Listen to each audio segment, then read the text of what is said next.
Lovely. Straighten my hat here. There we go. Got to do all that backwards. Go back here. Let's see, live. Change the thumbnail.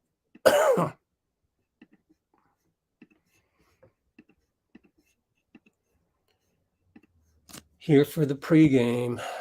So let's log into that. ASAP. Happening right now.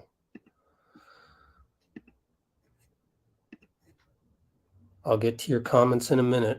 More important things right now, like logging into the pregame. Here you go. Ime Udoka coming right up. Recording in progress. Lineup, switching coverages, switching matchups or some things, and then our substitution patterns and what lineups are working well together. So there is a big picture approach as well. Core group that we want to build with going forward and understanding how to guard every situation. And so for us to put Rob or any others in the best situation is beneficial as well. And so dealt with this in years past in finals and in the playoffs in general, and kind of finding that balance on when to stick with it. Something's not working, but also look at the big picture and how well we've done throughout the season, adapting to different teams, different schemes, and we'll go from there. Next question from Joe in the middle. I know this might be a question more for your guys, just because they haven't been to a finals before, but this is your first as a head coach. And now that you're seeing how difficult this can be, does it give you like an appreciation for the Warriors having done this 6 times in 8 years? Yeah, I think anytime you have that sustained success, it's impressive. Leagues come and go, teams come and go. It's fluctuating throughout the seasons, and to stay injury free and have that longevity, and I think it's 6 out of 8 years for them is impressive, especially with some of the injuries they've been through. And so, as teams, like I said, kind of fluctuate back and forth, they've stayed consistent. It's a model for what we want to do here and build and grow into that. And so, very impressive what Kerr has done there, what their team has done, and kind of implementing new guys little by little, but continue to have the same success with their core group. So it is impressive. We've seen teams do it over the years, and that's our goal as well. Shane on the left. Hey, mate. How do you kind of get your guys to toe the line when it comes to being aggressive, still playing drive and kick ball, but limiting those turnovers? Understanding where your outlets are at, guys getting to spacing quicker. A lot of times we were cutting or slashing or getting flares and kind of plugging the lane. And so we want to get spaced out well, but guys got to be decisive. And, our scorers are our scorers. They've improved as playmakers. And so whether you go into the basket to score or make a pass, you have to kind of read the room, read what they're doing a little bit differently than other teams, which is not rim protecting as much with Adebayo or Lopez or Giannis and some of those guys. It's more as a rotation as a team. So from there, just read it, but be aggressive, be decisive, and trust what you've done all year. Back to John on the right. Ime, you guys, athletes they love routine, but here, practice is not at the facility, it's over here. Media like crazy. How disruptive is just the whole pomp and circumstance of the finals? For me, it's nothing. I don't think it affects the guys much at all. We do stuff at the practice facility still, but guys know what it is, big stage, and that's probably one of the things lower on the totem pole. Guys haven't said one thing about it. David in the back left. Ime, in 14 in San Antonio, you guys switched things up a little bit. You started playing Boris a little bit more, and I just wonder what that's like in the finals when you say we have to make this change. We have to do this for our team to win. Even though it's one team and you're game planning against one team, how difficult is it still to kind of pull the trigger as a group to say, yes, we're going to do that? Yeah, something you weigh heavily for a lot of the reasons I mentioned. Like I said, we've had success with this unit. Obviously been the best defensive team and had success against a myriad of different teams and lineups. And so it's worked well for us. Part of it is that he's not 100%, so that plays into it as well. And, from there, like I said, big picture approach going forward in the future. This is a core group, and we need to be able to make adjustments and play against any type of team. But, you're here in the finals and you have to do what you have to do to win it. And so understanding that, and our team is selfless, they understand that part of it. And whatever we decide to do, if we do something different, the one thing is not panic. It's 1-1 right now. We didn't play a great second half. We can guard better, play better offensively, and be in a better position. Chris in the middle. Ime, is there anything you as a coach plan to do differently to try to prevent the third quarters from happening again in game 3?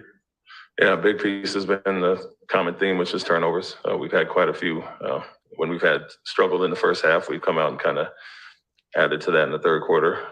Offensively, been a little stagnant as well. And so just a little bit more off-ball movement. But in general, have to guard better and do everything. It's not just one thing to pinpoint. I think some of the turnovers and poor shots have helped them out getting the transition. But for us, we've had good starts to the game, so we got to carry that over the third quarter. Same lineup, same matchups. And if it is something, as we did in Miami with Rob, needing a little more time to get loose and get some rest or get warmed up, something you may look at. Another question in the middle. Coach, you guys have yet to lose consecutive games during this postseason run. What is it about the makeup of the team that has prevented that from happening so far? I think we put it behind us pretty quickly and kind of attacked the areas that we did poorly and try to improve on those. We've had some success on the road, and we have to bring that here into this building tonight, obviously. But for us, it's just a resilient group that kind of doesn't care about the last game, put it behind us and move on to the next. And so I'm looking for more of that tonight. We looked at the areas where we could have done much better, obviously, in the game. But to you guys' point, the third quarter kind of got away from us and have to have great starts like we have, had solid starts, and then carry that over in the second half. But more or less, it's a not care attitude that we just move on to the next game pretty quickly. Any other questions for Coach? Thanks, Coach. Thank you. Recording stop. All right. Since you guys are getting this basically live access, you're going to have to bear with me because I got to pay the bills on the channel and post these videos up there along with the proper quotes and everything. So hang tight, guys.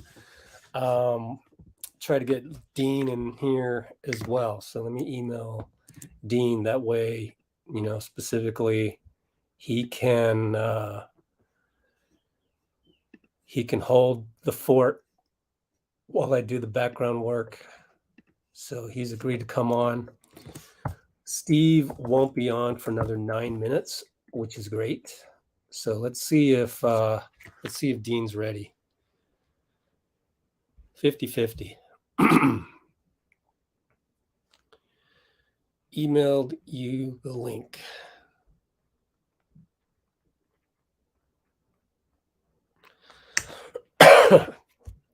And again, you'll have to deal with me getting through COVID, quite honestly. So got to upload that and got to find some quotes from that press conference you just saw. And also uploading another Klay epic. Oh, we gotta play this because this is just so awesome.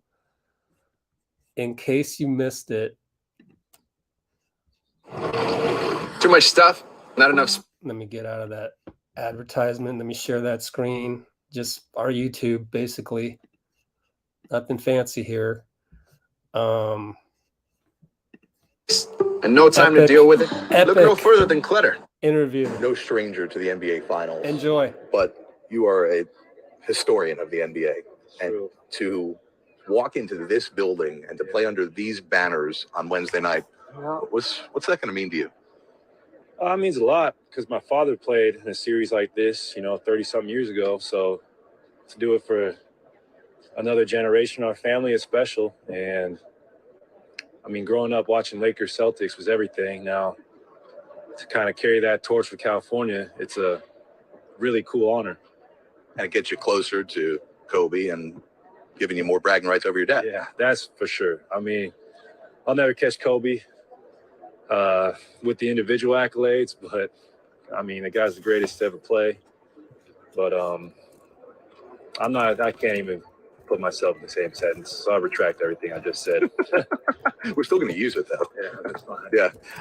You're a very in the moment type of guy. Will you take a moment during game 3 to kind of soak all this in?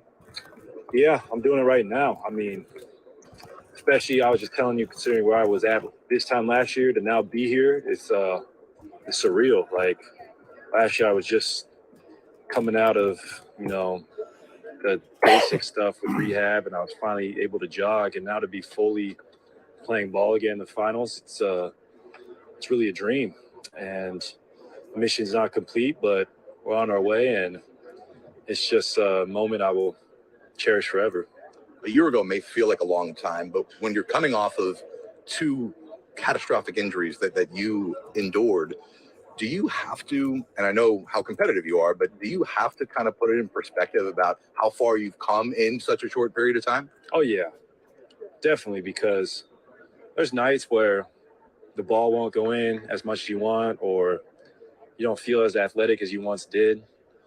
But the fact that you're out here and contributing after 2 big surgeries and 2 big rehab stints, it's you got to give yourself credit, because that's the hardest part of being an athlete, is when you are knocked down and you do lose a step or you do lose a little athleticism. It's just about fighting. And I can't tell you how many books I read and how many sports films I watched to inspire myself, whether it was Rocky, the original, or reading breaks of the game. I had so much time in my hands, but I gained a lot of knowledge, and I gained just such an appreciation for this stage. And it's something I don't take for granted. And I'm just so freaking happy to be here and have another chance to get a W tomorrow night. With that being said, I know you obviously want to shoot better than you have in the first 2 games. So do you just have to be Klay Thompson and forget about it all? Or what have you done to make sure Wednesday night game 3 is different? Well, you take stock and you realize I had a bad shooting night, but we won by almost 20 points. So I had to do something right, whether it was playing hard or playing great defense. And for me, it kills me when I don't shoot well. Like, that's what I pride myself on. And when you consider yourself one of the greatest to shoot it, you expect greatness every time you step on the court. And even the greatest to ever play weren't immune to bad shooting nights. So for me, it's just about reminding yourself who you are and sticking to the process, doing all the little things to make sure you have a big night, and just keeping that confidence high, because we're here for a reason. Throughout the run to the playoffs, I've spoken to you after you've kind of snapped out of some of those funks, and you looked at me and you said, did you expect any different? And I would imagine that's the same for you going into tomorrow night. Oh, yeah. I mean, if you study the history of my career and being on the stage, I've had plenty of off nights, but it's about those ones where you respond and the basket just seems bigger. The ball is just flicking off your wrist with ease. So I expect to have a night like that, either whether it's tomorrow or the game 4. I just know it's coming. It's just about sticking to the process. Maybe we see game 3 Klay. Look forward to seeing you tomorrow I don't night. need any more nicknames, man. I'll just Captain Klay? see Captain Klay is a good one. See It's Captain. probably my favorite, actually. Yeah. Yeah. You could. There's plenty of waters for you to see out here. I know. See Captain Klay. Get that right. Let's go straight to the Kerr pregame now. I hope you are enjoying this. This is rare stuff. This is stuff you don't get every day, man. I'm proud to give it to you because we're diehard. We're crazy about this stuff. We love content.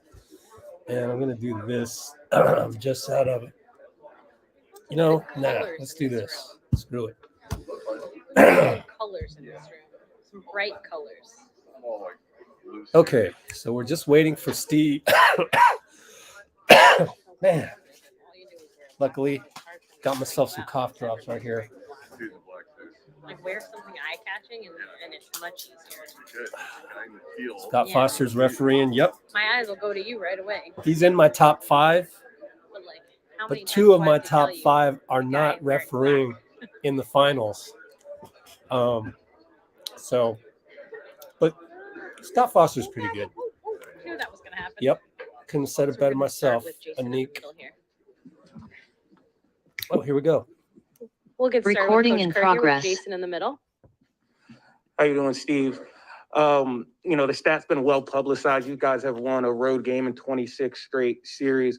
What do you think it is about this core group and then yourself that has allowed you to have so much success in really tough road environments? We've had great talent. We've had great players, and as they've gained playoff experience over the years, they've found a formula, and they believe in themselves, and there's a lot of grit to the group. So that's what it takes to win on the road, and our guys have that.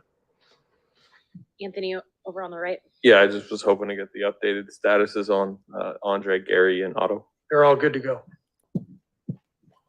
Go to Joe here in the middle.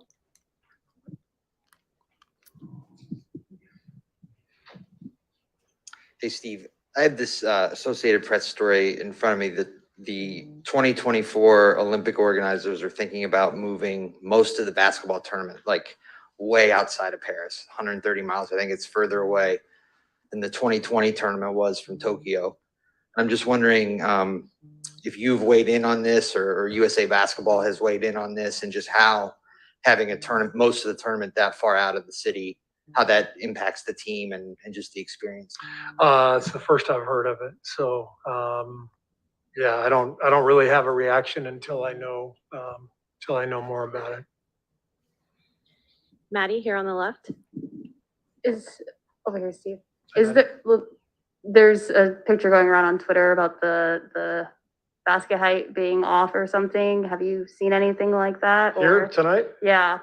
Have you heard about that? Or It's a good thing the game starts at midnight. We'll have plenty of time to fix it. So I assume they're fixing it then, right? yeah, they're fixing it Yeah, now, but yeah. I didn't know if you heard anything as you were walking in about that. No, I If hadn't you guys heard anything about complaining it. It happens every once in a while. Players have a really sharp eye for that. Players can tell. And so I imagine somebody went out there and looked at it, didn't look right. And so as long as they take care of it, then everything's good. We'll go over here on the right. Hi, Manning, CLNS Media. Steve, is there, with the turnovers you forced in game 2, was that sort of an adjustment to something you saw in game 1? Anything you guys did specifically to try to ramp up the pressure on them, speed them up?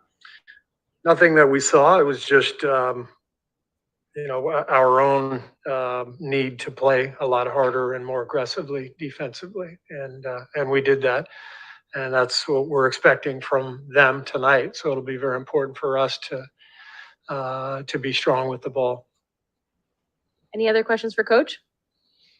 We'll go to DA in the back.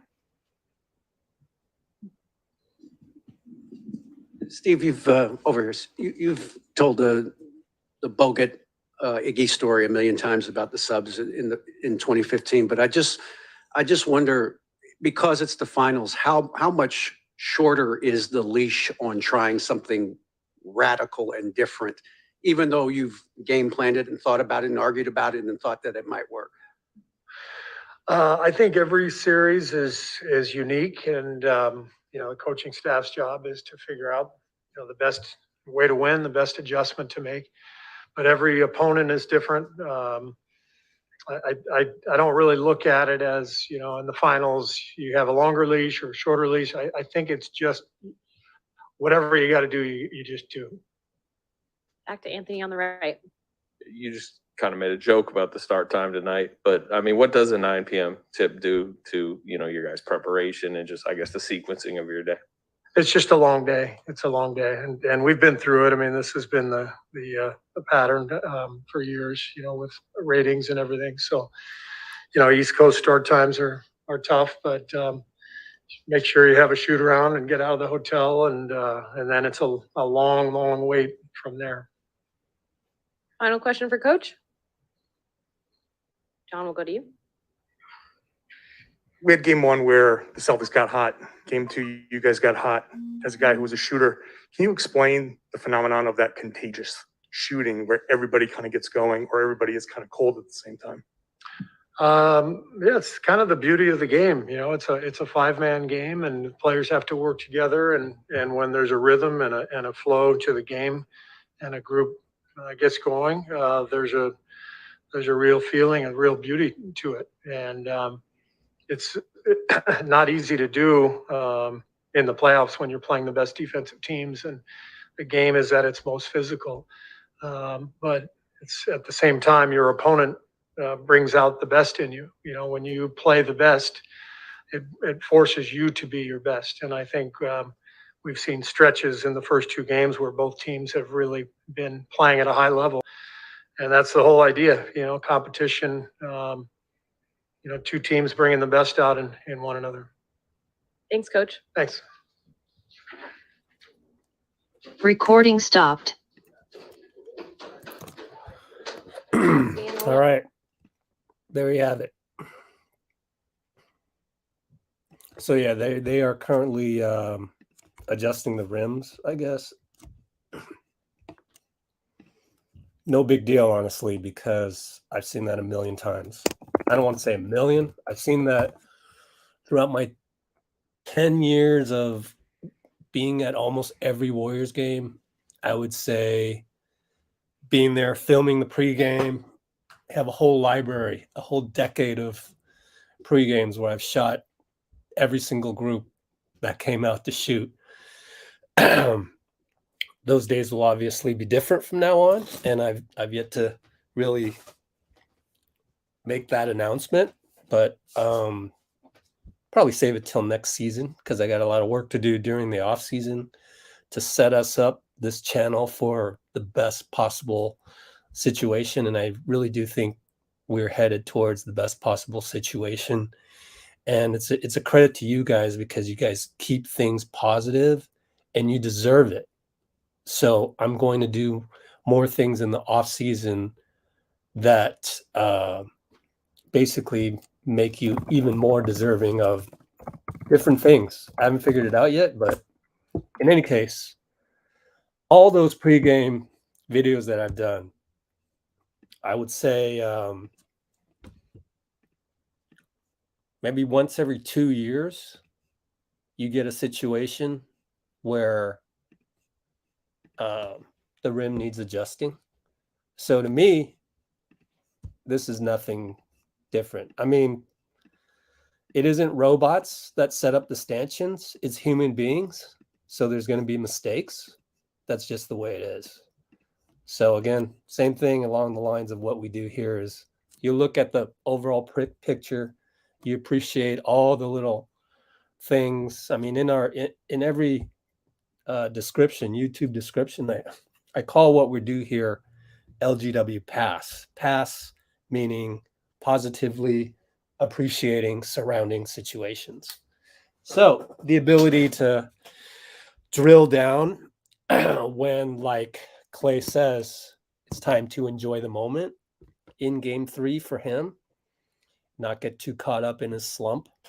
And also the ability to zoom back out and have the 64,000 foot view where, hey, this is pretty awesome to be here in Boston for the finals.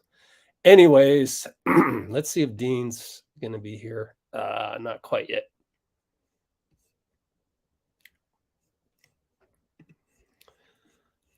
What announcement? What the fuck you teasing us? Are you like an adolescent? Don't go spamming. Oh ho ho, oh ho ho. How about if I time you out because you're annoying, duo Rod? How's my day going? Pretty good.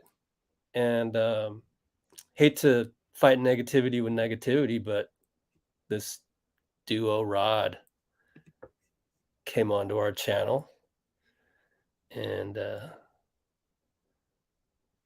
look at this. I'm going to show this. You kind of look like Waldo, but you need to get your life together, find your therapist. Thank you for your support, and you'll have a nice day. So I'm going to put you down and then say thank you as if that was okay to say. Bye-bye. Contagious and Noonan. Again, I have a feeling both of these individuals are probably under 18 years old. So it's hard for me to get really mad about that. And I get it. That's what you want to do, is you want to get me mad. You want me to react, but just be a hater. Just be what you are. I mean, it's funny how people just can't live life happily as Faith. Faith Dumaligan is here to spread happy news in the comments rather than laugh at me and call me Waldo. So with that, I have work to do, and Dean's not here yet. So the work comes first. But I have good news for you. I have a 10-minute, another Klay interview. Another one. I'm finding these all over the place, and I just have a knack. I have a knack for finding these. So that's what I do. You know, I'm no different than some of the, Star Wars, Fury, Marvel Cinematic Universe channels. They go into such a deep dive. Their passion for the subject matter is so deep that they just find everything and they can discuss anything. So that's what I'm going to do. But first, I'm going to finalize the video. And then I'm going to rely on Dean to come on board. So, sounds good. Keep me posted, Dean.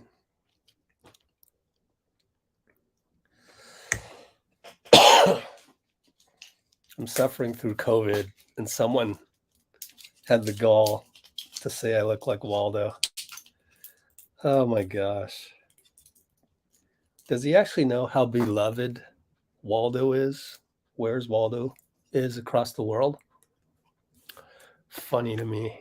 Funny to me how people just rely on hate to further their agenda of something not happening in their lives,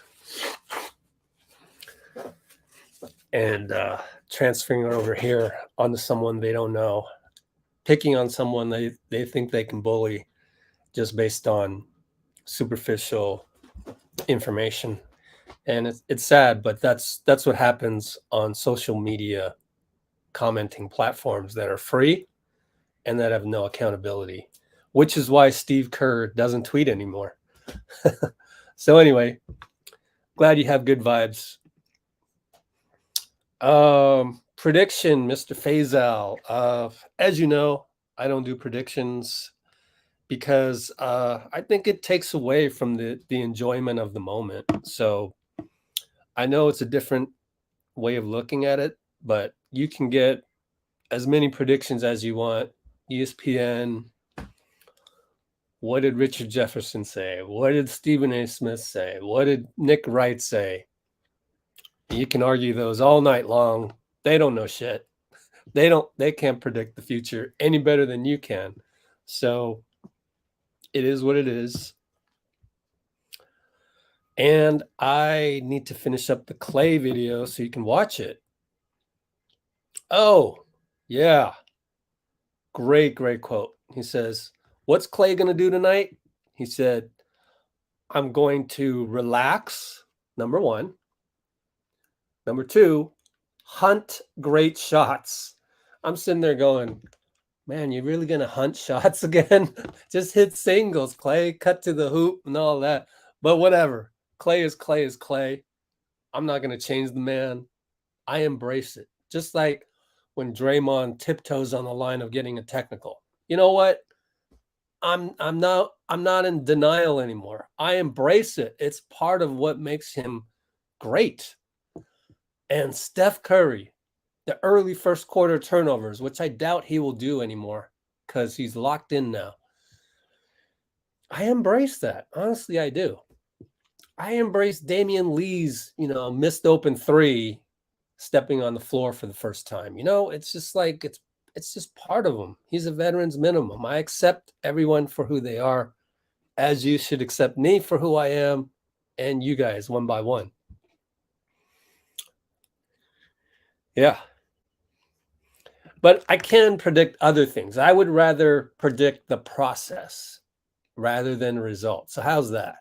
I predict part of the process will be that Klay will come out and try and hit singles, cut to the hole, drive on your man, not hunt the splashy hero ball three, right?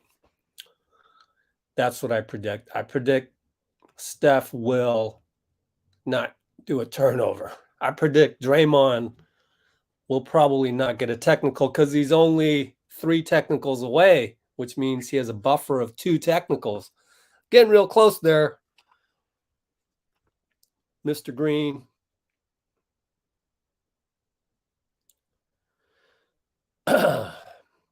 Okay. And the other thing that I thought was awesome from this interview that I'm going to post in mere minutes, I was told by my performance staff, next year, expect to be all NBA. I love that one.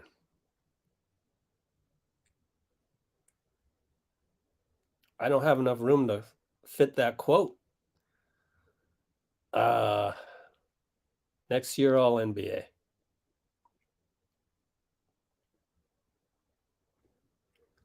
Relax, hunt great shots, and just play hard.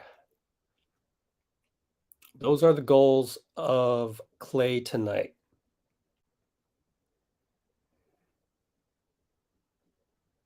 There, I fit the quote in there. 5 more minutes, and we should have this up and ready for you.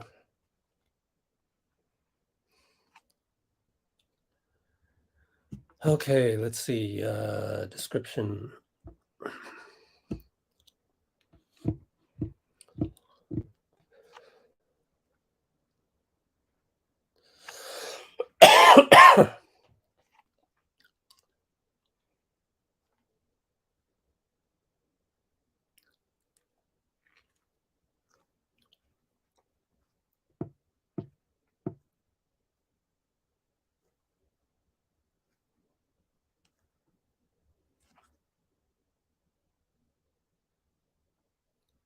Next year, back to all NBA level.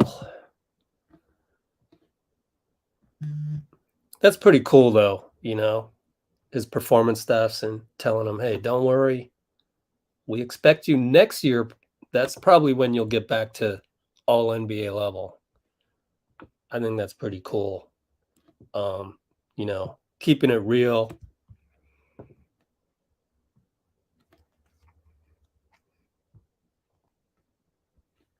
Next year, back to all NBA level. And he's not just talking about offense. He's talking about defense as well. All right. Mr. Rod, that's the beauty of YouTube, where we can figure out our differences and you know, it's just not possible on Twitter to go, oh wait, I was talking about whatever. So I'm glad you weren't offended by my misunderstanding in my response. So I appreciate you just being timed out for 300 seconds. That's not that long.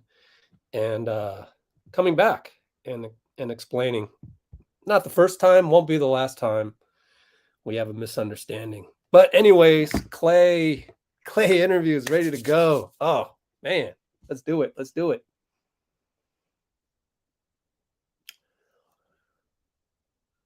And GP2 has impacts every single day. Just outstanding defender. We got to keep them somehow. Anyways, let's go back here.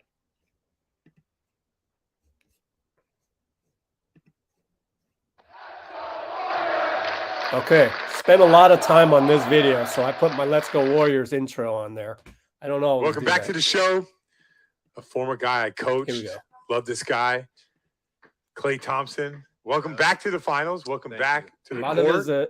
And just a lot how of has this finals been different than the others? Show. Only 2 Well, it's segments different of video. because me and the regulars feel a little older. Yeah. Not our 20s anymore. So our experience is there. And obviously we have a bunch of young bucks with us now.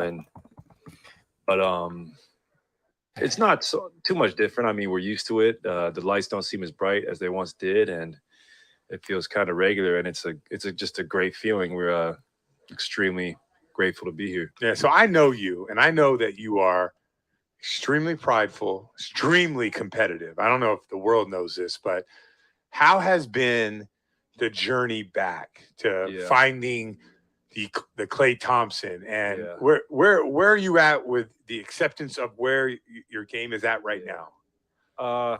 I feel great.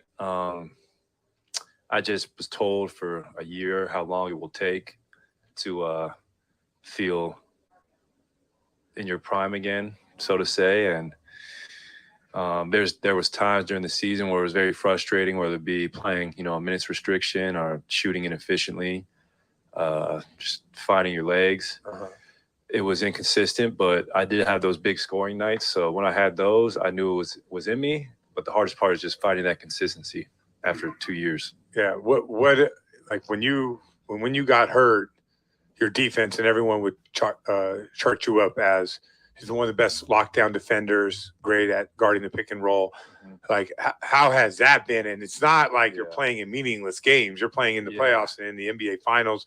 Like, how it's like, do you go to your trainers and say, okay, I need to at least get back to where somewhat close to what I was? Yeah, definitely. It's hard. I mean, I give our front office a ton of credit for building the roster to our strengths, and they realize that, it might take time for me to become that guy who marks the best player for 40 minutes a night again. So we filled up the roster with guys like Andrew and Gary, Jonathan Kuminga, Moses Moody, big, long defenders who can give me a break from having that responsibility, because I do love playing defense, and I thought I got great value for being a two-way player. And to get back to that, I was told by my performance staff, like, look, this year is a year where you kind of just get the bearings of things, and next year expect to be that Klay Thompson who was all NBA on both sides of the ball. Yeah. So talk to me about like some of the guys who haven't been to the finals, and,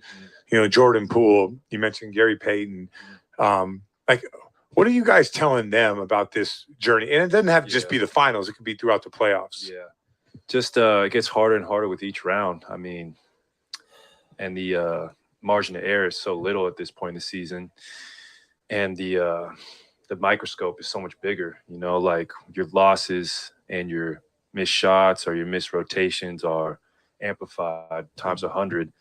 And then just I tell these young guys, as well as myself, to remind myself, don't read the media too much, because it can wear on you if you have a bad game or two, and people will say things about you or your play, and then you realize that's not your job to be in good graces with reporters. Your job is to go out there and win basketball games, and the more you understand that, the easier it is to take constructive criticism. So I told Jordan, I tell myself every day, like, if you have an off night, it's how you respond. It's not about living in the past and sulking. It's about moving forward. Speaking about a guy who's playing really well right now, like your partner in crime, Steph Curry, like what he did game 1 and 2, do you sense that he feels like, man, this is a great opportunity and I need to play the way that he's playing for you guys to have a chance to win the series? Yeah, definitely. But this is the Steph we all expect. I mean, he's so hard to guard with the ball, without the ball. He's kind of what our identity is, as far as just moving without the ball, getting other guys involved, and we all react to him. And he's had an incredible first 2 games. So it's up to us other guys to help him out for the rest of the series because we know that Boston's going to come back and key on him and try to take away the things he does well. So it's up to us to step up. Let me ask you this: like going into Game 3, is your mentality like I'm going to be great today? Is that how? Like I'm just. We talked about the injuries. We talked about all that. Like, what is your mentality in Game 3? Your mindset? Honestly, after watching the film, Scal, my mentality is just to relax, hunt great shots, and just play hard. Like when I do those 3 things, I think the first 2 games when my shot wasn't falling, I'll get anxious, I'll get rushed because I'm like, gosh, I do this, this, and this. Why isn't it working? Instead of just relaxing, being present, enjoying the moment that I worked so hard to get to, I'm going to remind myself it's just basketball and just to be myself because that's all it really comes down to. It's not the makes or misses. It's the effort and it's the tenacity you play with. Draymond Green, who took his physicality, I mean, his energy was completely infectious in Game 2. It's like he dominated the game his way. Like, did you know that was coming after Game 1? Yeah, I think with the layoff we had and we felt kind of comfortable having home court. We let one slip away, and Draymond's our leader. He's our vocal leader. You know this. And we go as he goes, and he's our engine on defense. I mean, he can play all spots on the floor. That's why he's so special. He can guard the ball. He can guard the post. He can push the ball off the rim, and we're going to feed off him the rest of the series. I mean, he is so incredible on that side of the ball, and when he's like that and he's chirping and he's playing hard, I mean, that's when we are at our best. Now, let me ask you this: from the time you kind of broke the NBA, right when you guys won the first one, to getting to Kevin Durant, to the injuries, Steph Curry, the bad year, does this NBA final sort of feel differently or mean more than maybe some of the other ones? I think so. It's hard not to. It's like a Hollywood script, really. I mean, when you look at the preseason predictions from all the pundits and the quote-unquote experts, we had not a lot of people in our corner. So to get to this point and do it with a bunch of guys who might have been, outcast in free agency and kind of revived all of our careers, it's special. But we're not satisfied with just getting here. We've tasted a championship, so we want to have that feeling again. And we know how hard that is. Especially at this part of the year, emotions run high and there's momentum shifts every game. So we just got to stay even keeled if we want to get there. Yeah, talk to me a little bit about this Celtic team and some of the challenges that they present for you guys. Well, they're big, they're athletic, they got 2 great scorers, and they all seem to know their roles. And they've been doing it together for years now, and they have a great chemistry within each other. So this is a very good team, and they're young, they're athletic, and they just play very physical. They're well coached. It's just a tough matchup, and that's what you want. You get to this point in the year, and it's the 2 best teams in the league, so you got to respect them. So that's what it comes down to, and I like our chances, but they're not going to make it easy, that's for sure.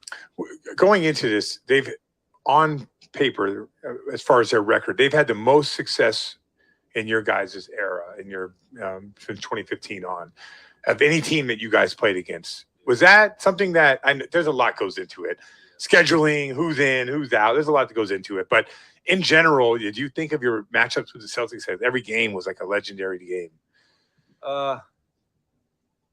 Yeah. Well, every game we played these guys, it was tough and physical, and there were rarely blowouts. It felt like there might have been a few, but usually they came down the last few possessions, and they always are even harder to play in this building. So, the goal is to get one here, not look ahead.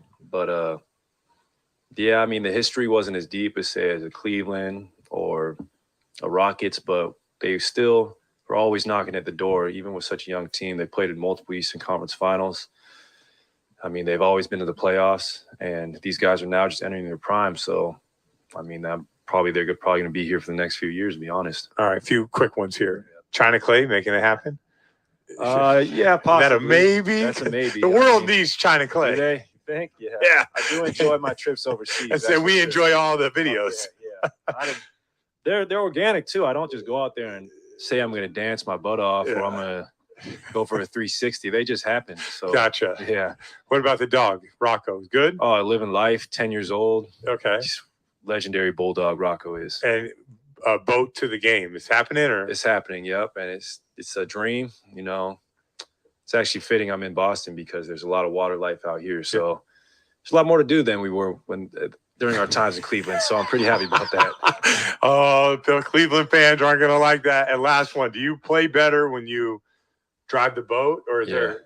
Actually, and it's funny because I think I really do. I've had the best games I had in the 22 season were boat games after leaving the dock. So the boat games. Yeah. All right. We'll see it. More Klay with the boat. Klay, thank you so much. And good luck the rest of the way. Let's go Warriors. Let's go Warriors. Let's go Warriors. Best outro in the business. Do you like that one? So yeah, that one was Klay. I don't see Dean Chambers yet, and I need him badly. But we won't press it. Because I just finished the pregame video there. What else you guys talking about here? Oh, thanks. Oh, yeah, everybody splash that like button. Appreciate it. 25 likes, 68 people on.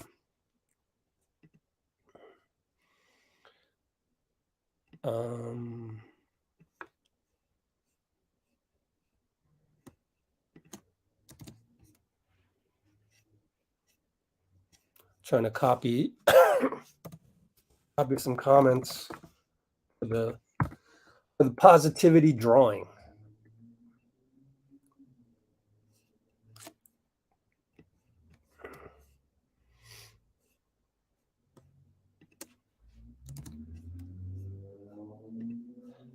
GP2, yeah, he'll always have a big role, especially in a series like this where it's two of the elite teams in the NBA. Just, you got to bring it. You got to just be at that other level. It's kind of like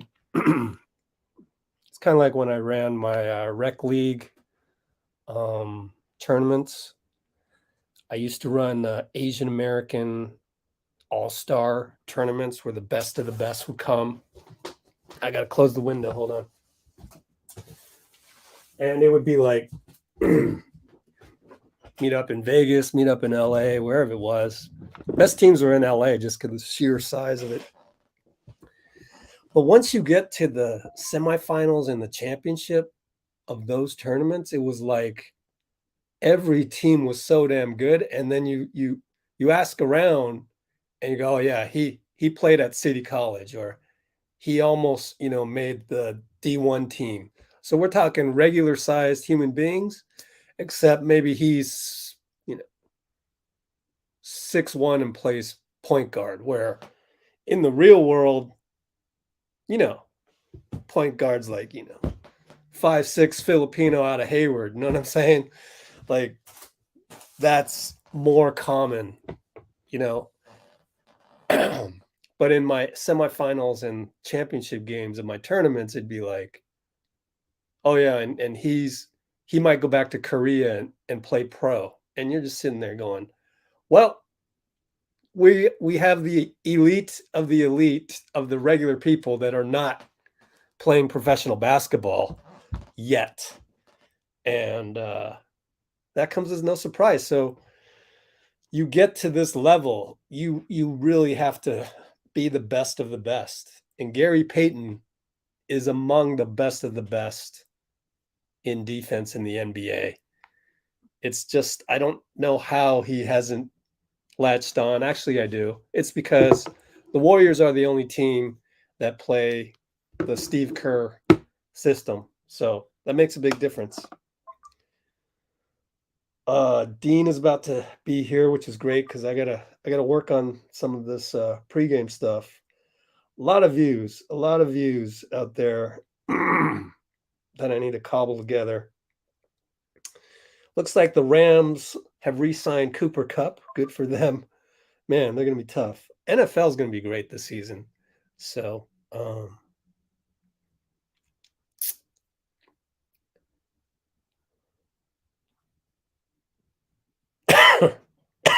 Andre Iguodala is playing tonight. Can you believe that? I can't believe it. That's great. Anytime he plays, it's like it's a bonus. Oh, and I got to check my Steve Kerr video because freaking YouTube withheld it. Like, it's taking forever to check. Maybe they're used to Steve Kerr making Republicans angry or something on YouTube or something. I don't get it. Like, why is it taking so long to process this one, folks? There it is. Warriors believe in themselves. That's what's happening for the Warriors right now. That's what Steve Kerr believes is happening. Believe in themselves.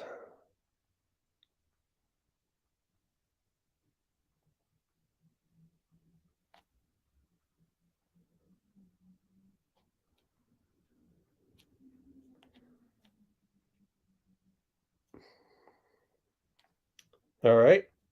I'm going to finish that up with Steve. Launch it on our... I guess it's still not ready. Crazy.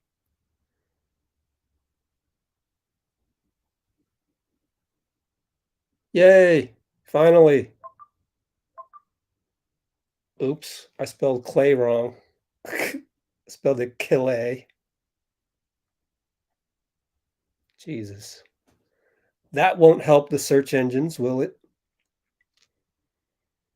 And I want to go here and promote. You guys have won a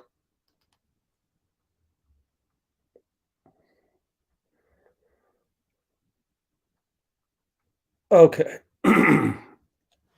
road game in 26 straight series. What do you think it is about? So again, bear with me as I do my pregame work. Try and pay the bills.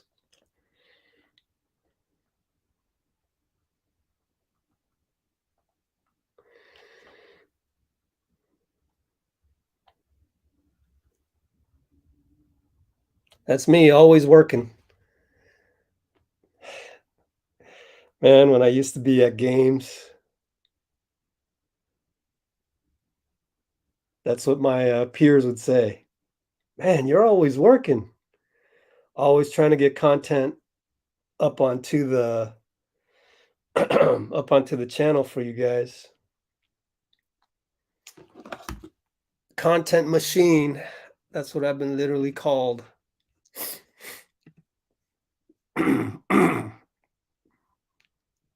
Yeah. Don't mean to throw Kelly Oubre under the bus. But I think it just goes to tell you that it takes a while to assimilate. I mean, it took Wiggins a year and a half. So, yep. I don't know. Somebody knows the answer to that somewhere. Oh, hey, Bruce. Yeah, I know you did. When you've got to cover, first of all, when you have COVID.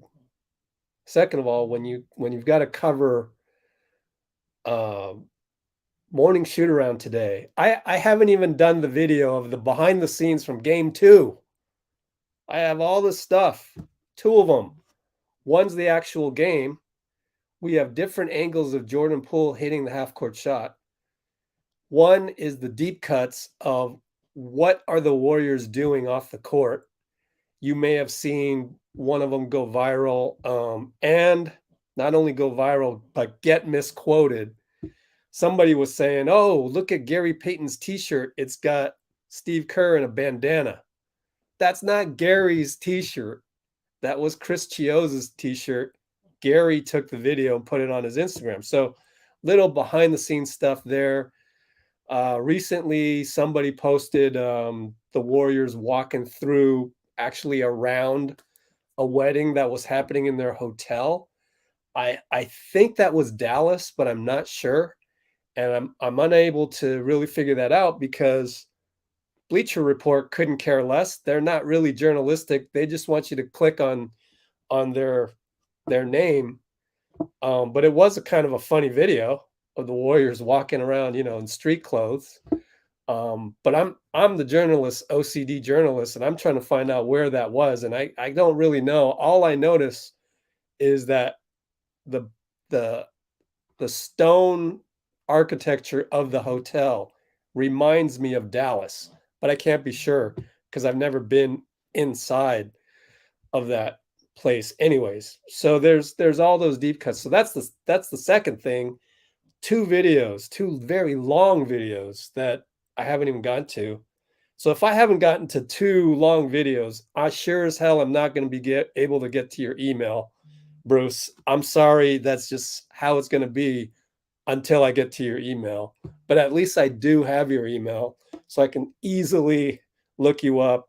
And once the giveaway process is the back end of it is fixed and actually created, you guys will get your prizes, and I'll have less and less of all these boxes of bobbleheads and stuff, which stay in boxes because I don't really need to collect things. The car that I drive is a car that was given to me for free from my mechanic friend Luis. So I don't have a need to go out and get the latest Tesla. I've actually done that already in my previous life in venture capital, Silicon Valley, which brings me to another topic, which is Bob Myers was on 95.7, which was actually an awesome interview. We should actually pull that up right now. I wanted to do a video on it. Anyways, maybe we'll run that until Dean gets on here. But until Dean gets on here, maybe we'll run the Bob Myers video. But on there, 95.7, Bonte Hill, love the guy. He's like, I don't know how it came up, but apparently there's other owners that are jealous of the Warriors' ability to play our players and dip into the luxury tax. Well, I've been harping on this all season long. I've gotten into arguments with people on here as to, oh, we can't pay luxury tax. And I'm sitting here going, yeah, we can. We have that golden goose that Joe built, or actually Rick Welts built and Brandon Snyder built. It's called Chase Center. And it brings in concerts, Joe Coy, Metallica, Journey, the list goes on and on. We make about $3 million off of those concerts, my estimation, based on what we're making with the playoffs, which I think for the finals was like 16 million gross. You take 30% of that, let's call it 25. They're making 4 million, whatever. So I'm thinking we make 2 million, 3 million off a concert 2 times a week, 50 weeks in a year. Very rough back in the napkin stuff. This is what Silicon Valley venture capitalists do. We sit here and we guesstimate. And do you know the one thing that we look for in business plans? You're a .com guy. You got the latest app. You got this cryptocurrency technology. You want me to fund you. What is the number one thing that we look for? Pretty much the only thing that we look for. It is the unfair competitive advantage. So that is all about Joe Lacob. That is all about venture capital. That's what you live and breathe, and is honestly very hard to find. That's what Google was built on. I don't know about Facebook. I don't know, to me, someone could have duplicated Facebook. I don't know. They must have had some kind of competitive advantage. Let's see. We can't really compare Apple because they evolved so many times. So Google had their search technology, which then they monetized, which was amazing.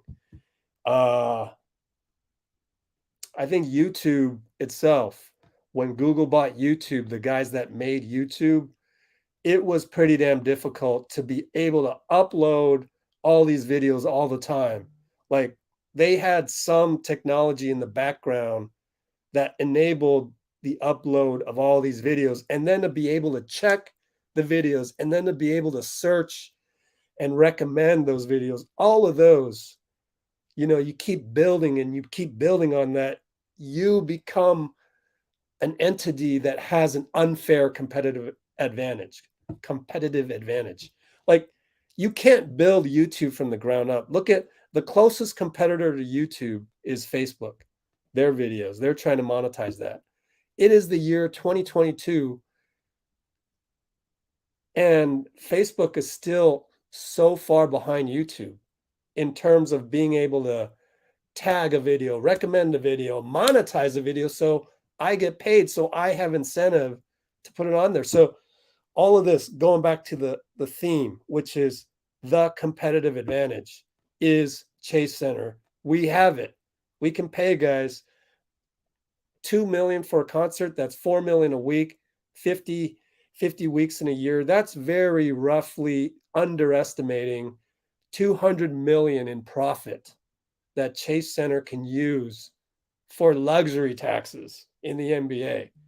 This is a beautiful model. As a former venture capitalist, I got to tip my hat to Joe Lacob.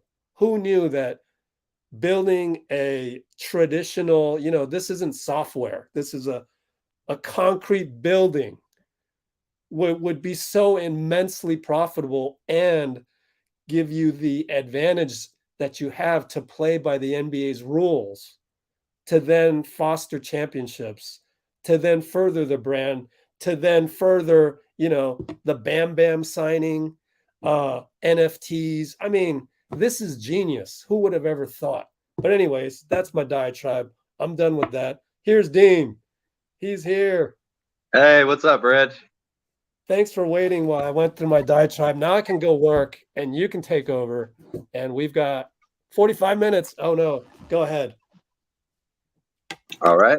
Did you want me to talk about the Bob Myers thing, or? No. Talk about whatever you want, especially as it relates to the comments, because I haven't checked the comments in a bit. Okay. Let's. Oh, what's up, William? Okay, let's go Warriors. Yeah. All right. Well, DMC brought up Bob Myers quote. What is Curry worth? Is there a better word than everything? Yeah. And do you think Kuminga can be useful? If you look at my video of the 4 adjustments we had to make after game 1, it basically said that how is Kuminga going to suddenly play elite NBA, near all NBA level defense? I don't see it happening. Plus, Belly's playing great. It's again just it's a numbers issue. It's a depth chart issue for me. But if we go down 2-1. If we go down 3-1, God forbid, then Steve's going to have to change something. And that's the great thing. You have this guy, Kuminga, that can possibly change a game that way. But as far as game 3, we'll see it happening unless Boston has a stranglehold on us tonight. All right, I'll shut up. My take on that, and thank you for that, Rich. My take on that would be that if we really want to play Kuminga, it's probably going to have to be a particular player, a particular matchup where Kuminga has Tice. That's exactly what I was going to say. Kuminga has the role to you were going to say that. Wear down Tice's legs. You are way about this. Dean has already talked about this last game, so right on the money. I do think it would be great for him to get experience, though. I mean, here's another thing about Jonathan Kuminga. He's not really a role player. That's not what he's going to be if he works out. His game is not Moody. Where could Moody be an all-star? Yeah, but he already knows how to be a role player. Kuminga, that build, that athleticism, and maybe even just immediately the type of defensive pressure guys would have going in game planning that athleticism. He's going to have to learn how to be a dude who, defense is key in on, and that's going to make it more difficult, especially especially with the fact that there's a lot of things that I love that he does, but he's gonna have to improve his jump shot and his passing a little bit just to ease up that type of defense against him. I'm so glad that Iguodala is playing today. I love that. Yeah. We need that, especially on the road. If nothing else, then no matter how this game goes, we're gonna need somebody to calm us down a little bit. That's not one of the dudes who's, it's not Steph or Klay or Draymond who's getting all the defensive pressure on earth right now. Great point. Love having you on here, man. Thank you, man. I love being on here. They're going to try and blitz. Bruce is saying the Celtics are going to try and blitz Curry, which will leave Thompson more open. Could be right. He also predicts Green will get threes and get booed. There's no doubt. Pierce is in the building, and they've got all the Celtics tweeters are tweeting it, little videos of it. Yeah. I always enjoyed watching Paul Pierce. He was really slow, but man, he could ball. Different era, yeah. Yeah. Mm-hmm. You could be slow and post up. I mean, it's working fine for slow-mo. Yeah. But I think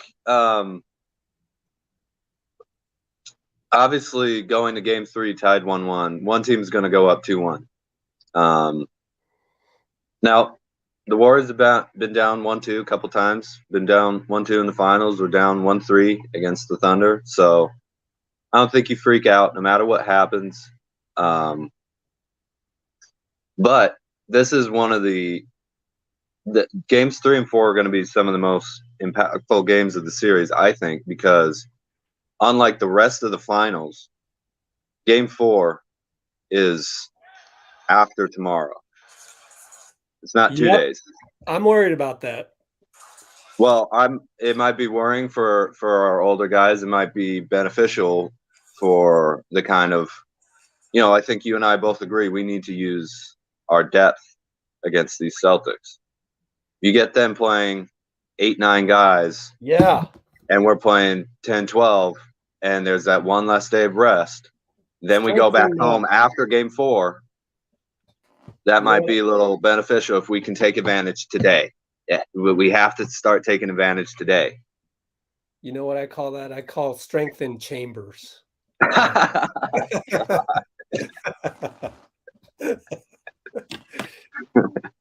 Thank you. Strength in chambers, baby. Yeah, we got it. Yeah, that's what we're calling your segments from now on. Strength in chambers.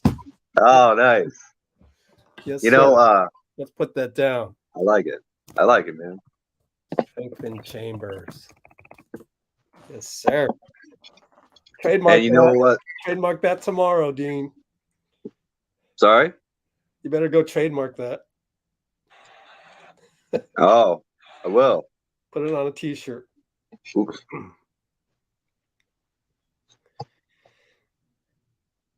Anything else? Because I'm still working.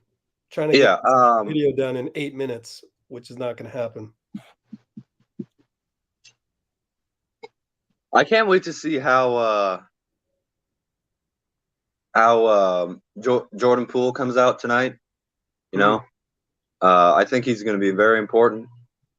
And then, I'm glad I was able to come on here before the game happened. I feel like I wasn't excited enough or maybe even positive enough last time I was on about the fact that we just won a championship level game in game 2 in awesome fashion. I mean, watching Jordan Poole yet again hit I think that was like the 3rd longest made shot in the history of the finals or something. 3rd? That's it? Oh, wow. Yeah. 4. Wow. Well, maybe it was in the last 25 years or something like that, but it was either in the history of the NBA or or since certain records started or something like that. Okay. Yeah, he hit a 39-footer. Yeah, I know Mark Jackson hit one for the Pacers. I think that was number 1. Really? And then there was some other one that was number 2. But yeah, so that was an incredibly fun game, and we need we need Jordan. People are like, oh well, he really started going when they were up. We could have used that in game 1, to close them out and not let them get back into that game. Yeah, we were up at the end of 3, and that's kind of at the end of the third quarter, and that's kind of when Jordan Poole got going. Andre being there, I think, helps Jordan on offense, because I recall when Jordan kind of waved off Andre in game 1, and I was disappointed in that, but that's a youngster for you. And again, I'm worried about Jordan Poole's defense more so than anything, but we'll see. Oh, put him on Tatum. Why not? Hey, they can't hunt for a better mismatch if you start him off on Tatum. Yeah. So, but I do think GP will come off the bench first. You think? So you think Gary Payton will come off the bench with Jordan Poole? No, I don't. I think Jordan Poole plays behind Gary Payton, but that's. Oh, you said JP will come off the bench. I could be. Yeah, I could be wrong about that. Yeah. We'll see. That's why I kind of like predictions. Sorry. That's why I don't do predictions, because sometimes I'm. Oh no, we're just what are you calling it? Not woodshedding, but just throwing ideas off the wall, see what sticks. Yeah. And although thinking about it, it was going Steph and Klay as the backcourt to start. Bringing GP2 and JP together is a pretty intense backcourt. Maybe you try and play either Iguodala or GP2 along with Jordan if like Steph or Klay isn't out there. Just to have that, like, is GP2 as good as Jordan Poole on? Is GP2 on defense as good as Jordan Poole on offense? I think there's some sort of comparison there. I mean, he's really, most of the time, he's really that great. Like, we should call him Rocco. He's the bulldog, man. Let's see what's in the comments. The whole thing about the rim being maybe an inch too high or whatever. I mean, it's not a surprise to me. Like, a lot of people are amazed here, I'm seeing on Twitter, and it's just, we used to do that in our tournament games. So if you play basketball enough, you get a pretty good feel of whether that rim is 10 feet high or not. And the people that put the stanchions up, they don't have a clue. They're industry workers. So most of them don't play basketball that much that they would know. So I think a lot of reporters are making this a bigger deal than it is. I remember a story where Kobe was practicing like 4 hours before a game, as he would. And he's missing a bunch of shots. And one of his teammates is there, and Kobe's like, the rim's a quarter of an inch off. And dude's like, all right, dude. Like, you don't have to make excuses. You're Kobe. He's like, no. It's a quarter of an inch off. These shots should be good. He's like, all right, Kobe. And the guy leaves and goes to get taped up or do a little lift or whatever. He leaves. And he comes back, and I guess Kobe had gone to work out or tape or whatever. And a guy's working on the rim. He said, what's the matter? He said, somebody asked us to measure it, and the rim's a little uneven. And yeah, he's like, "How much was it off by?" Dude's like, "Oh, about 1/4 of an inch." I mean, these guys are masters of their craft. They just Yeah. So You imagine how many times they've shot on a 10-foot rim where it's like centimeters are the difference between a make and a miss, just in practice. You know, yeah, talking about a summer of shooting, what, 5,000 shots a day for some of these dudes? yeah. I mean, ridiculous numbers. So yeah, they know. It's like, oh, you know, I don't know. Like a nuclear scientist can't be like, oh, a couple of the atoms are acting weird. It doesn't matter. Oh, that's a great analogy. Oh, that's hilarious. Yeah, they're talking about Draymond a whole lot. I don't remember them saying, you know what, we love our guy, but Smart really should have been probably suspended a game for diving. Now, diving on the ground, right? Okay. He dove with his right shoulder towards Curry's leg, though. Yep. He dove with the shoulder that was nearer his leg down. And they didn't say anything. Yeah. Draymond, yet again, caused a lot of controversy. Didn't hurt anybody. I know, Nothing right? happened. Jalen Green wasn't scratched. Maybe he got his ego bruised a little bit, but that's not an injury, you know? Jalen Brown. Yet again, nothing happened. Jalen Brown. It'd be awesome if Jalen Brown's name was Jalen Green, though, because he's on the Celtics. Yeah. He's not from the Bay, right? But he went to Cal. Yeah. He's from, I forget where he's from. Somebody out there. yeah. But, you know, is Draymond in the Celtics' heads?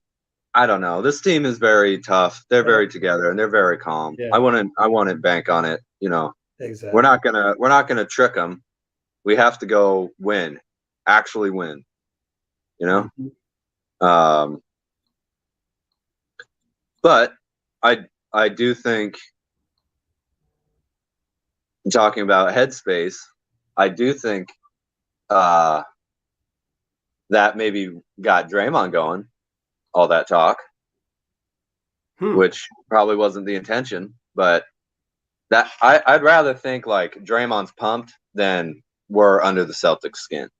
I think that's something. Draymond being pumped is something that he can control and something that the Warriors can try and get him going. And pumped up Draymond is just, look, most of the times when there are people you don't want to talk to, it's offensively, but I wouldn't piss Draymond off defensively. You know, that's just it, that he's going to have a little bit higher pain tolerance. He's going to have even a little bit stronger hustle. And we need him. We need him to have that. So I hope they keep talking. Yeah, actually, I messaged Draymond's trainer today. Actually, he messaged me back because Draymond has 4 technicals now. He only has a buffer of 2 more, and then the 7th one you're automatically suspended. And Travis didn't know that. But anyway, the Travis was like, no, I told him, I said, I kind of want the Warriors to go out and find an emotional type guy for next year's free agency or draft a guy like that.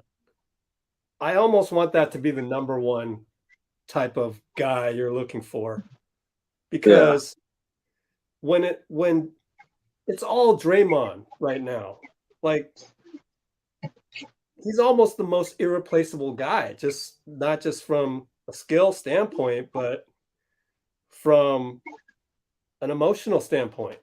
So it worries me that Draymond is our only guy who's like that. But then again, the NBA has been trending more towards, you know, humble superstar types. So if we could get a PJ Tucker or something somehow, that would be great. Well, if I can say so, on the on that emotional dude, I would call what we need kind of an enforcer, you know? Yeah. It's one of the reasons I really liked Marquise Chris so much. I thought he was a great mix Ooh, there between you go. Wiseman and Looney. Yeah. You know, He's, very athletic, good He's passer, signed with and Dallas for one more year, though. So yeah, I know. But I meant. I know that you know. I'm just saying to the fans that are watching. Yeah. FYI. But going into this season, I was hoping that we could re-sign him. It didn't happen, but I kind of like that. And he also had a very he showed some fire when he was on the team. Yeah, I mean, I remember him absolutely like shoving Luka like he was a little kid or something. It was pissing him off, and he was a high schooler or something to the ground. And I really liked him a lot. And then the BK. So if we could find someone who's especially maybe a little bit bigger, who's also an enforcer, not that a guard wouldn't also be great emotionally, but just a little bit of that like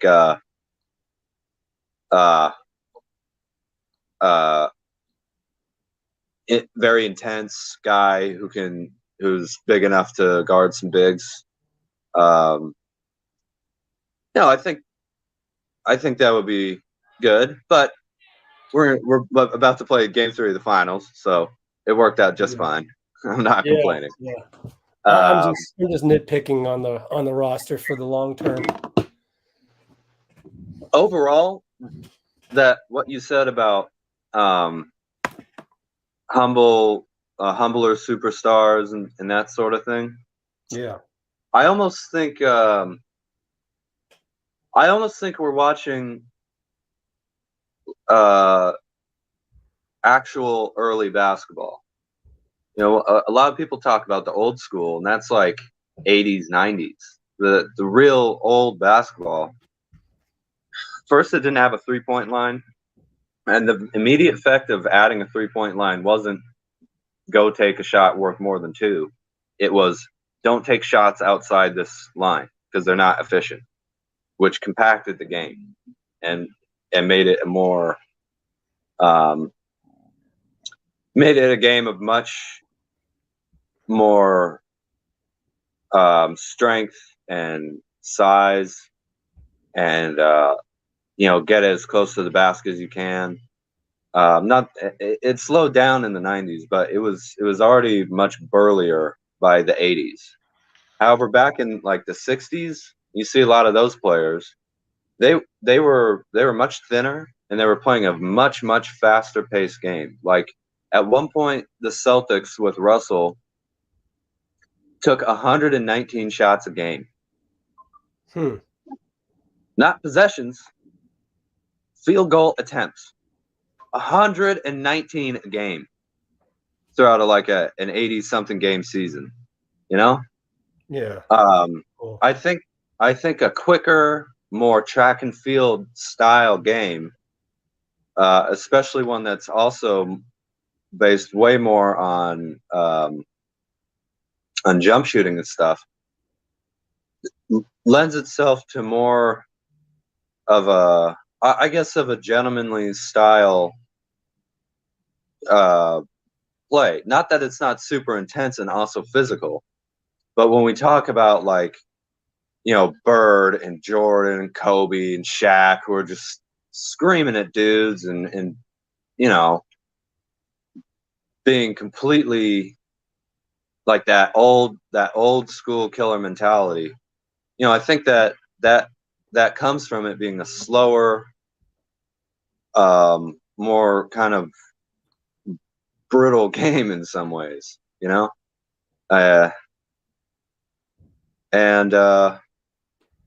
I don't think either is better than one or the other, but I do think just the style game that we're playing is actually affecting what types of personalities you want. And if I can clarify, give it one more example. If you're slowing it down, your best player is still probably getting 20, 25 shots, right? But that's if you're comparing 25 shots out of 90 versus 25 out of 75, like you're going from one where the team as a whole is just having to spread the shots around and having to get everybody going more like, you know, just a more team style where everybody has to do something versus one where, you know, that one player has to be dominant for you guys to win on their own in a lot of ways.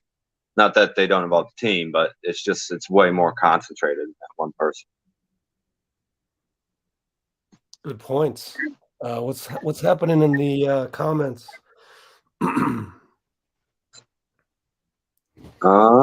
see if I can get the stream going. Someone's taking a flight. Fly safely, safe skies. Oh, all right. Looks like it's Blasian.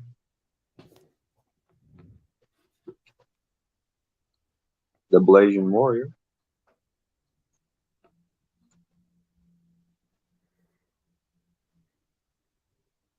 Oh, Bruce asked, is Curry more hated than LeBron because the media is just obsessed with talking about him, and a lot of people seem to be, I don't know, transitioning to be like I guess Nick Wright and Skip Bayless and those types. They do seem to be transitioning towards critiquing Curry as like their, I can get a couple of years out of this, you know? But here's the thing. Steph never left. Steph has missed the playoffs in his prime with this team. It's just not the same. Adam Silver's on NBA Countdown right now, it looks like. But it's just not the same, you know, when you're talking about a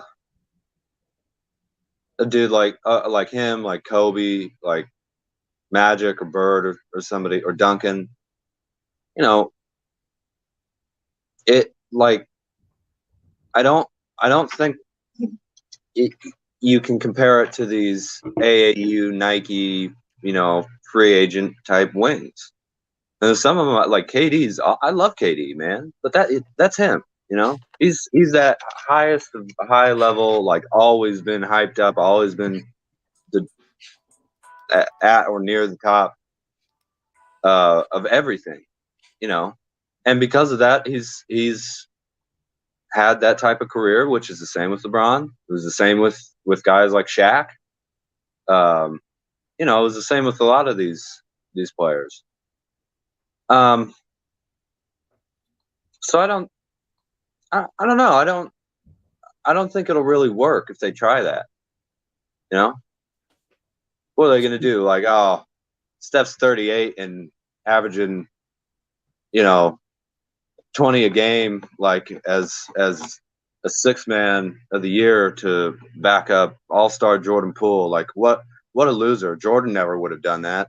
Like, what are you going to say? You know, I don't know. What are you going to base the hate on? 2016? I don't even. KD? How does that happen? Oh yeah, Steph's such a loser. He made an MVP even better while having the same numbers that he was having before. Like, I don't know, man. Yeah, I don't even know. What is everybody arguing about? You know? Yeah. To me, Steph is awesome. So that's all that matters to me. Like, and I think a lot of social media brings out outrage, and then you start to hear it everywhere because social media is so prevalent. What if actually not everybody actually hated Steph? I mean, we all know that all the kids love him. You see him, you know. I have tons and tons of video of pregame autographs. Are these kids on social media? I mean, do they even have phones? We're talking about, you know, 7, 8, 9, 10, 11, 12-year-olds. So I don't think, you know, whatever's being said, whatever. Sometimes I just say, oh, well, that's social media. It brings out the worst in everybody. So it is what it is. So doesn't bother me. Yeah, but I don't think we can. I agree, and obviously social media and the reaction of social media to a lot of things that, you know, national media and people like that say does affect them. But I can't really say, oh, the national media, because of social media, feel this way or that way. Like, they're supposed to watch and not turn off the game at halftime. They're supposed to watch the whole game if they're covering a team, you know? And they're supposed to have an understanding of the history of the game. They're the people who should not be influenced by social media. And I don't want to say they should be social media influencers, but, you know, they're the people supposed to teach the game and put the game in context and have their opinion, yeah, and not be afraid of saying, because sometimes critiquing powerful athletes needs to be done, and generally the world's not always going to be happy about it, but you have to do it. You have to do it the way that you do it, Rich, which is not an emotional thing, not like I have an agenda, but what, you know, what does the tape say? What do the players say? What are the coaches saying? What are the statistics? What are, you know, what's the history? What could be a game plan? And that, you know, that's why people don't even understand what Steph Curry's best at. They think his best skill is shooting, and it is, but that's not what he's best at. Mm-hmm. You know, what he's best at is, honestly, it's his gravity on offense and his leadership. You know, I mean, there are a lot of guys who can shoot the ball. How many other players in the NBA on a fast break will get doubled to the point where you leave KD alone with a clear lane to the rim while KD already has the ball in his hands? Yep. That happened over and over and over again with Steph. You know, I rarely hear people talk about, like, what, you know, this little 6'3" jump shooter is lots of times the best rebounder we have on the team. I know. If Draymond's not out there, and obviously Loon nowadays, but right. for a couple years, he was like the best last year. Yeah, he was like the second best rebounder in the league, and his job is to be a 6'3" 3-point shooting point guard. He just plays the right way. He doesn't just play the right way. He plays the best way, man. Yeah. There's no one I've enjoyed watching play basketball more than Steph Curry. Nobody. Maybe Klay. All right. But, you know, Steph. Yeah. I hope that his career, people like start looking back and going, like, whoa, like, you guys he only made 4 first-team All-NBA in 13 years? Like, how did that happen? You know? Wow, are you serious? Some of it's injuries and whatever, sure, but I just want the Warriors are often hated, often cheered for, but only very few people actually love this team. Mm-hmm. And you notice that when you hear national media talk about it, the team. You know, when we were doing poorly, there were a lot of people like, oh, you know, a lot of people count us out, but there were a lot of other national media people who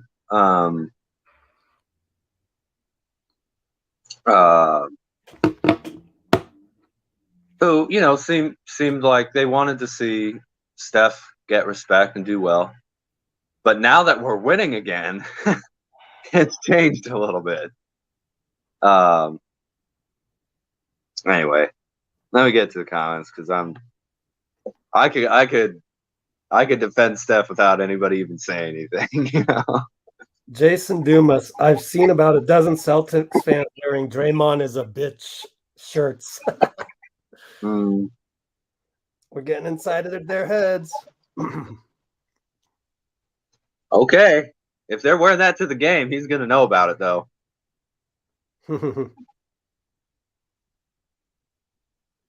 And, well, let's just say there was a team that tried to do that to the Celtics once. They said what song they were going to play, and they who they were going to interview after they won a finals game, Game 7 against them. And the Celtics found out, and that team didn't win a championship for another 2 seasons after that. Wow. Oh, I despise ESPN's streaming page because if you click on the countdown to NBA, countdown to the game, once it ends, the stream ends and you have to go back to the menu to click back into it. If I'm watching NBA countdown for the finals, maybe just put the game on right after. Exactly. I don't know. It's so strange. Yeah, that's what I'm watching too, by the way. Same thing. But at least I get to watch the game. Yeah. I'll be right back because I just realized I got to do something household related, but I'll be right back. 20 seconds.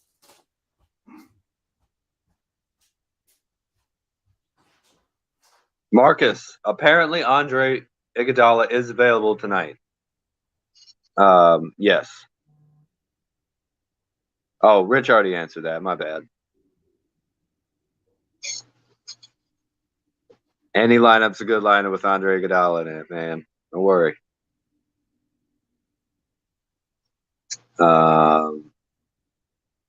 Yeah. Absolutely grateful for Steph's time here. Creation of gravity. I'm glad you agree with me. I didn't think I was. Steph is the best shooter, though. I'm not denying that.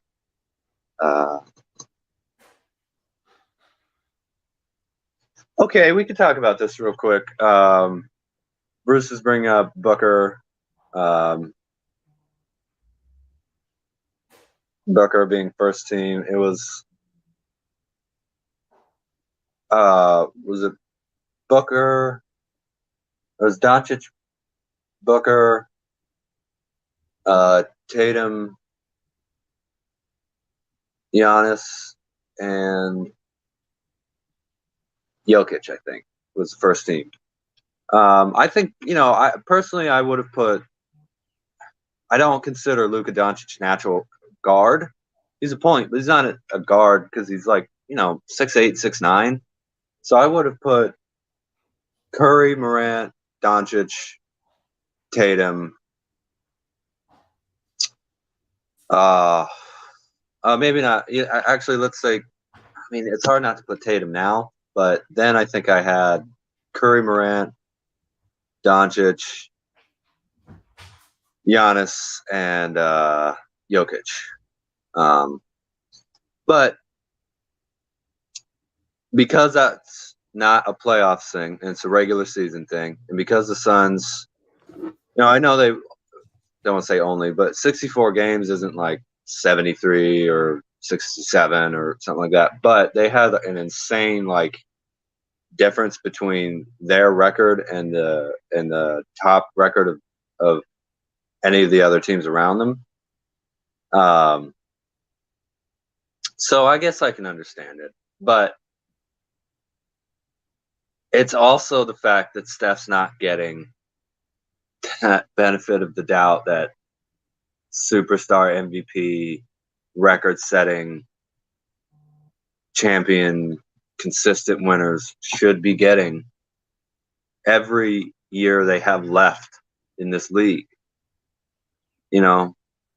I don't want to complain about officials, but I also do want to say that Steph gets, hand checking is legal with Steph Curry when you're defending him. And the dude doesn't hardly even complain about it. It's just, I don't know. Yep. Is the job finished?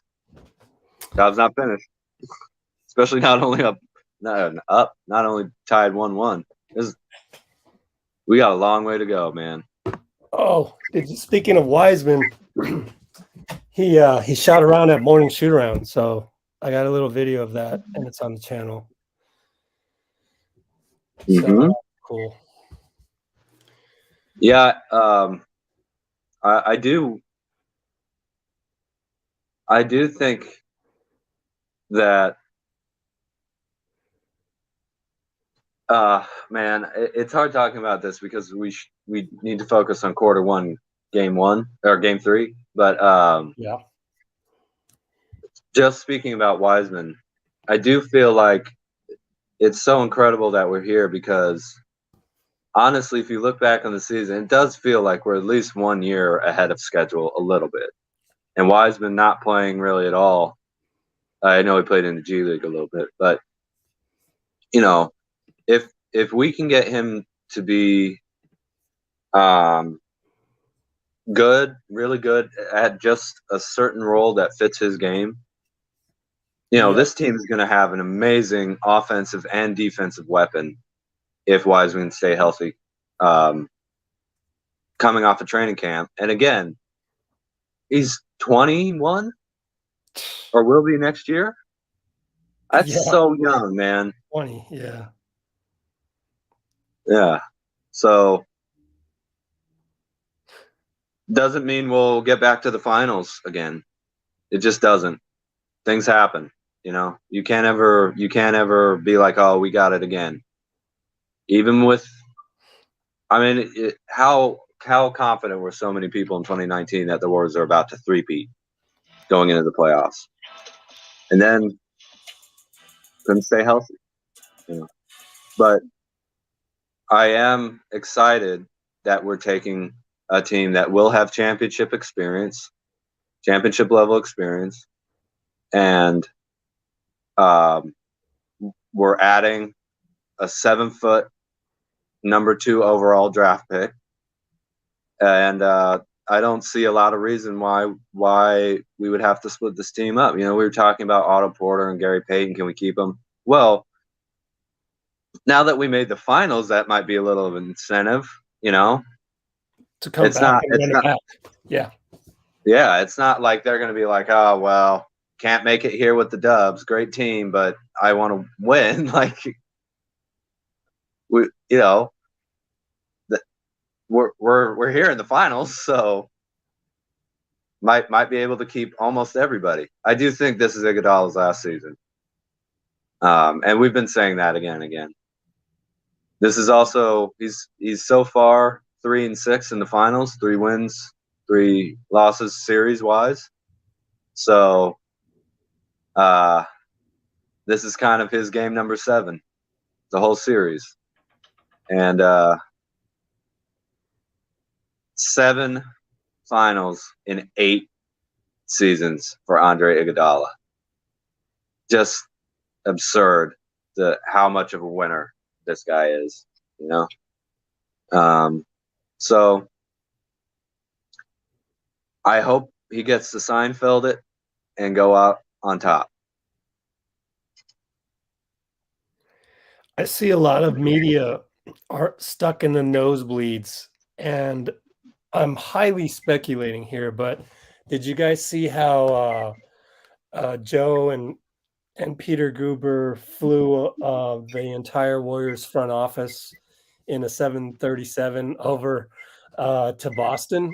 Well, it's almost like, okay, so maybe they bought out a suite, and maybe the Celtics are like, all right, well, if you're going to take all of those seats away from us, then we're gonna give all these seats to our fans, and the media is going to have to go up there. That's I like it. Highly speculative on my part, but still.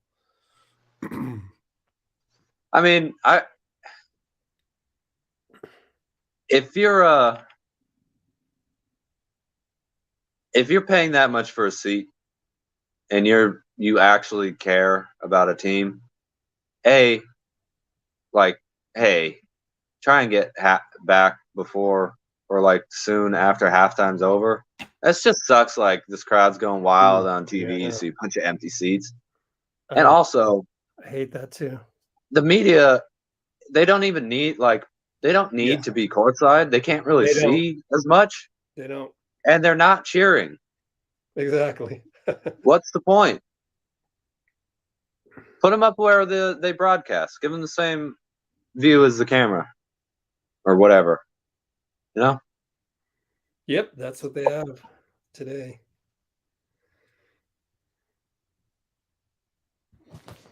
And my screen just went out. Jesus. This is really funky. Trey does bring up a lot of great points, basically saying people say we're, going up against full strength, and like we're not, clearly.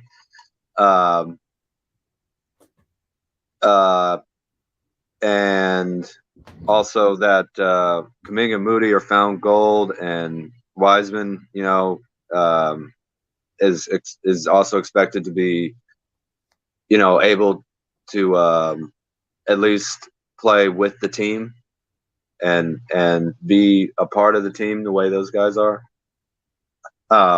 Jordan Poole, how many organizations do you think could have helped Jordan get from where he was to start his career to where he is right now? I don't know if there's really there are some, but they're like, the Spurs of old, probably the Heat, maybe the Celtics. I would say maybe the Jazz. Just I have to throw that out there. No more Quinn Snyder. Yeah, there we go. I hope the Jazz get Becky Hammond, man. Oh, I really want them to get Becky Hammond. And there'd be the whole first ever female coach. That's wonderful and great. And obviously, I'd love seeing women be successful in basketball. But really, honestly, she sounds like one of the best Popovich students ever. And I would like that, please. Thank you.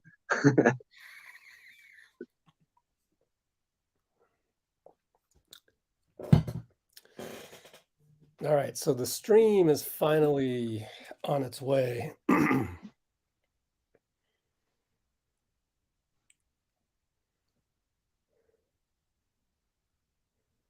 I love that these okay. I love that these Celtics fans are wearing a Draymond's a bitch for pulling someone's shorts, and yet they're also fans of Marcus the Smart. 80s Celtics. Yeah, Marcus Smart, but let's take it back to Kurt Rambis. Come on now. Yeah.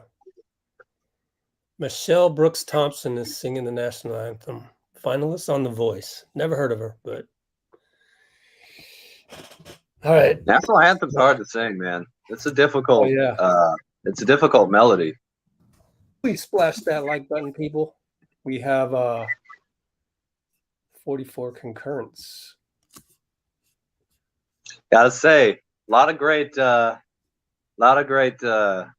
NBA kid moments so far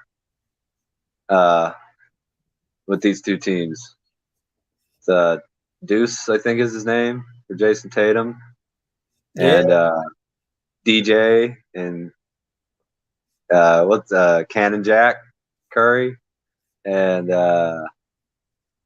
obviously Steph's other his two other daughters and everything. But real little kid, it's been pretty fun, to be honest with you. Okay, let me make sure my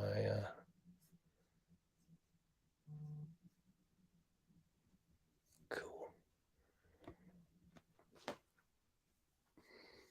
All right. Oh, and Andrew Wiggins' daughter. Yeah. Yeah, Amaya. Yeah. Some real good people on these two teams, man. A lot of guys I'm cheering for. Not cheering for the Celtics against us, obviously, but oh yeah, Mama Green on the morning roast. Draymond's mom was on the morning roast? Yeah. Awesome. Oh, I gotta say, 90.5 or 97.5, is that it? 95.7? Yep. 95.7. man, a lot of the Warriors stuff. Again, I haven't been in the Bay that much, so a lot of the local sports stuff has either been Utah, New York, LA, but man, the Warriors, you guys just have like national level stuff. Like that felt like a nationally syndicated radio show in terms of just talent level and I don't know. You mean I really enjoyed it. Yeah. Oh, which one did you listen to? I listened to the Bob Myers one. Oh, cool. Mm-hmm. Yeah, I would just say that well, there's a lot of competition here, I think. Well, Yeah. not a lot, but they always got to go up against KNBR all the time, and so it iron sharpens iron. It's also that Bay thing of like, oh wow, you guys like a lot of the stuff that comes out of the Bay, but you don't really give us any credit. So if you're not going to cover us, we're just going to have to cover ourselves. I think that's a little bit of I feel that vibe a little bit,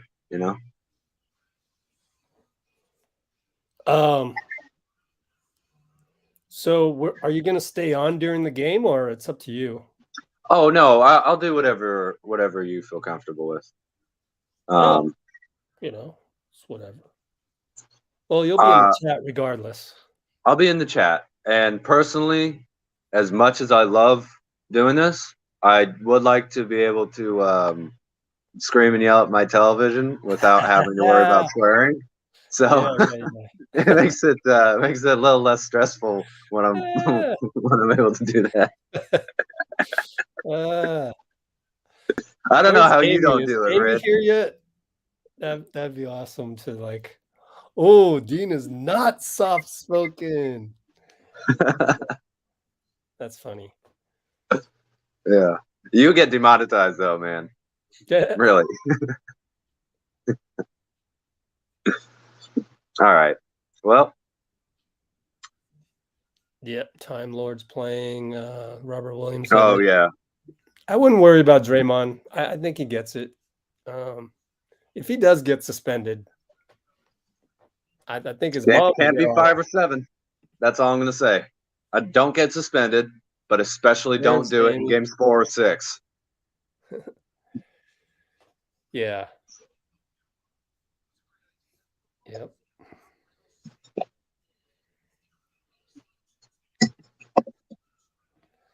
Yeah, Adam Silver had said a couple games ago, or maybe it was last game. No, game 1 pregame. They don't intend to expand anytime soon, but I guess the G League is just going to get better and better because the talent coming in. Speaking of which, Trey Dunn brought up the NBA players' sons and stuff. Yeah, just they should have an expansion pretty soon. I would say 5 years max. You better start thinking about that because there are a lot of good players. Yeah. And you think that's going to – everybody's talking Seattle and Vegas. You think that's realistic? Yeah. That means that the Grizzlies are going to be in the East, I think. Oh, please. Get them out of here. Oh, yeah, I know. I did love playing them. I mean geographically. Season, I mean plane flights and stuff like that. Yeah. It's east of the Mississippi. It's fine. Yeah. That'll make the East way better, though. The Grizzlies have been a solid franchise for a long time. Yeah. All right. Here we go. Looney's lined up to tip. So I'll let you go. See you at the post game. Yeah, thanks. Yeah. Bye. Go Dubs. Let's go Dubs. So, oh no, I got to pull up the stuff. Sorry about that. Yay. It's me and you guys. And during this whole time, My pregame video is still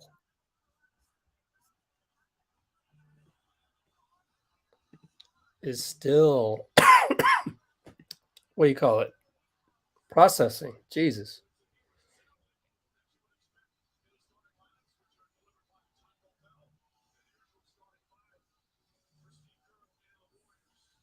That's annoying. Tipping off and my pregame didn't get up.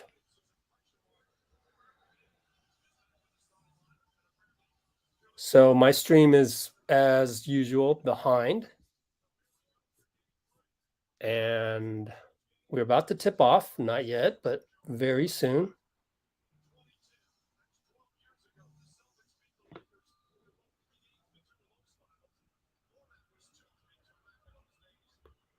Hey, we won the tip. Way to go, Loon Dog. Klay comes around the curl over to Looney. Good hitting singles so far. Looney makes it. Loon Dog. My dog. My Loon, my dog. Way to go, Loon Dog. Jaylen Brown, 3 over Klay. Good shot. Good shot. Superstar right there.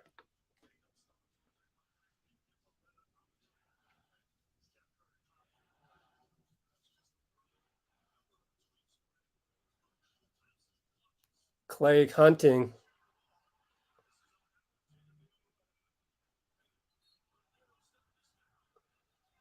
Jason Tatum, again, the right shoulder bothering him as he goes to the line.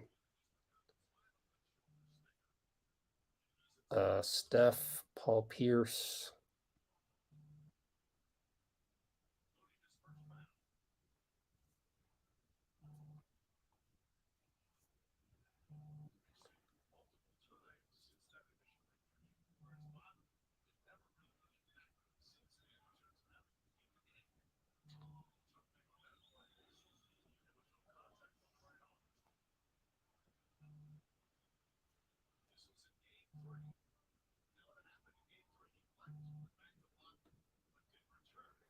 Every journalist right now just tweeting that same damn thing.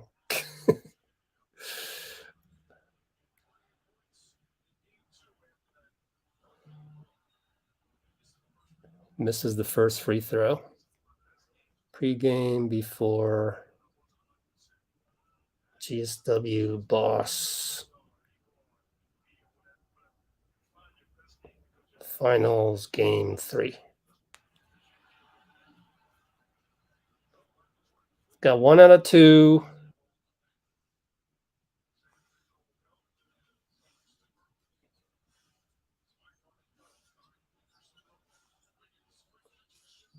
Wiggins, an early shot. What are we doing?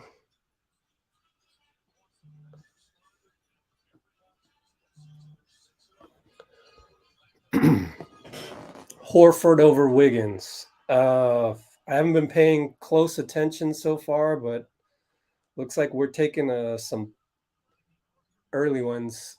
Steph did not draw the foul on the drive right baseline against Smart. Horford shovel handoff. Now you got Jaylen against Looney, but Looney has been good.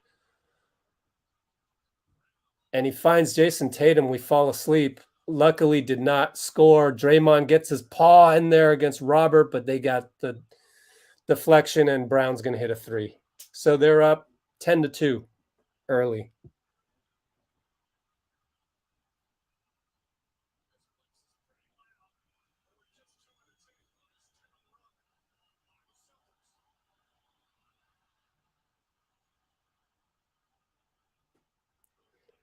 Extra pass. Wiggins going to shoot a 2. Hits it.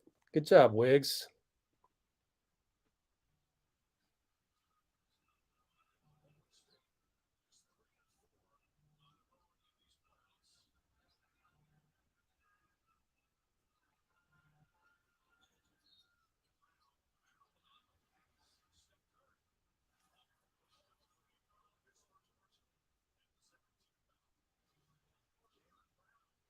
We got FU Draymond chants, apparently.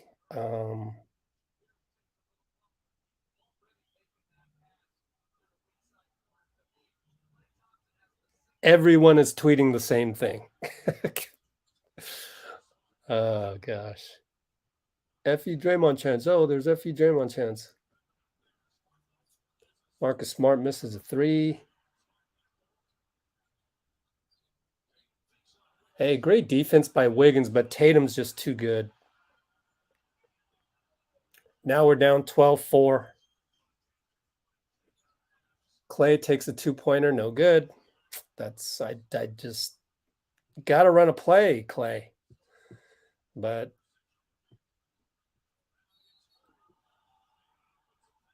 offensive foul, Jalen against Smart, and he wanted a review, and Udoka's shaking his head like, no. A, not this early, and B, that was a charge, my friend.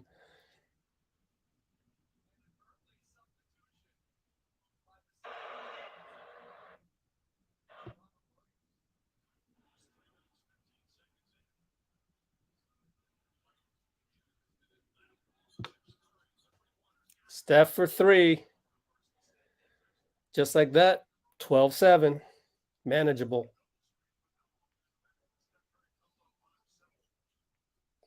Draymond sucks chant. Marcus against Steph, good inside turnaround.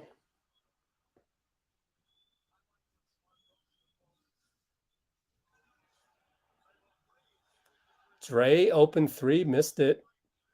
Out of bounds on Derek White. Excellent, Looney. Excellent.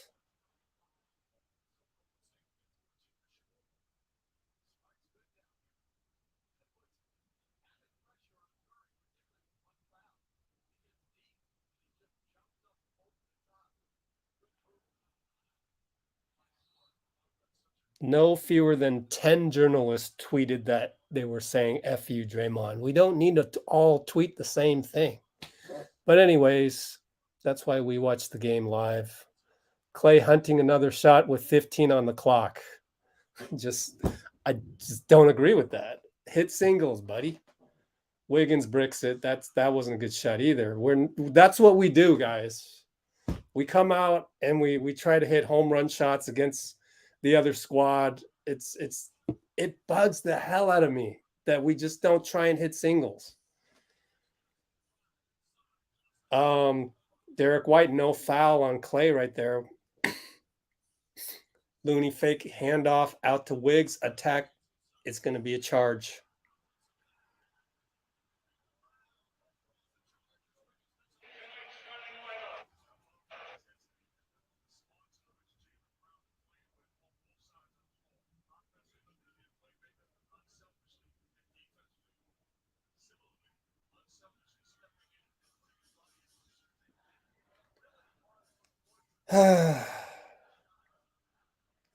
So Celtics went small, took out Robert Williams, Derek White in. Just got to hit singles. But we also have to play defense. Right there, a great defense by Klay. Out of bounds, but Jason Tatum will keep the ball.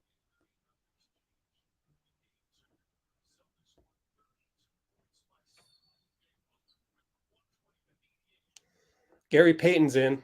I told you he'd be the first one, and he fouls Jaylen Brown. A little sloppy on our part, got to be honest with you.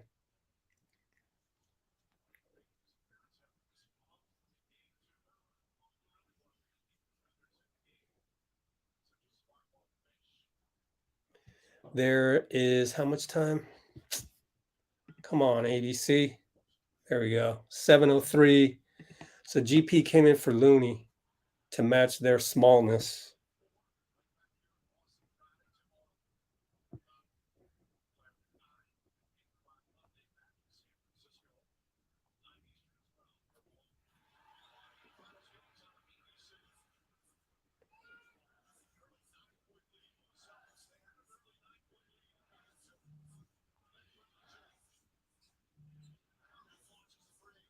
Steph 3, no good.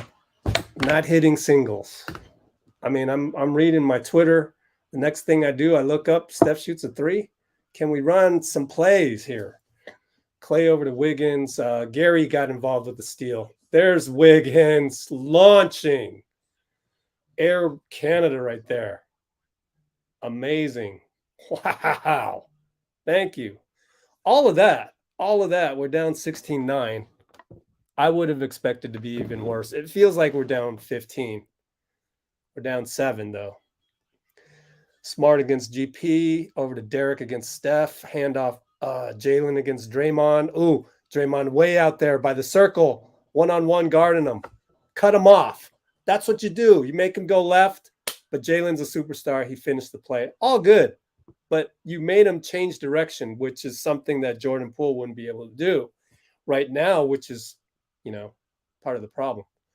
No foul call on the curl. Derek White against Steph on the 3. They're not calling those. They're just not calling those. Kind of a physical game. I guess that wasn't enough. I'd have to see a replay on that. Tatum against Steph. Steph has to foul. That's going to be a second. Pretty sure. Yep. 2 fouls on Steph. Right here. We're going to go timeout. Warriors. Check the play by play. Thank you again, Dean, for coming on, because I'm just realizing, Boston timeout. I'm just realizing how I think it was one of those mandatory timeouts, so the home team has to take it. I'm just realizing how my throat's going to get through the night. It's going to be tough. But anyways, 19-8.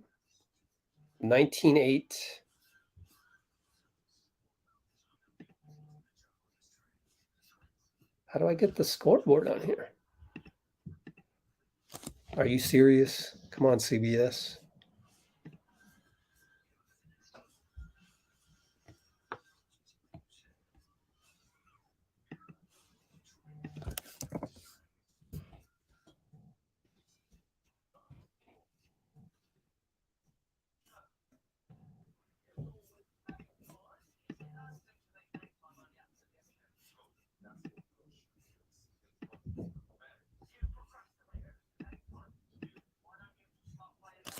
Having trouble with CBS Sports right now.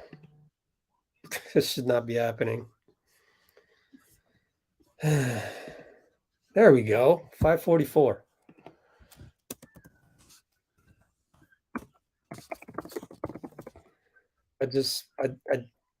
Our half-court offense sometimes is atrocious. And we have so many guys that can hit home run shots that they fall into that trap of just always hitting home run swings. Like, can we just get something easier? It drives me nuts as a former coach.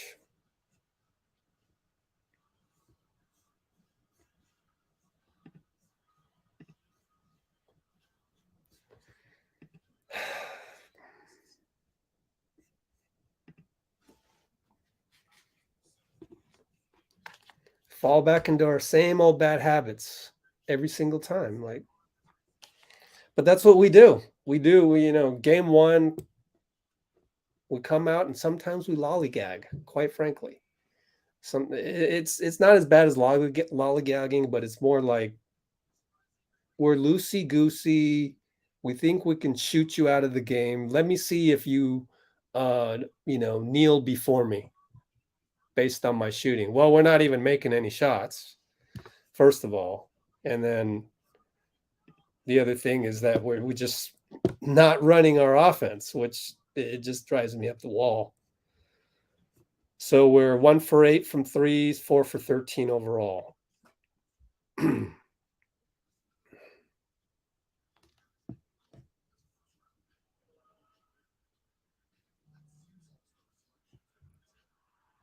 Otto Porter's in for Klay. Why am I checking Twitter so much? I don't know. Probably not a good thing to change it up, change my routine up.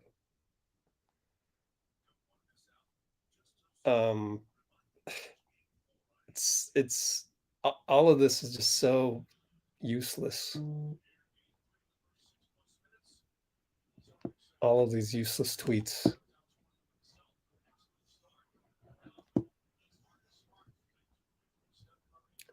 All of these guys looking for clout on Twitter. I'm gonna leave it alone. It's too much. Oh, I got to get the video of Jason Tatum holding his shoulder. We're seeing it on TV right here, just fine. I'm done with Twitter. Worst app ever created for certain times. Here we go. We get the ball. Andrew brings it up against Grant Williams. Steph against Marcus Smart. Draymond pick and roll. We get the Derek White switch. And now over to Wiggins. He attacks. Short. Misses the layup. Put more English on it or something. Horford scores on auto as Steph was attempting to switch out. We're down 20-9, which is an ugly looking score. But it's still 11 points. Draymond throws it away. At least we were trying to run something, and Steph falls down, and Jalen in there, and Draymond swats him and stares at him, and GP holds off Draymond in terms of the staring contest at Jalen. Didn't want to get him in trouble. What a block by Draymond. Great no call as well.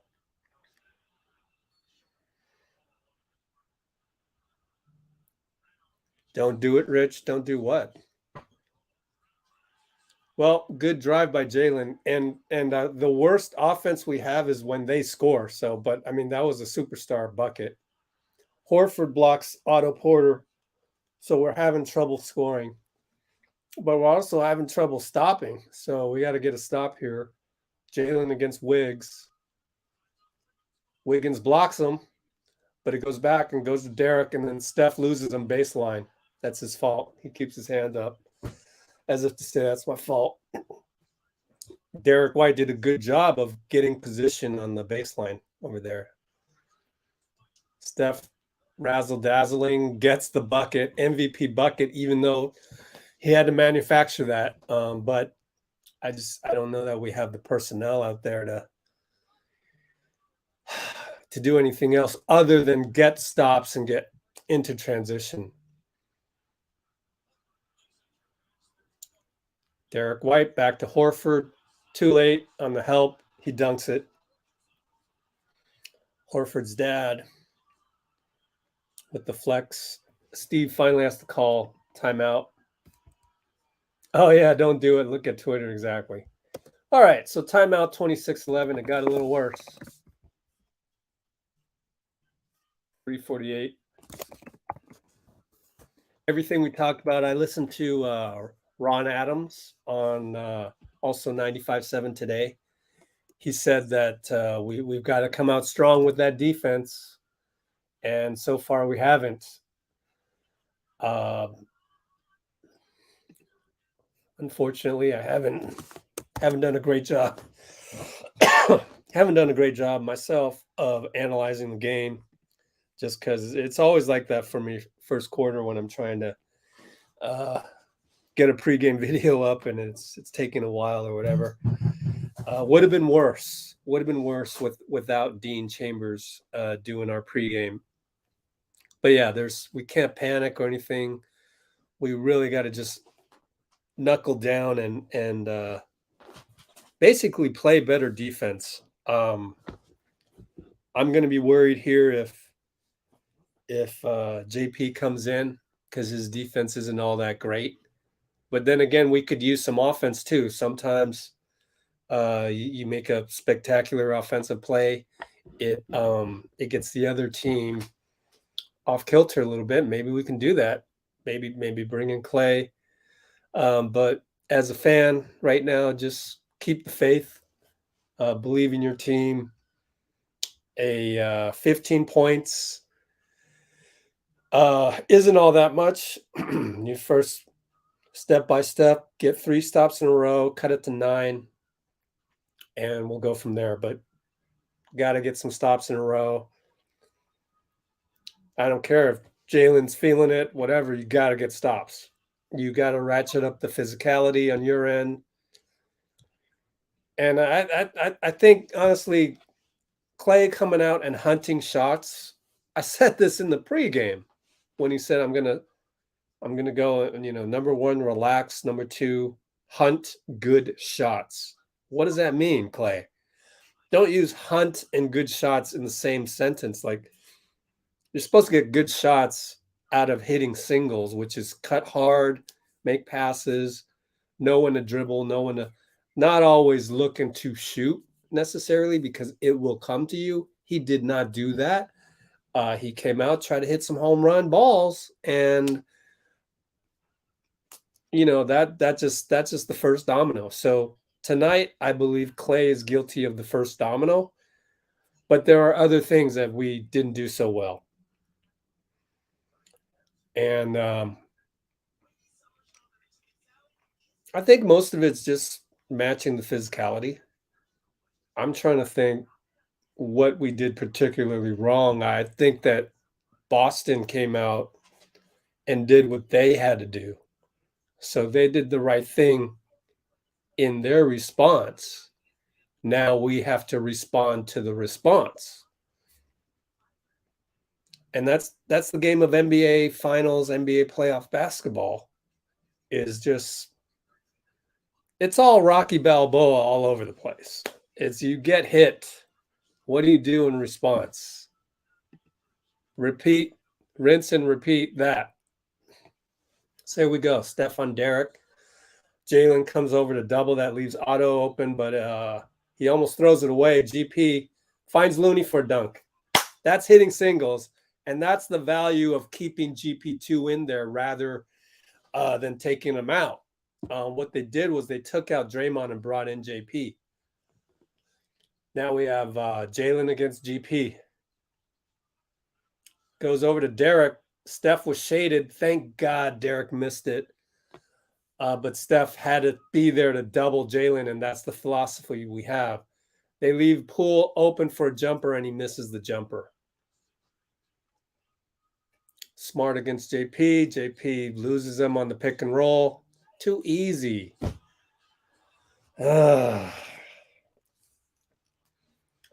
That's the part that drives me wild. It's so easy to pick JP. There's just no force at all. And it's an easy pick and roll. Marcus Smart gets a foul on Jordan Poole. Jordan Poole once again goes to the ref and says, what? I didn't foul him. And it's like, that's not the point, JP. You lost him on the pick and roll. You're at the mercy at that point. But what am I going to do? He's not going to magically learn how to defend pick and roll overnight. He's not going to magically stay in front of guys turning the corner between now and game 4. You just have to accept it. So 2 points, Marcus Smart. Other than that, just try and be more physical. Looney, Steph, pick and roll. Steph pulls up for 2. Good. That's what superstars do. You take what's given to you and you chip away. Jalen gets free. Slam dunk. See my personnel out there. Yeah, that's against Otto and GP. So get it to Gary. Get it over to JP. Back to Gary. Dunk. Missed it. Hung on the rim a little bit. And that's what the crowd wanted to call. But Otto stepped on the line.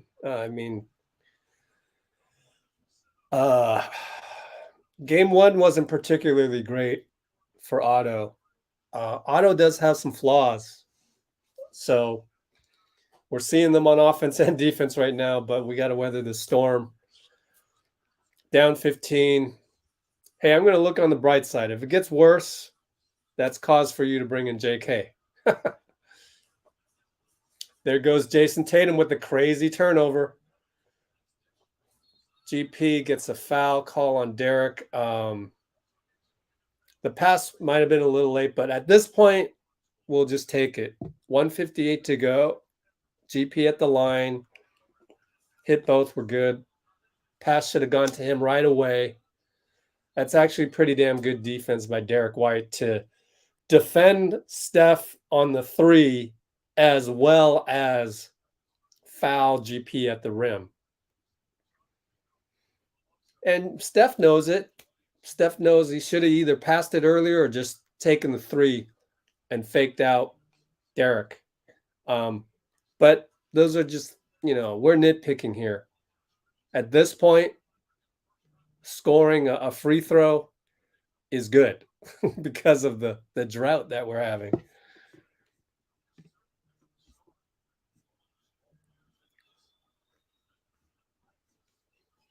Okay, GP makes both.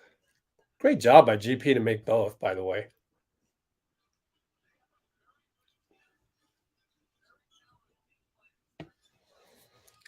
Well, someone's worried about somebody else other than Steph making shots. I'm not even worried about that. Trust your team.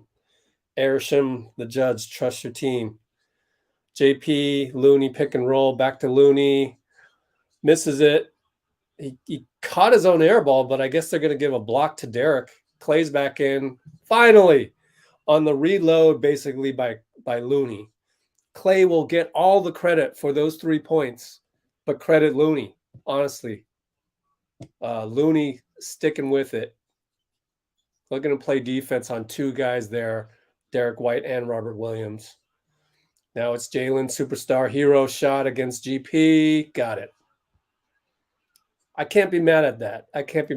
That's late shot clock. That's against GP. GP's all over him. Okay, you win that one. Still down 13.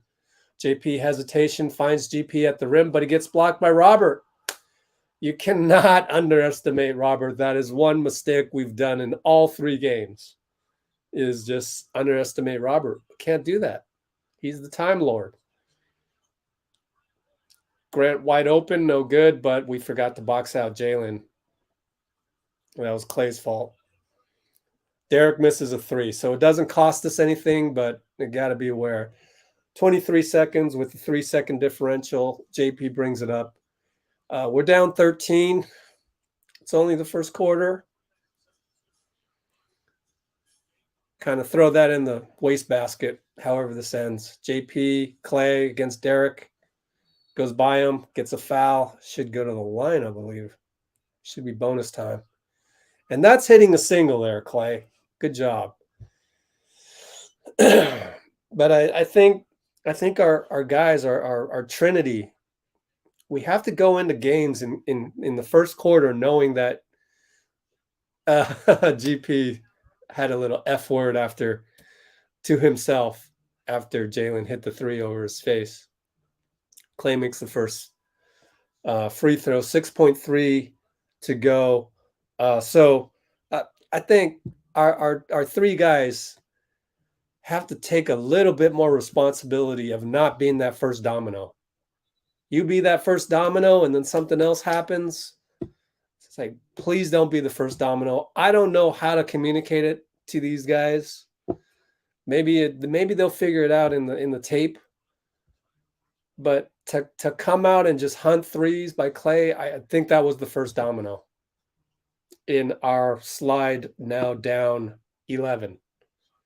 6.3 left. Pritchard against Andre. Pretty good defense.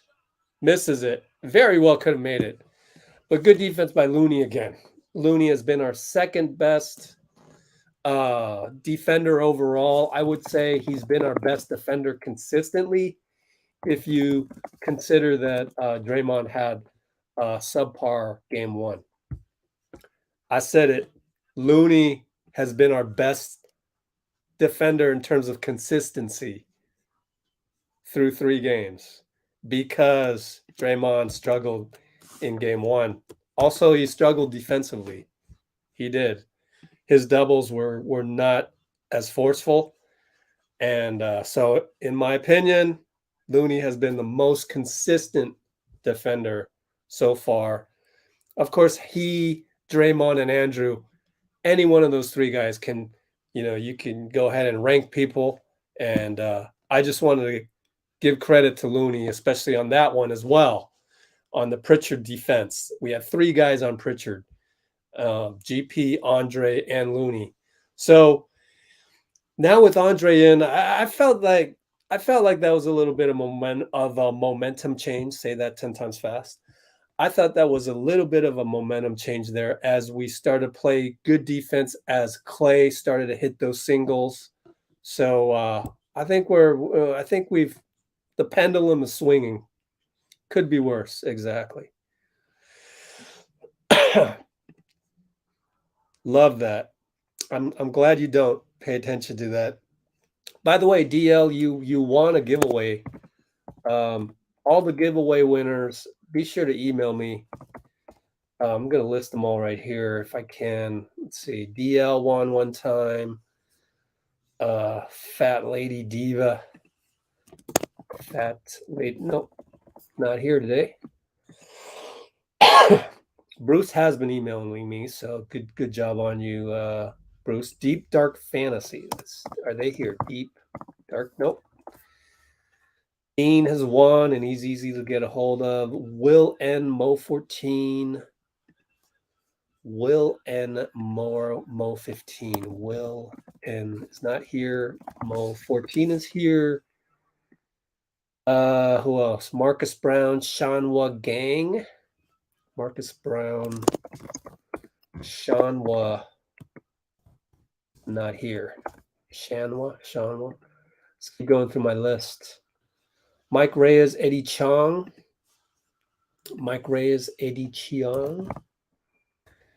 Eddie, nope.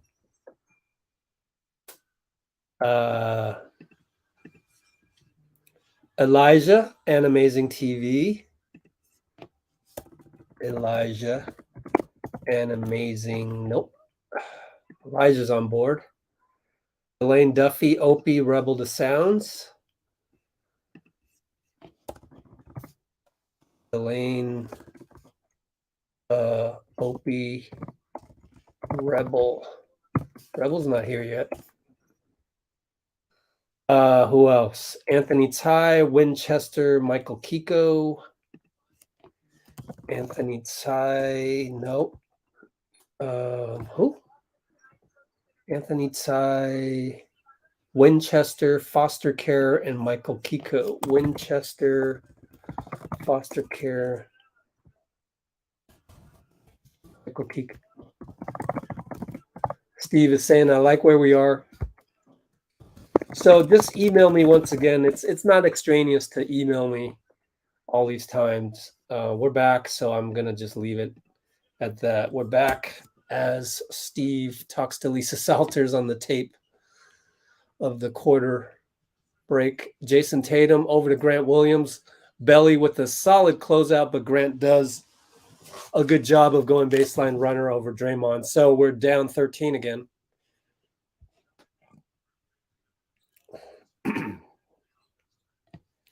Yeah, that's why I don't pay attention to hardly anybody. Belly gets swatted by Robert. How many more times are we going to underestimate Time Lord? I'm tired of it. Like, how much tape do you need to see of Robert Williams? Just know, when he's on the floor, you got to get that shot off earlier. Draymond gets called by, what is it, James Williams? No, that's not James Williams. That's, I forgot his name. Let's look it up. NBA officials. He's going to have a long talk with him. Don't worry about that. It's just talking to him. He does that all the time. Courtney Kirkland.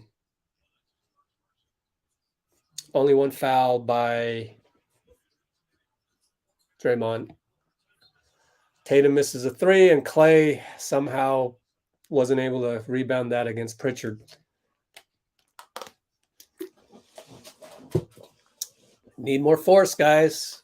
I mean, you got Pritchard on you. Bully the hell out of him. Like he's the smallest guy on the floor. That's the formula for tonight. You got to ratchet up that physicality. 10 shot clock. See, Draymond, that's how you stay in front of Derek White, but Grant Williams happened to be there. I'm going to assume that Belly shouldn't have helped there. You don't need to help Draymond. JP gets in the paint against Pritchard. You might as well go up and shoot that. You got, Pritchard on you. Anyways, Klay now finds belly. Got to shoot it. Too late. Well, now we got Klay. Got a flyby, and Klay wills a 3 in there. Not the prettiest of possessions, but we scored 3 because Klay's a superstar. Anyways, Robert and Draymond. Draymond tried to go for the steal and pays for it with the dunk. That's Draymond's fault. So again, we're not on point. We're not on point defense, and we're not going to win this game until we get on point defense. I don't care what we do on offense. You got to get on point defense. Wiggins misses a 3. Show me on point defense right here, guys. Draymond finagles a foul on Grant, and then Draymond got into Grant's head right there. Grant has no business walking over to bump Draymond, but if this changes the momentum, then great, it works out for us. I'm happy. Just better not be a double T. Please, no double T. I don't want no double T right here. Look at Grant Williams. That should be a T on Grant. Good single. Good single. Like, none of those guys, other than Jason Tatum, can cover Klay. None of these guys. Klay should be busting out on this one. Oh, Klay lost sight of Pritchard. I'm so frustrated by our defense right now, other than the Draymond finagling the offensive foul on Grant. Look at Klay. Klay's watching Jason Tatum. I see what happened. Why are we don't need to double that. Who do I blame? Do I blame Ron Adams? I don't understand that one. But anyways, I'm nitpicking. We get a foul. Klay gets a foul. But when Robert Williams is on the floor, you have got to get your shot off 0.5 seconds earlier or 0.2 seconds earlier. You got to be careful of him. Like, he comes out of nowhere, man, and he's plastic, man. You got to push that shot up there earlier. You just have to. I don't know. But then again, I'm nitpicking. I'm overcoaching right now. That's just what I'm doing. I'm hoping I'm adding more value than these commentators can add to you. That's just my goal right now. Again, we're not winning this game until we play better defense. And I need to see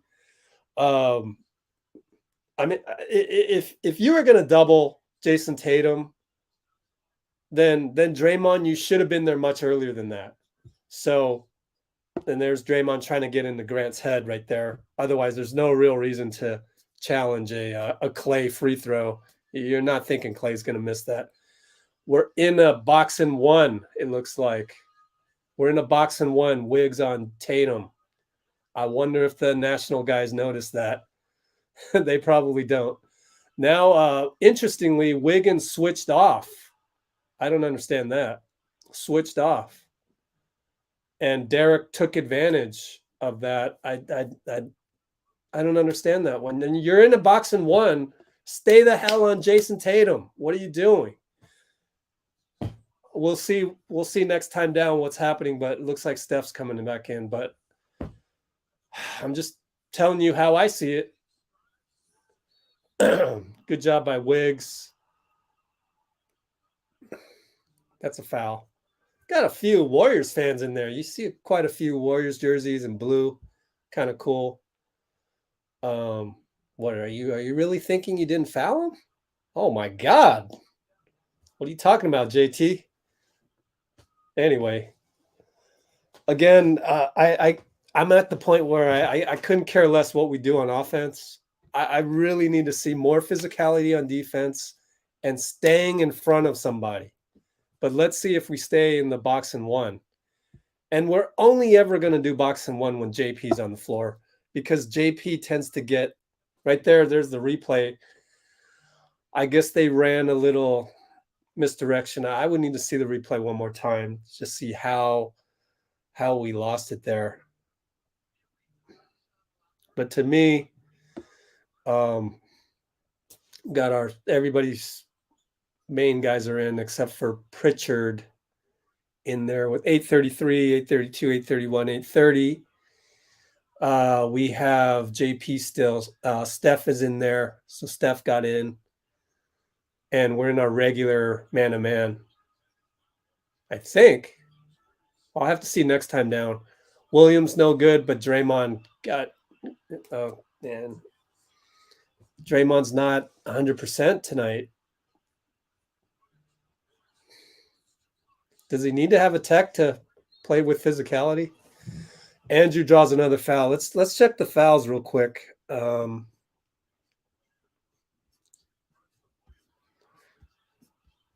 Tatum, 1 foul, 2 fouls on Robert. I don't see the force. I don't see the physicality. I don't see it on defense. That's the first adjustment. Of course, Wiggs misses a free throw.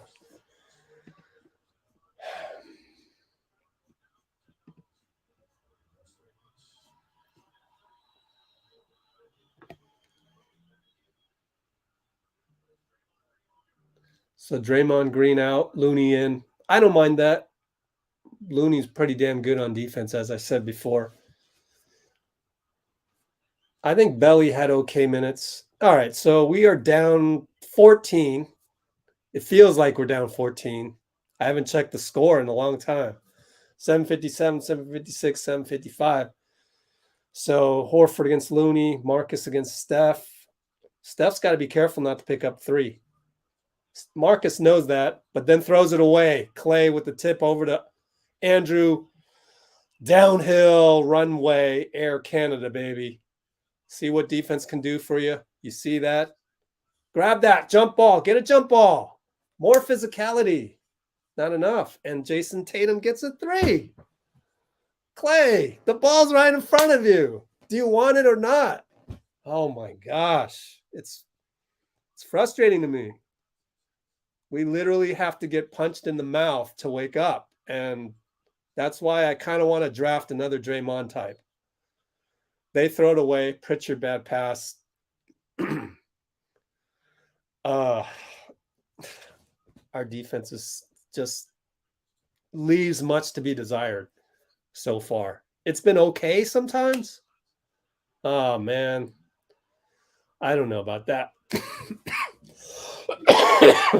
Just because Jalen crumples to the ground. Yeah. Looney's moving. Well, I trust that Looney will adjust. But let me see some force on defense. Well, nope. It's tough when you got to play with 2 fouls, Steph. So, but bottom line is our defense is still crap. It was bottom line, they scored an easy bucket. So our defense is crap. JP takes Pritchard, no and 1. Okay. Let's get a defense right here. Tatum will pull up on Steph. Splash. That's 3. Nothing you can do about that. Well, I mean, that's what happens when you don't bring that force, physicality. They get more confident. JP answers. Please. 6'10", 6'09", 6'08". Can we get some physicality on defense this time? Please. Here comes Marcus Smart. I'm going to drop and force this easy switch. What are you doing? I don't understand that at all from Klay. Like, okay, I'll just let him switch. So JT is going up against Steph. There is no urgency on defense.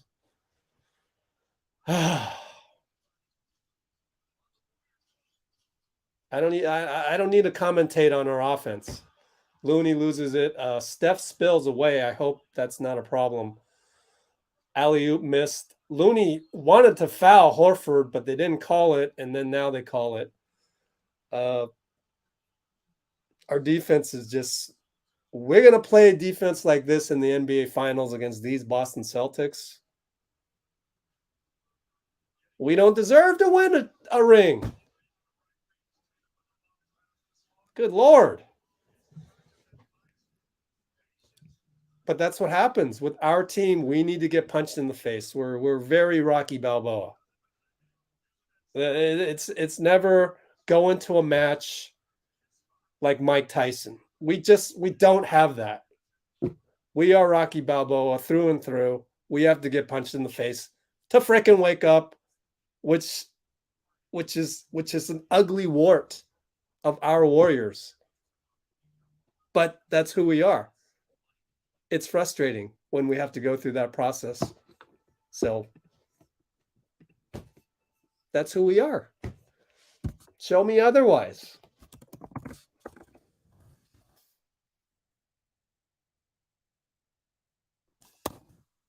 Q2 531.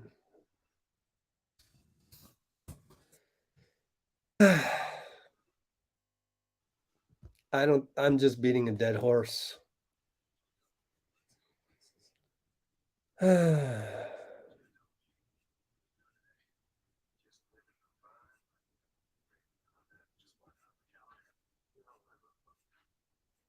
I'm trying to stay positive though. I'll just, shut up and watch them hopefully play better.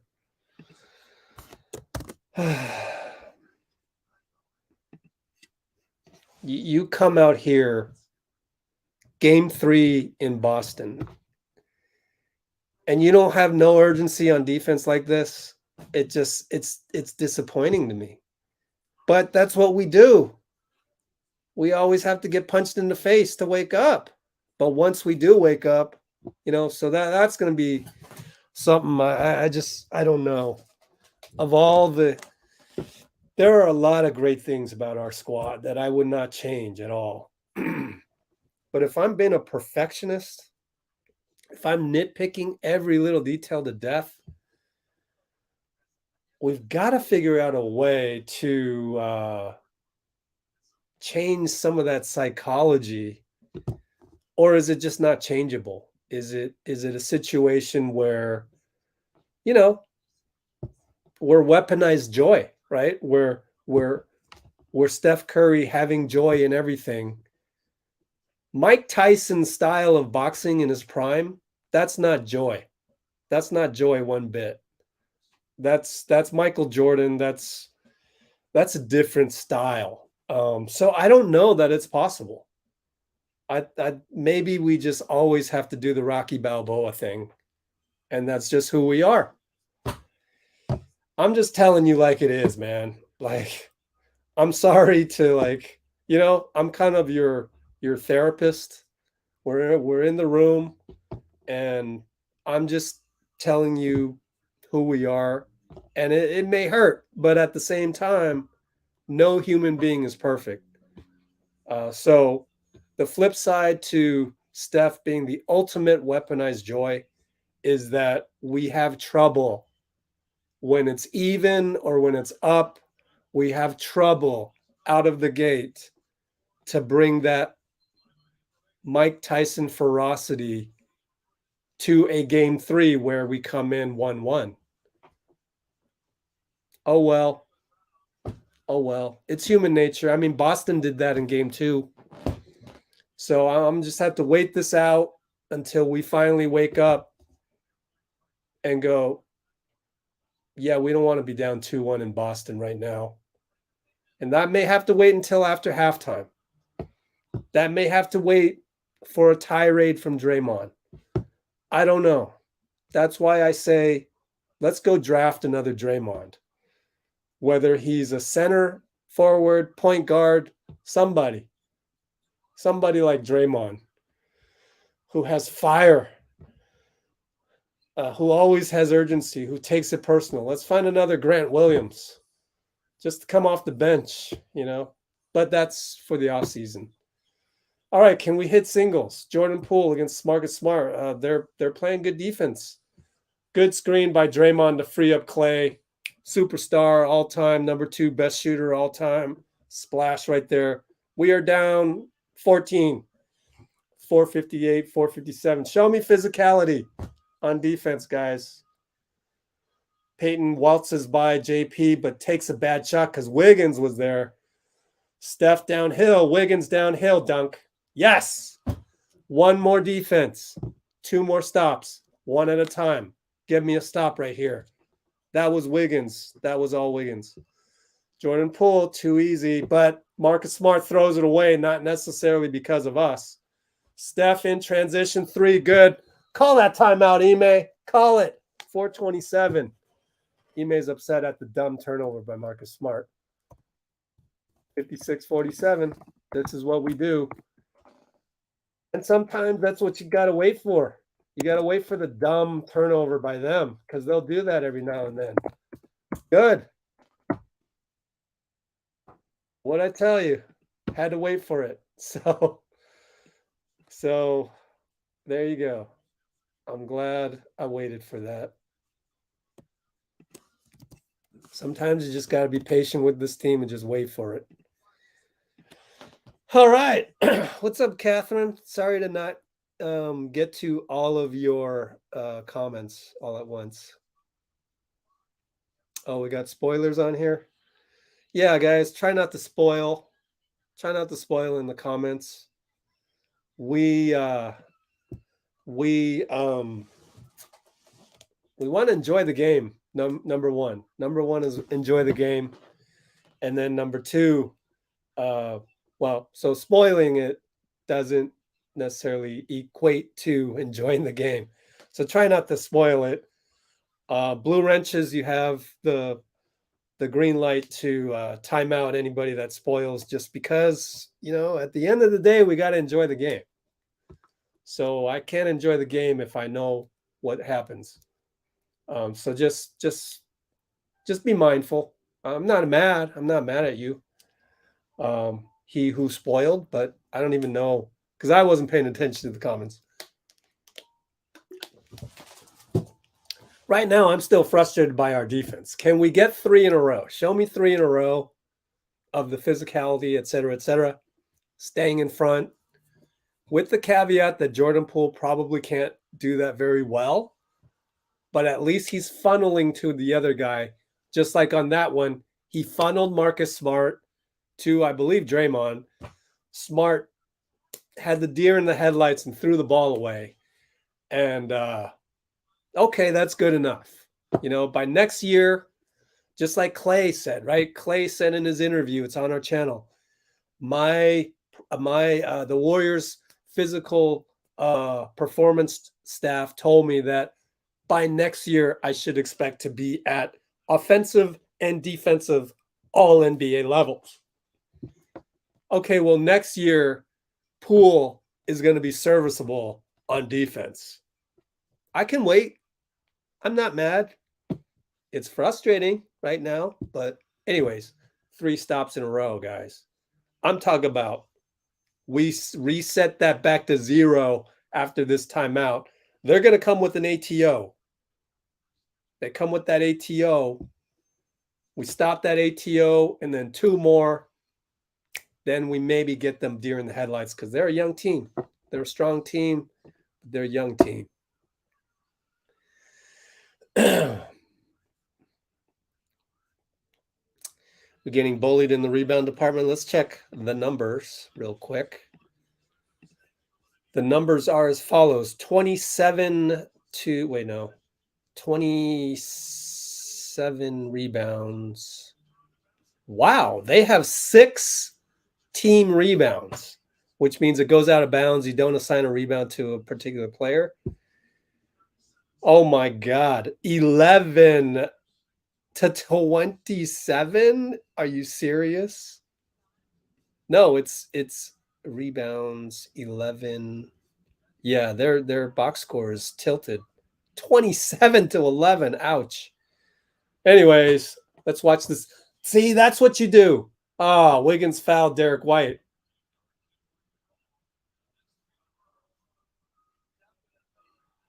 Foul on Steph? What? Show me a replay, ABC. Jama told Steve, don't challenge it. Oh, Steph was grabbing him by the... Sometimes Steph isn't even aware of what he's doing. God, Steph. 3 fouls. At least we're not in the penalty. Good Lord, Steph. God. Anyways, Marcus Smart. JP almost too late. And he bites. Horford 3. Missed it. Fell asleep there. Wiggins fell asleep. We're still not playing like our lives depend on it. Derek Williams and way to go, Klay. He gets beasted on the rebound and he still sticks his hand in there. Wow, Klay. I'm going to chalk that up as physicality. I'm going to chalk that up as a stop. Good for you, Klay. Everybody play like Klay. But I realized that was tough because Horford posted up on Steph on the switch. Steph MVP. That's a finals MVP move, baby. Left-handed against Jason Tatum. One more stop. Derek White. Downhill meets. Oh, he got an and one on Draymond. Wait a minute. Let's look at the replay. You might want to challenge this. Maybe, because it's an and one. Let's see. Oh, he's inside the circle. He's inside the circle.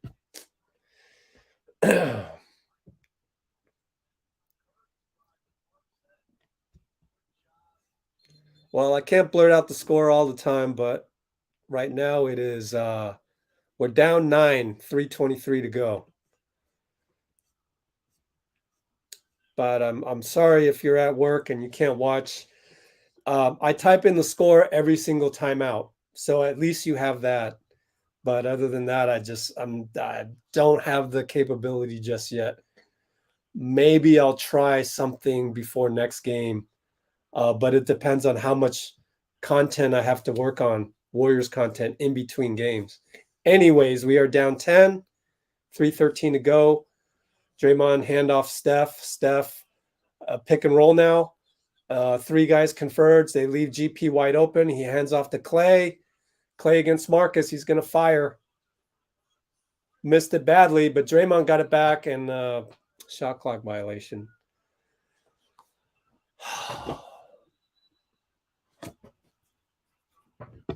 That's Gary Payton's fault. You can't stand there with the wide open 3 and not shoot the 3, especially when the shot clock is down to 10. Anyways, we are so not on point today. The urgency is not there. Anyways, JT, mid-post, Klay physicality. Oh, Jason, very long, but he missed it. Draymond, rebound downhill. Bad pass. God, Dre. Now he's got 2-on-1. Jalen smash. It's just not a great game by Draymond. It's almost like he needs to commit a technical to play well. 61-49, 228. Could be worse. I feel like it's worse than 12. But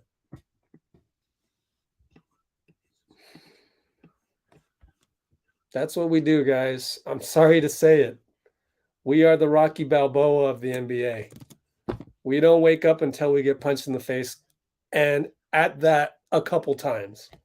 We need to have blood bleeding from our eyes, from the cuts above our eyes. Then we play well. But what are you going to do? What are you going to do?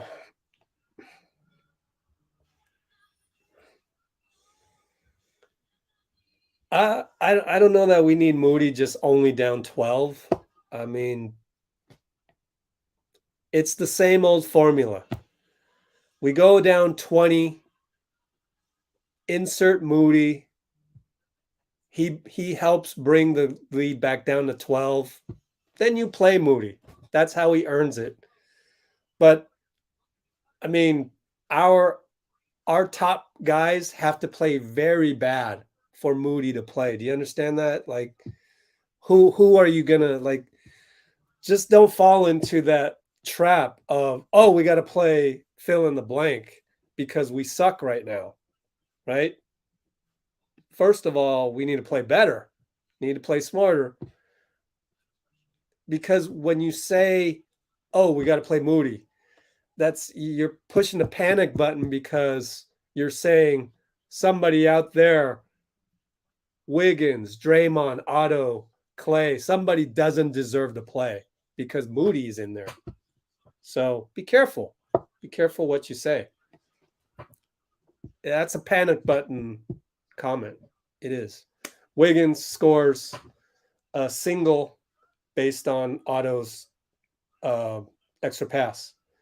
Jalen, way to not get him around that corner, but good job by Jalen to keep the ball. Stay live, guys. Good job by Draymond to help on Tatum. So we're just got to hope Brown misses, and he doesn't. So what are you going to do? Klay doubled. Steph, he gets held by Horford. No call. God. Now Wiggins shoots a dumb three. Like, oh, well. I mean, I can't sit here and just blame the refs. I kind of want to say the domino effect of not being physical enough on defense. Good defense by Wiggins on the help. Let's go, guys. Draymond over to Otto, wide open, hits it. All right, so all of that, we're down 10 again. That's not bad. That's not bad. All right, can we stay in front one more time? We need 2 more stops. 2 more stops for the momentum to go our way. Marcus, downhill on Otto, too easy. You know he's right-handed. Oh, my God. Oh, well. Steph, razzle-dazzle on Derek, pulls up for 2. That's Jordan-esque. Wow, that's finals MVP. That's 2 for 1. That's unbelievable. Man, Steph, what are your numbers, by the way?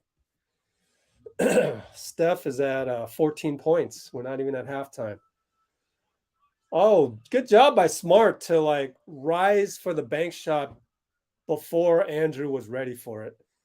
In any case, they're killing us off their dominant hand.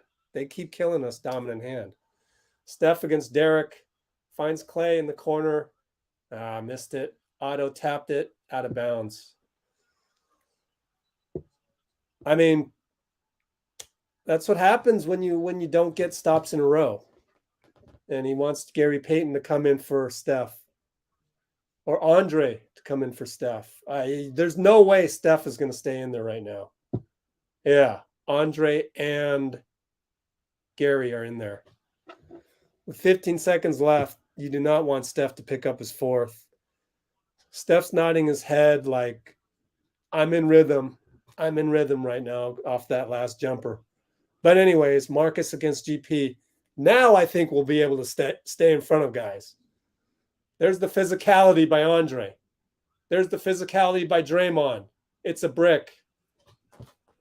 I mean, do we need to have Andre and GP in there all the time for us to play physical defense? I mean, if that is the case, I might vote for that. But, it's halftime, whatever. But, our defense needs to be better. It's been occasional flashes of good defense. But, Jesus, 68 points? 56 is enough to win a game. Steph said after game 1, after we scored 108, 108 should be enough. Well, 112 is enough. 56 at halftime. Jesus, 68. Come on, guys. So I think people need to be yelled at halftime. I mean, I just, why do we got to play the Rocky Balboa the Rocky Balboa style? We got to get punched 50 times in the face before we freaking wake up. I keep repeating it. It just frustrates the hell out of me. Thank you for having patience with me on that.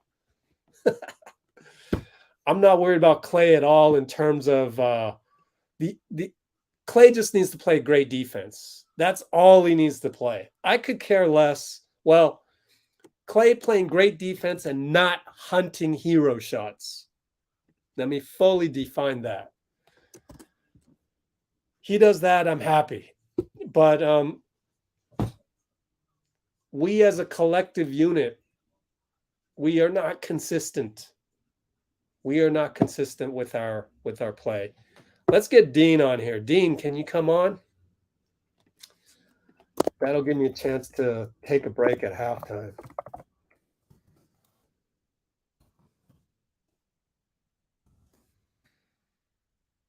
Doubling too much.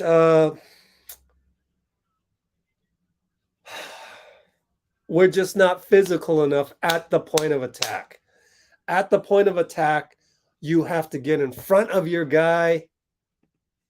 You can't let him turn the corner, and you have to meet the body with the body. You have to do it with your body. You got to make it hurt.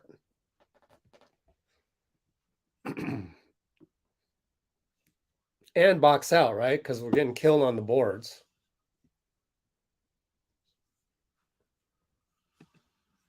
I keep saying this about Moody and Kuminga. When you bring up Moody and Kuminga, you are giving up on Draymond, Steph, Klay, Wiggins, Otto, GP. Are you really giving up on those guys? I mean, it's okay if we go down, say, 22, then maybe, yeah, you give up on one of those guys. But whenever you guys bring up Moody or Kuminga, you have to understand we can't play 6-on-5. So when you bring up Moody or Kuminga, please include who they sub in for. Please, from now on, I'm going to challenge you. Next person that brings up Moody or Kuminga, you must bring up who they are subbing for. I'm tired of that. You're not getting it. Steph, Klay, Draymond, GP, Poole, and Otto and Looney need to play better defense as a collective unit all the time. That is the problem right now.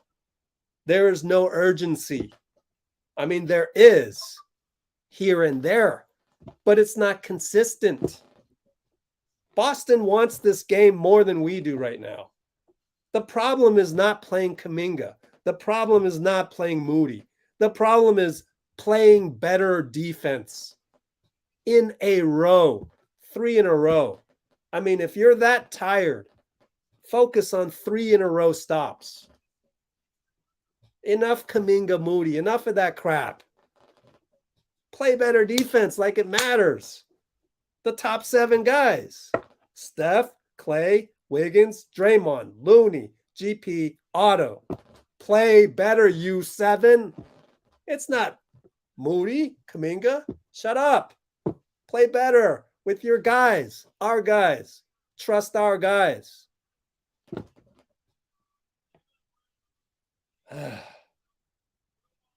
Well, I mean, HMD, you're touching on it, but we can't magically have a fully healthy Wiseman out there right now, right? And we've shown it before. We've shown excellent defense against Memphis, excellent defense against Denver, excellent defense against Boston last game. We just mentally do not have the urgency tonight. And we are going to lose this game unless all of us, those 7 guys I mentioned, collectively agree with each other. Maybe throw in Andre as the 8th guy. So no Moody, no Kuminga. I mean, if these guys continue to suck on defense, we go down 22. All right. Maybe you bring in Moody or Kuminga or both, change the game a little bit. At that point, it's their game because you 7 guys screwed up and you didn't bring the mentality needed tonight. Okay, at that point, give it to Moody and Kuminga because you don't deserve it. So are you 7 going to come onto the second half and play like you deserve to play? Like, this is awful. 68 points. I'm sorry. It's awful. So I'm just being the hard-ass dad right now. I know that. We're all about positivity at the end of the day. Of course, I appreciate the fact that I can blame 7 awesome defending players. Like Steph is a two-way player. He really is. Well, JP doesn't play great defense, but hey, look, he brings energy. He's young. He's our future. Okay. So overall, I'm happy to be here. I'm happy. I mean, we're in the finals. Game 3 in a tough environment, in a very storied franchise environment. You know, This crowd decked in green. By the way, kudos to the Celtics organization for laying out the T-shirts to say 18, as in 18 championships is what they're after. 617 area code. I mean, that was actually a very, I got a lot of respect for that. I mean, we are playing against all odds. We are playing against 17 all-time Larry O'Brien trophies and a fan base that basically just demands no less. So I have all the respect for Boston, and I am very happy to be here. I'm very happy to be able to compete against such a youthful, athletic, yet physical team. Like, that doesn't come along very often. I mean, you can count all of those teams in the NBA on one hand. Like, literally, Boston, Memphis, Miami. And I don't know about Miami, honestly. They just have a lot of heart, and they always play with physicality on defense. But anyways, this is a damn good team. So for us to be down 12, which is for the Splash Brothers, very manageable. I'm still, let's go Warriors. I'm still, we don't need to throw anybody under the bus. If I've done anything as an angry dad over the last 2 quarters of play, I don't think I've thrown anybody under the bus. I've demanded that certain guys play better. I've demanded that certain units play better. But on the whole, I haven't really thrown anybody under the bus. So at the end of the day, we're still let's go Warriors. And I'm going to root for this team. And if anything, I've gotten to a point where I kind of accept this team for who they are. I've said it over and over, Rocky Balboa. We go out there and we're loose because we're weaponized joy. That's how Steph is. But when the game turns ugly, like Game 3 NBA Finals on foreign turf usually does, well, for personalities like us, we have to get hit in the face 50 times before we wake the hell up. I think we'll do it.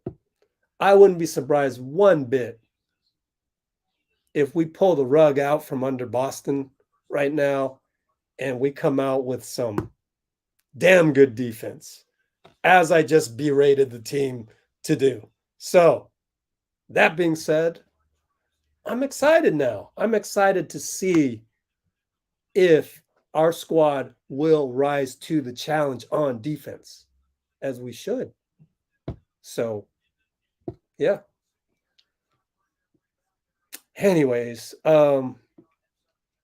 good talk. Let's get Dean in here. Dean, go ahead while I go get my Uber Eats. Rich is talking about 68 points for them, which is 120 and 16, right? So it's 136 points over the game to 112. But you know that I love to look at quarters. The first quarter, the Celtics had 33 points and we had 22. The second quarter, we lost by 1 point, which was 34 for us and 35 for them. So a lot of this is carryover from the a lot of this is. Did you hear that a little bit, Rich? No, what'd you say? We had 22 points. The Warriors had 22 points in the first quarter to the Celtics 33. In the second quarter, the Warriors had 34, and the Celtics had 35. So it was the second quarter was a great quarter, really, by both teams, very close. Again, we're very top heavy experience wise. A lot of these guys, you know, played a lot better in game 2 because they now had been in the finals for the first time in game 1. This is the first time they're playing a finals game on the road where the crowd is booing them, where the crowd hates them, or not hate, you know, but, you know, sports hates them. And I think if we continue to at least try and play the way we're playing throughout most of the second quarter, bring that energy into the third, you know, yeah, 68 points is a lot to give up, but we're not, you know, 68 to 40 or something like that, you know, or 32 or something. We're only down 12 points. I think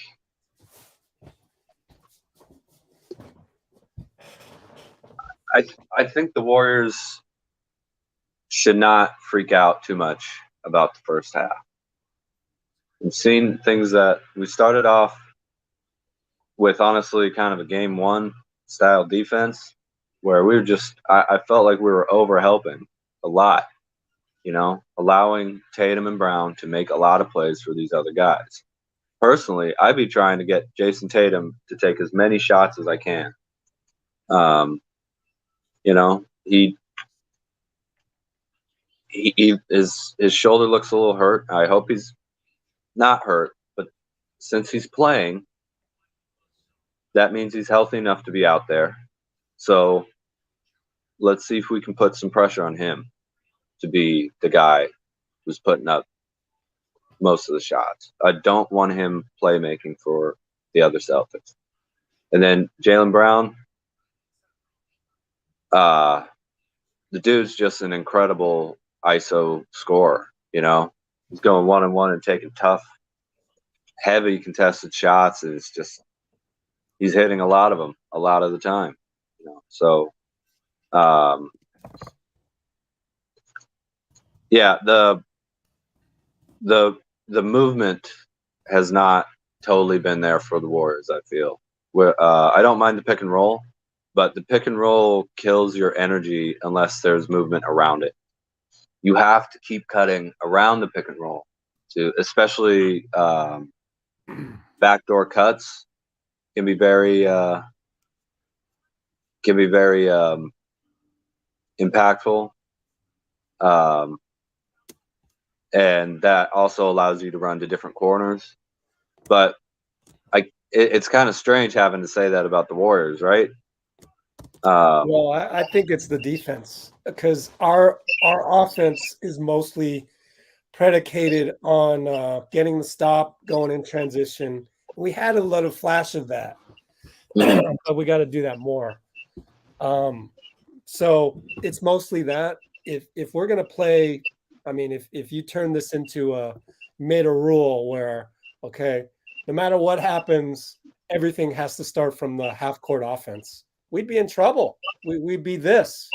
We would lose the finals. We probably would have been eliminated by Memphis. You know what I mean? Like, our offense is so heavily dependent on our ability to play defense, get the stop, and run in transition, and get the three in transition, and just organize chaos. Just throw all this organized chaos on you. So if we can't get to that point, we usually have trouble. So I'm not really worried about half-court offense. I'm really worried about defense, because it leads to, if we don't play good defense, then we're going to be stuck playing this half-court offense, which is tough to do against Boston. Mm-hmm. Anyway, Absolutely. I'm back. Yep. So see you at post-game? Yes, sir. All right. Thanks, man. All right. The Warriors. Meet you. Third quarter, baby. All right. Well, Robert Williams got a bucket at the rim, so not a good start. Down 14. Draymond against Marcus. Here's our half-court offense. Klay was looking at Looney to go, but he wasn't there, and now we're stuck with three guys. So ugly. Klay, what are you doing out there? Can Wiggins bail us out? Nope. Oh, boy. All right, let me look at our defense. Tatum, Wiggins. Steph, get back on your man. Stay on Marcus. There you go. Tatum got too deep and missed the layup. See? Going one-on-one is not all that bad. There's our transition offense. Do you see? This is Warrior basketball. It's not, oh, we need to do this or that in the half court, this, that, the other thing. That is Warriors basketball. They miss, Draymond push. JB misses. Steph, touchdown pass to Draymond, missed the layup. Oh, boy. Got no words for that. I'm just glad Scott Foster didn't call a foul on Steph. Why are we walking up? Look at, I mean, Klay wanted to launch that. Now Steph will will in a three. But Klay is right there, ready to shoot, and we're jogging up court. Oh, man, this is worse film than game one, honestly. Like, this is throughout. But whatever. I'll try and keep it positive. Marcus Smart, good job by great job by Steph. First of all, staying in front of Marcus. Secondly, great job by Wiggins to box out Rob, who then fouls him. Let's check the fouls on Rob. The more fouls for Rob, the better. 3 of them. Let's get him in foul trouble. Oh, thank you, HK. Hey, Deep Dark Fantasy, you're back. You know, can you email me? Email me. You won a prize a long time ago. Oh, Steph is hot. Doing finals MVP things right now. And that includes dropping a 3 on you. Okay, we need another stop. We're down 8. Somehow, we're down 8. Oh, Marcus, that's a charge. That's a charge, baby. That's my two-way guy. That's my two-way Steph. Oh, yes. That is physicality on defense. Yes. Yes. Finally. Well, that's 2 in a row. I want 1 more in a row. Oh, yeah, Steph. Yeah, Steph. Oh, he gets the step. Oh, he missed the layup. No. No. Now we're in transition on defense. Tatum. Ooh, making some all-star moves, but uh-oh, Steph got called on the 3 on Marcus Smart. Are we going to – you might want to challenge this. Hurry up, Jama. Steve Kerr challenging. No. Yeah, you got him, Steph. What is Steph doing tonight? It's so on and off, on and off. Great D, bad D. Great D, bad D. It's just – oh, my gosh. Such a roller coaster ride on defense, I tell you. Absolute roller coaster ride. 4 fouls.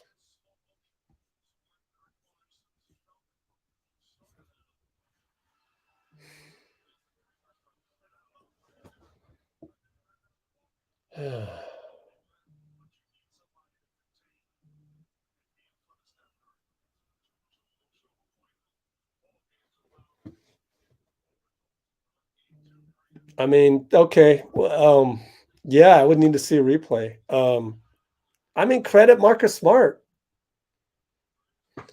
Credit Marcus Smart then.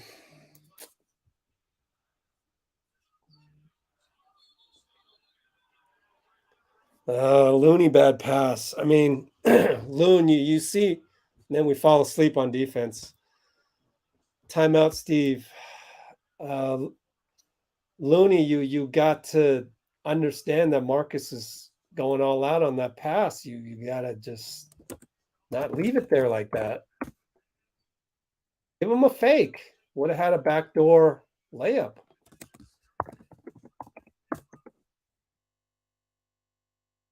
But anyway. What split action? Again, are you joining late? Like, it's why are we doing the split action? Like, why are we not playing better defense? That's the real question. Why are we not playing defense good like 5 times in a row rather than good here, bad, good, good, good, bad, bad, bad. You know, no emotion from Kerr. What do you want? I think you got to go with no emotion right now and just be stoic. Better man than I am.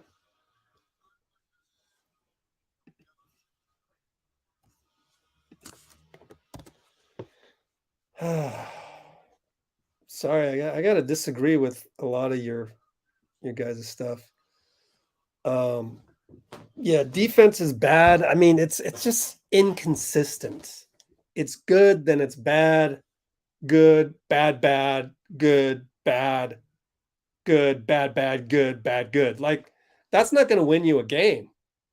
That's still all the ones that come after bad are half-court offenses.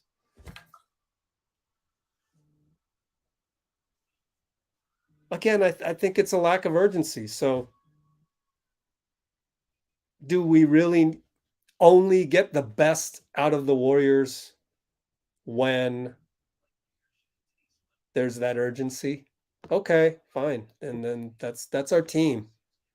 I'm here to teach as much as I can about the Warriors to you. That's what I'm learning.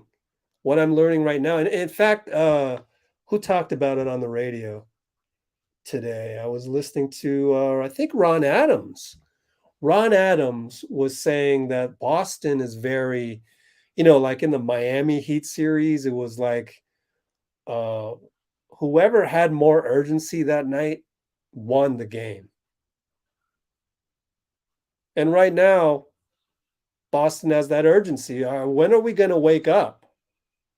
Because they have home court advantage right now. So I think they probably had more urgency going into game one, knowing that, we're in a hostile environment. And, we were going to be loosey-goosey anyways. We're at home. We just came off a 4-1 series. So, okay, if that's the case, Boston wins game one. We win game two. Boston wins game three. We win game four. Boston wins game 5 at Chase Center. Then we got to win game 6 in Boston. So when are we going to wake up and understand what's happening down the road? When are the Warriors going to realize they are the Warriors? Like, I would like to see our top 7 guys, including the coaching staff, understand that, hey, and I think Ron Adams gets it, so I have hope. But hey, guys, I don't think we play well until we have that sense of urgency. So what's it going to take to have that sense of urgency, which is really stop guys on defense? What's it going to take? I don't know. Maybe right now. Hand off to Wiggins against Jalen. He's looking for Steph. Doesn't see Steph, drives. Draymond's got to hit one of these. Missed the 3. Horford rebound.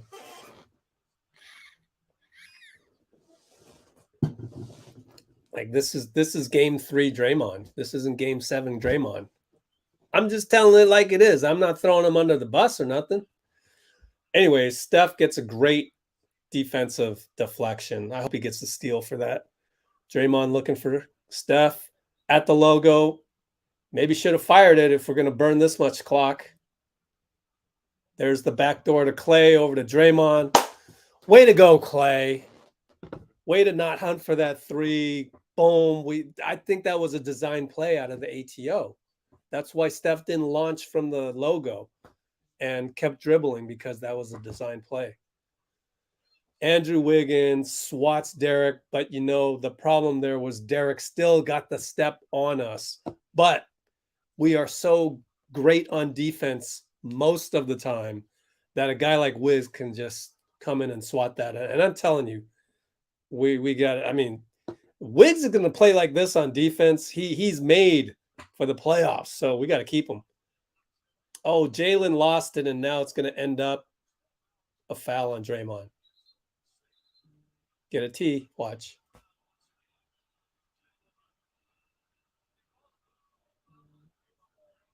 I gotta agree that it looked to me like a foul on Draymond. He's a little off. He's just a little off. I don't know what it is. It's game 3 Draymond, and it's not game 7 Draymond. I don't know what it is. lost the ball. He tackled Jalen, and he's I don't understand it. He tackled Jalen. He tackled him. How can you be mad about that? But anyways, Jason Tatum now, too easy of a switch on the Steph. Now we're in scramble mode. And Horford scores on Steph. Just can we not easily give up the pick and roll like that? Klay, that's on you. I don't understand that. That's an adjustment for next game. Anyways, Wiggs, open 2, no good.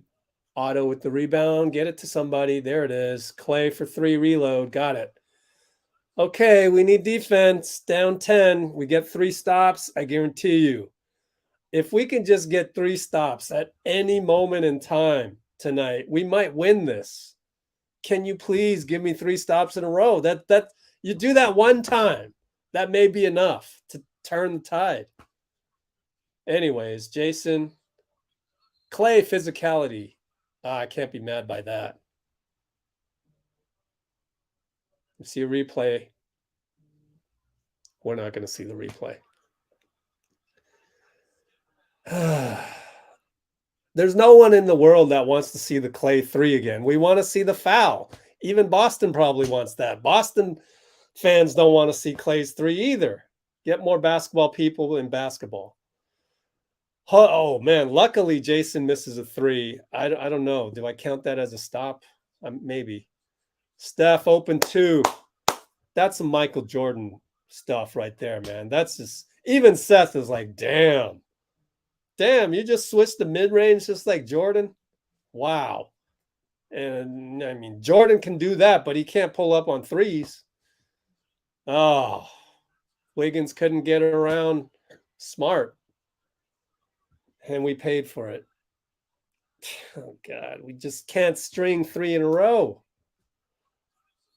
Klay went to try and dunk it on Horford. Oh, man, that's crazy. All right, you got to the line. I can't complain. I'm nitpicking everything. I'm just nitpicking everything, man. That's solid. That's a solid, they got a good gripe, I think, on this forearm. Wow, that could be an offensive foul if they wanted to review that.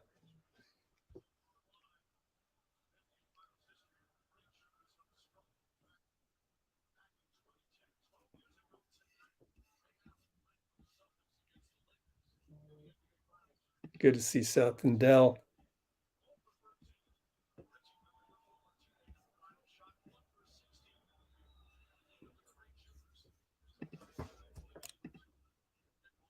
Aren't we glad that Steph isn't Aaron?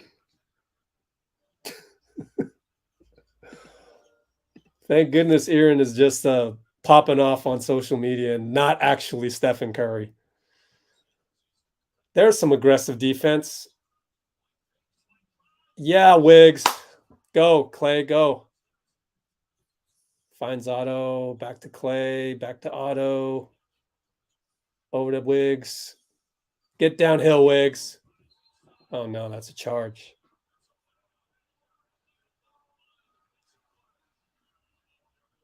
I mean, I don't know. Maybe get in the air earlier. Maybe just rise earlier. That's pretty solid defense by a former Spur, Derek White. I can't be mad at that. I can't. That's great defense, and Wiggs got duped. All right, so now we got Jalen. We still got to pull 3 in a row here. Derek going to pull up on Draymond. Nah, you're not making that. Go Steph. Steph brings it up. 507, 506. He's going to pull on Al. That's a foul. Wow. How did it? Dude, we are watching greatness, my friends. We are watching something that Michael Jeffrey Jordan cannot do this. And he can do some of what Jordan was doing. Thank goodness that wasn't tweaked ankle. Man, we are blessed. We are blessed to have this man on our team. I don't what's the score right now? We're down 6. This is incredible. This is absolutely greatness. Absolute greatness. How do you make that? Man, absolute greatness. I mean, okay, maybe Aaron was right. If I'm Curry, I'm just pulling up threes. I don't necessarily agree with that, but I mean, you got a great screen by Draymond and you have Al Horford. You can already calculate that he is coming into your landing space. That's unbelievable. That's unbelievable to make that. So, okay. I don't know that I'm just pulling up threes if you're Steph, but man, you got me on that one, Aaron. Yeah, I'll take an L on that one.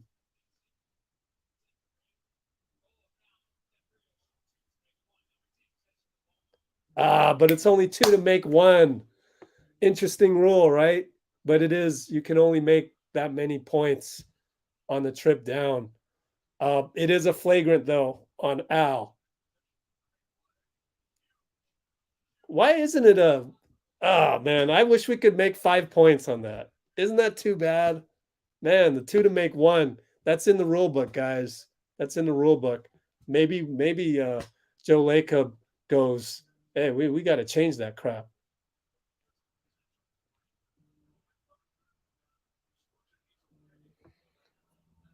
I don't understand that, though. 2 to make 1. I just like, why can't you get the extra shot? Okay. Because normal, okay, we get to make 5 points. Do we, or do we get the ball back? This is interesting.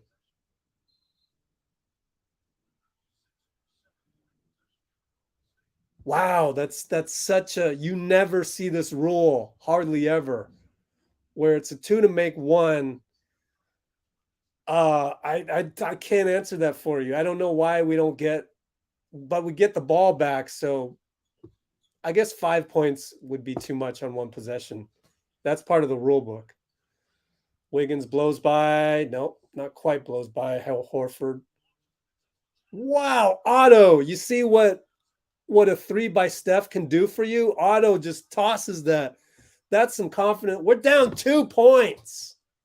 And our defense has only been like 2 good stops in a row. That's all Steph. That's the brilliance. That's the all-time great. He's above Michael Jordan for me right now. I've never thought I would say that. Great defense. You know, I almost count that as 3 in a row. Man, we're playing great defense. Man, this team is so awesome when we have urgency. We are so awesome when we have urgency. Good Lord, this is a blessing. Blessing. I'm at the temple of Steph Curry. Oh, missed it. That, you know, you could take a heat check if you want. You're the point god, man. Oh, wow. One more good defense. JP's in there. Gets picked. He's on Al Horford.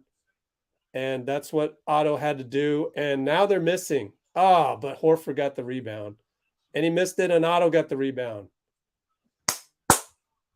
Yeah, let me take a quick check on the bonus situation. We're in the bonus now. I don't know if that means the next one or Otto shooting this one. But look at the Tide. There is no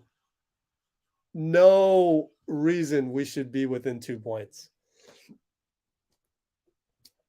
All of Boston is in a collective deer in the headlights.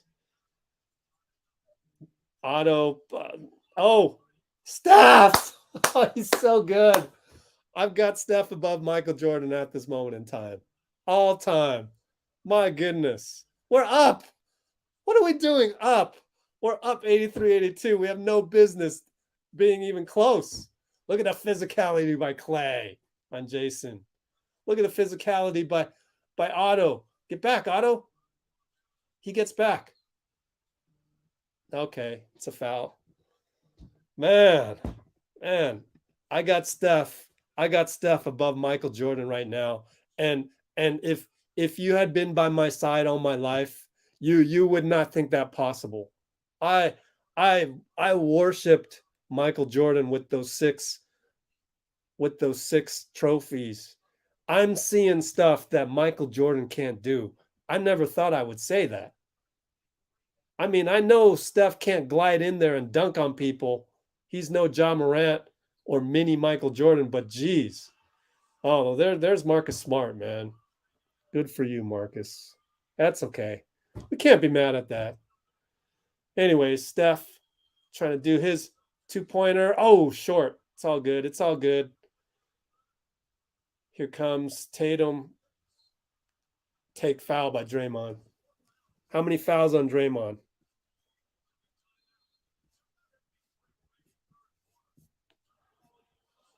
Draymond has 4. Damn it. All right. Well, let's see. Timeout with 85-83 Boston. We have no business being this close. Man. Stephen Wardell Curry. The GOAT. Oh my goodness. What I'm witnessing right now, I have never witnessed before. I mean, I'm sure he's done it before in the finals. It's just that it's different now. It's against this defense. He has shoulders out there, 48-inch shoulders or whatever you want to call it. I mean, oh my goodness. So awesome. Oh, my Uber Eats is here. Let me just tell him to leave it at the door. Oh, okay.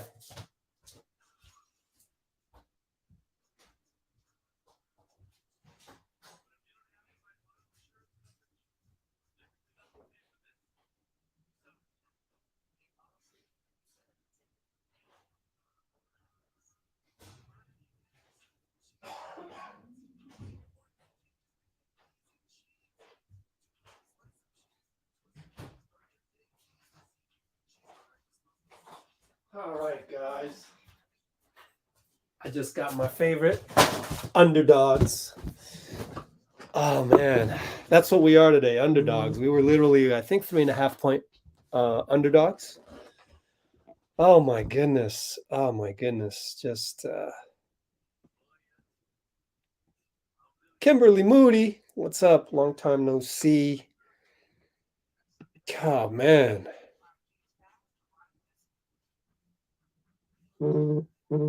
Oh man, this is just wow. What did we just see? That was just unbelievable. This kind of stuff. I mean, literally, I have not seen this in the finals since like 1998, Chicago at Utah. Sorry, Dean. I know you're from Salt Lake, all that. But I mean, wow. Oh man, this is just like epic stuff, man. Wow. Unbelievable. That was not just an MVP stretch. That was a greatest of all time stretch. I mean, geez, have you seen this in the finals ever? I mean, I'm sure Steph has done it before, but it's just that his defense as well. Oh man, I'm just sitting here in awe. Wow. But we still got another Curry quarter. God, Aaron, you gotta here we are. We're having this magnificent time praising Steph, and Aaron comes on board. And then why did Steve rest Steph? Like, are you the Debbie Downer? Are you really the party pooper? Are you really the buzzkill? Shut up, Aaron. Get out of here. You know what? You deserve to be timed out for that crap. Put user in timeout. Why is he resting? Because he needs rest. Dummy. Good Lord, man. Come on, Kerr. No. Delete. Don't jump on Aaron's bandwagon. Let's check the minutes right here. 27 minutes. We got another quarter to go. I mean, relax. He's got 4 fouls as well. Good Lord. God, man. This is not a video game for the 5,764,000th time. God. That's it. From now on, I don't know. I don't know. It's hard for me not to fight your negativity with negativity, but I'll try. But if I can say one more negative on negative thing, if you're going to post dumb shit in the comments, I'm going to time you out from this point on. I have no more tolerance for that. On this GOAT night, don't give me stupidity in the comments or I'm timing you out. And if you don't like that, leave the channel. I'm not here. You're ruining my Steph Curry experience. My God. God, the stupidity. Good Lord, man. Yeah, how about giving him credit? Did you come to your senses? Anyways, you guys just forced me to miss why Jason Tatum got a layup. That's your fault, Aaron. Now I can watch the game. Good Lord. Get out of my chat. Awful. Now Klay's hunting threes. Uh-oh. Well, at least we only got 2 more minutes until the fourth quarter. I don't know that Steph's going to... Yeah, Steph might play all 12 minutes. He might play all 12. Smart turns it over. You got Jordan Poole on the run. Misses the dunk. Foul on Jalen. They want to review it. The problem here is if they win the challenge, it's going to be a jump ball. I don't know. Thank you, Vitor. Oh, he hit his head. Armpit, hit head. Oh, yeah. Easy call. Good job by JP, honestly. But he misses the free throw. Can you believe that? Wow. Man, I think the reason why I got fed up with those comments is that I'm trying to enjoy this Steph Curry experience. And you come on here and you throw Steve under the bus? What does that have to do with anything? That's an absolutely ridiculous comment to make. So I'm done with that. We're going to move on. But Vitor hit the nail on the head. Yep. Mr. Ogbedi just timed himself out for a dumb comment. You can just leave the chat. I'm all good with that. Yep, this one's timed out too. Those of you who even hint at throwing Steve Kerr under the bus right now will get timed out. I would prefer that you just leave right now. We got 89. If there were only 11 of us that don't throw Steve Kerr under the bus right now, I'm fine. All 87 of you leave. I don't care. I'm trying to enjoy this. This is a GOAT experience right here. Anyways, 112, 111. Again, the stupidity made me miss plays in the actual game. I'm going to have zero tolerance on that tonight. Jordan Poole going to pull a 3 in and out. Jump by Andrew. Nope. Robert Williams there. Anybody else want to get timed out? Look at Klay with the physicality, but Grant is wide open and he hits a 3. And so we're falling apart on defense right now. But I'm sure Steph would be in there, but he's got 4 fouls. So does Draymond. Klay with the game 6 style of silencing the crowd. Udoka's extra mad, which makes me extra happy that they would leave him open way out there. They know better than that.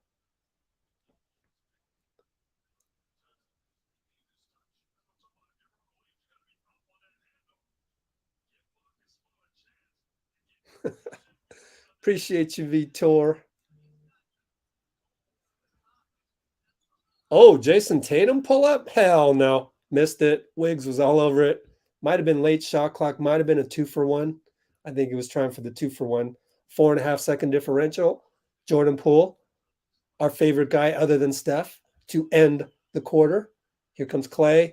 Flare screen. Looney with another screen. We got a mismatch. JP against, oh, he wanted to find Klay. Klay's going to shoot. Oh, missed it. Man, he should have gone back to JP. Should have gone back to JP, but okay. All good. I mean, Klay made the last one, so I'm actually not that mad. Overall, pretty epic third quarter. Overall, pretty epic third quarter. So I'm happy.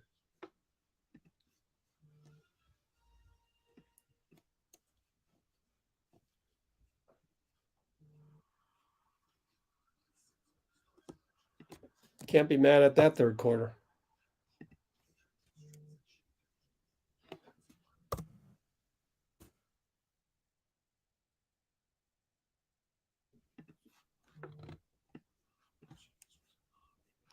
I'm missing a whole bunch of comments, so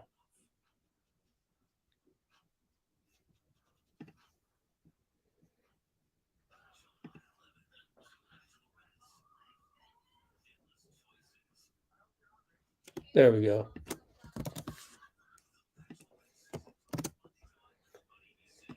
Now I can go all the way down and copy those.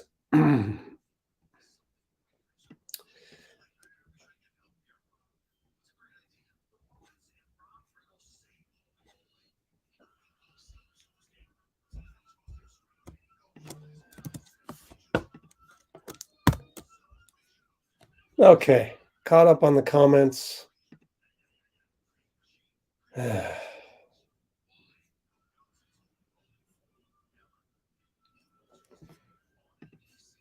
That's it.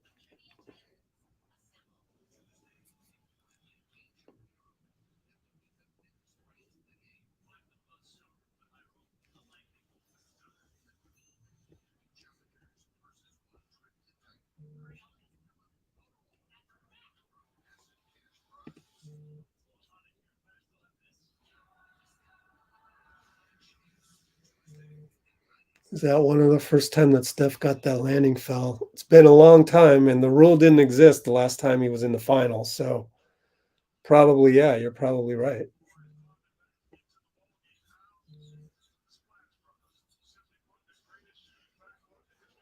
All right. I am done fighting negativity with negativity. I am just going to fight any negativity in the comments. Whatever happens, I'm just going to delete, timeout, and ignore. So if our pal is already gone out of the chat, then so be it. I lost a guy.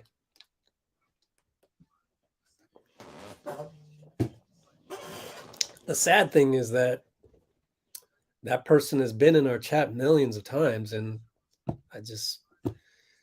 I don't want to throw anybody under the bus. No more throwing Steve under the bus. Don't throw Draymond under the bus. He had a bad game. He had a bad game. He has a quarter to make up for it, or continue to have a bad game. Whatever. We're not going to throw him under the bus. I mean, yeah, it's frustrating that he can't bring it every single time, but he's, again, for the millionth time, he's Rocky Balboa. He needs to get hit in the face a few times before he wakes up and senses that urgency. But I think he'll play well in the fourth quarter. We showed signs of great defense there. Let's see what Udoka has to say.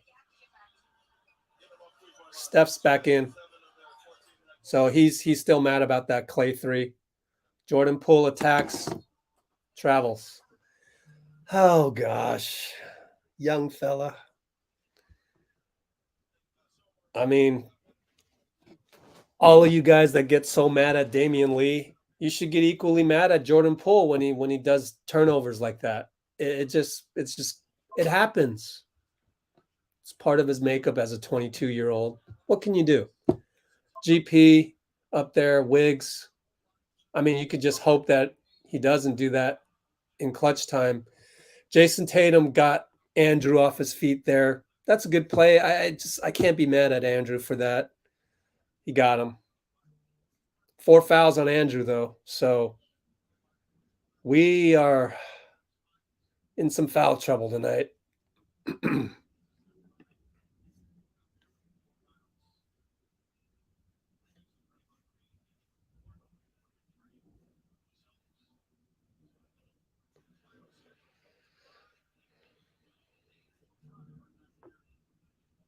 All right, let's go Warriors. Dre, I think. Oh, Dre, email me sometime because you've won a prize in the past. I know you may have already emailed me, but just email me again because I've had COVID, so I haven't been around. Anyways, AP to Steph. Gonna launch, back rimmed it. I don't really like that shot, even though he's GOAT tonight. Because I'd like to see some defensive stops first before launching the home run swing. There's our switch. Way to go. GP all over. Oh, Marcus hit a banker. Lucky shot. Suddenly we're down 9 again. We're down 9 again. But here comes Steph. Loses the ball. It's going to be a run out. Draymond prevented it. Wow. That's emergency by Draymond. Keep your head up, JP. Don't step on the line. Oh, yes. Wow, JP duped Robert. That's not easy to do, man. That's Time Lord. Wow. Give JP credit. I'll give him credit. I'll give him credit. Wow. That's beautiful.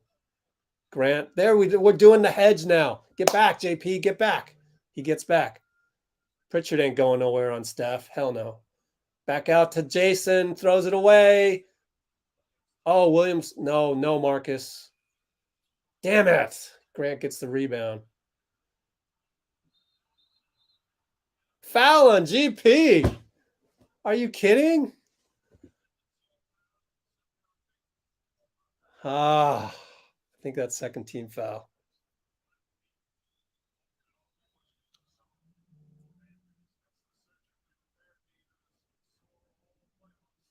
Wow, JP. Great stuff. But was that a foul on GP? I hope Draymond's okay. Keep the play going, ABC. Nope, they don't, but they had to come back to live action. Tatum over Poole. He's always going to be confident with that matchup. Then you can do about that until you take Poole out later for more defense. In the meantime, Draymond, pick on Steph. Bad pass to Draymond. He's a little off. Got to shake it off. He tries the Euro Andrew. No go. Draymond gets it. Great. Man, Andrew. Oh, Steph throws the ball away again. Jesus.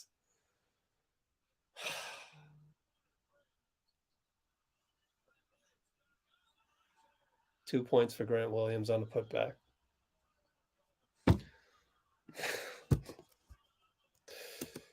And that's the bad part when Steph gets going, right? He's a little loose. He's a little loose. I gotta just sit back and just watch the game. I'm not gonna throw anybody under the bus. I'm sure none of you are crazy enough to throw Steph under the bus. Not even Aaron would do that. But the fact remains is a lot of that was his fault. You're gonna just give the ball to the other team 3 times. That's not gonna win you a game. So that's what you get. That's part of the package. But it's been exciting. Those were some really good defensive sequences where it really looked like we want to go get the ball. We did. Draymond did some good stuff as well. Oh, well. At least we can. Okay. Show me your criticism on Steph then, man. Do it. Why are you so mad at that? We're positivity. We're trying not to throw people under the bus. But go ahead.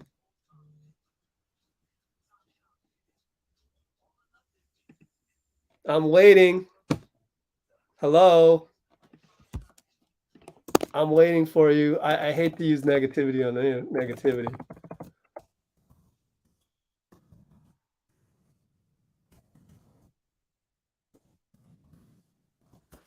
Come on, man.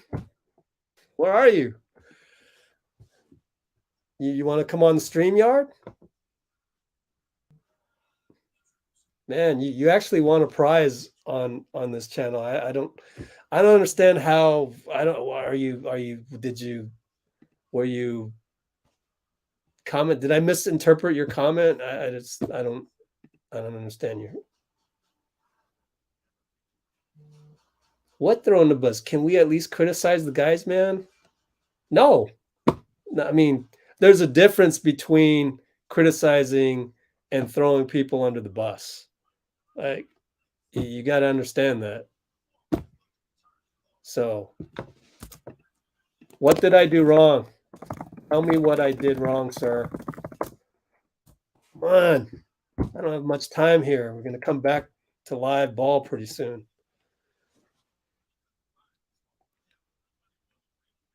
There is just no box out? No.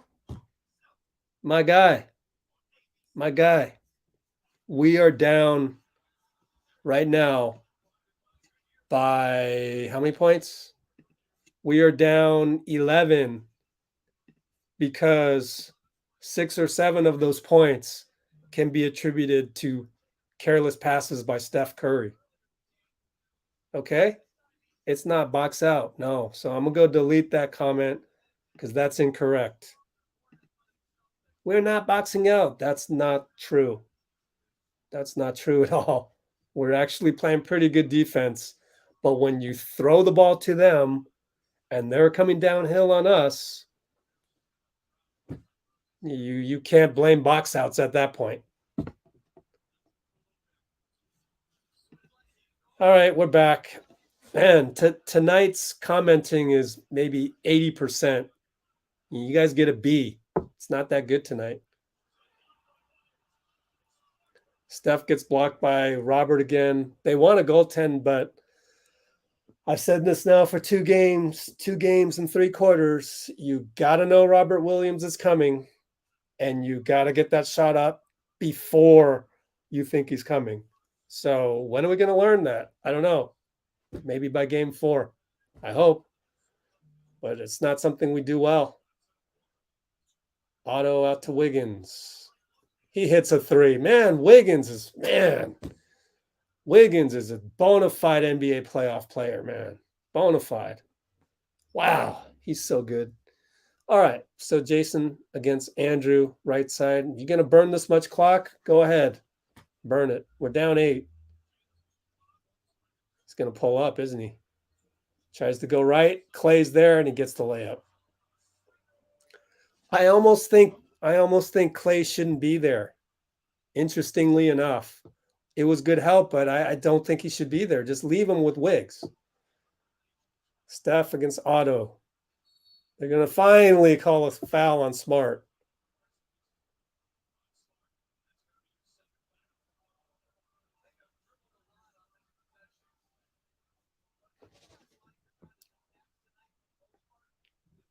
Okay, if you guys just spoiled something, I'm at 8:06 and you're like, "Oh my God, Steph, oh my God, Chef, I got to time you out." I'll wait. 8:01, 800, 7:59, Steph, double step back. Got it. So you guys are timed out. I'm not taking no more risks. I'm trying to have an enjoyable experience here.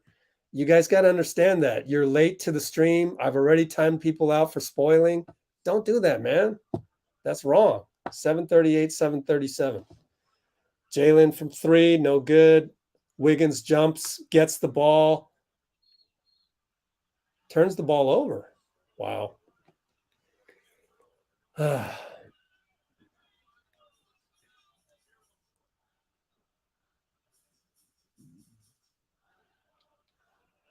It'd be a shame if we couldn't pull this out. This GOAT performance by Steph. Down 8, 7:22 to go. Foul on Draymond. Are we gonna replay this, ABC, or are we gonna not? Are we gonna show something else?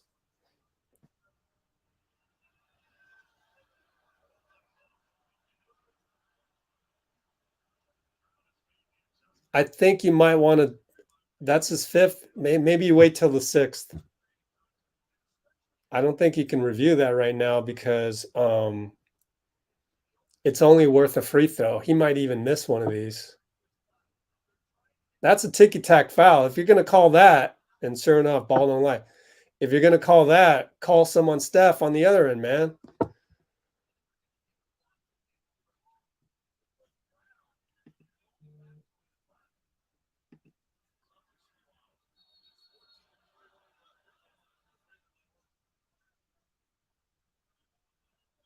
I don't know what just happened on the free throw line. I was reading your comments. Yeah, we need some stops.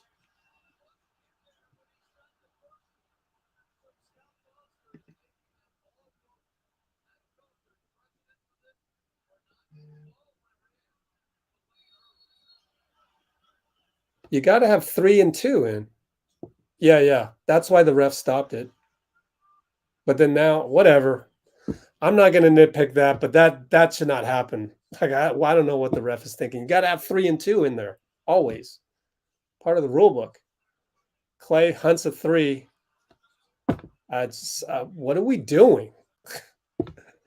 I mean, if you're not going to get stops, and then you're going to launch on the half court, it doesn't make any sense. Get back switch, Steph. Our defense is bad is gone back to bad. Look at Andrew lose smart. At least there's 6.5 left. Man, can't we get a call on that, Grant Williams? All right, Andrew up top. Bye-bye, Grant.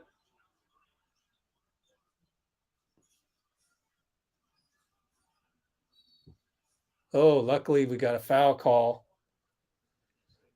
I guess Klay's tired. Got a hands on his knees.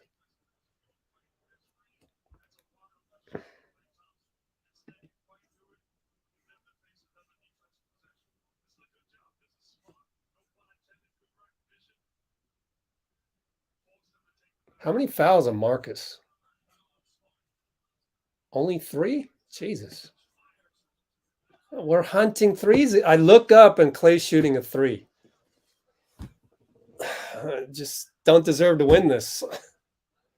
But you could still ratchet up the defense and get us in transition, and that'll save us. So that's too easy of a switch. Steph and Andrew. What are you doing? It just doesn't make sense that you would allow that switch so easily. Like it doesn't make sense. 107.96. I don't get it.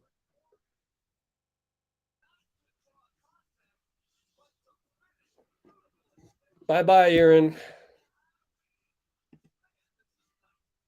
It's not Steve Kerr's fault. Stop it. And it's not over. I'm timing out the negativity.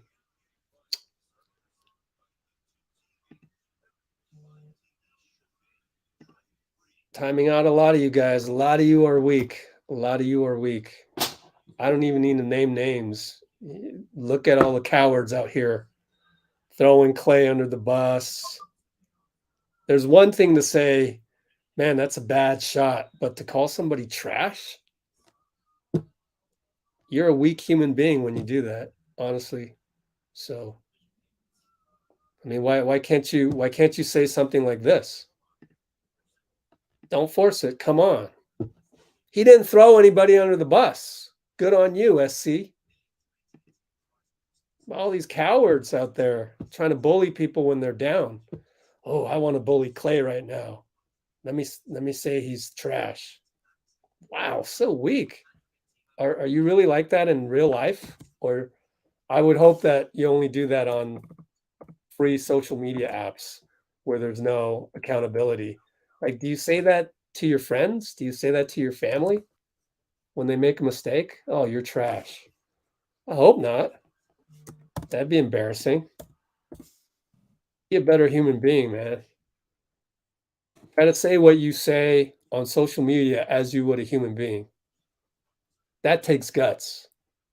That's true courage. That's a man. I want men and women, but mostly it's the men that have this problem, the American men, quite frankly,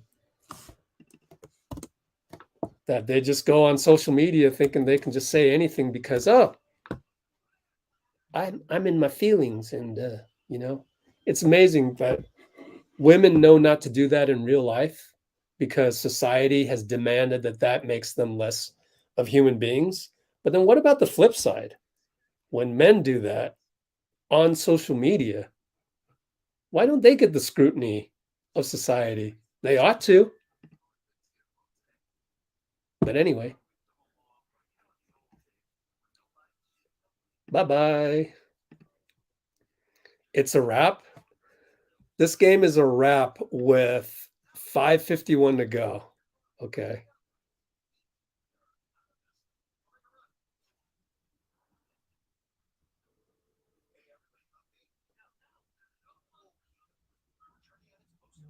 Omega Jones got deleted by both me and Bruce. Omega Jones, Omega Coward. I hate to fight negativity with negativity, but man, it's running rampant tonight. Happens every single time we're losing. A lot of little boys out there. A lot of little boys.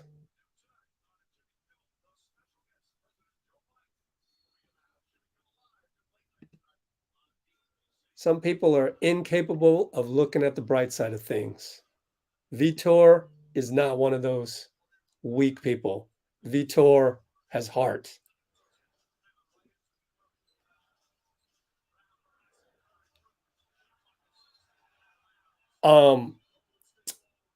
For those of you wanting Looney right now, the problem is that we're down 11 and we need points. So that's kind of how I used to coach. Like when we were down late, why do I have my best defensive team out there? I got to have my top offensive team now. We don't have Jordan Poole in there right now, so there still is some concern on defense.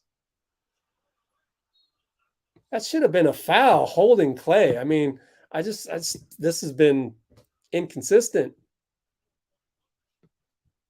Whatever. Keep fighting, guys. Well, this is about the time where I don't look at the comments. Off rim, Steph had to launch it.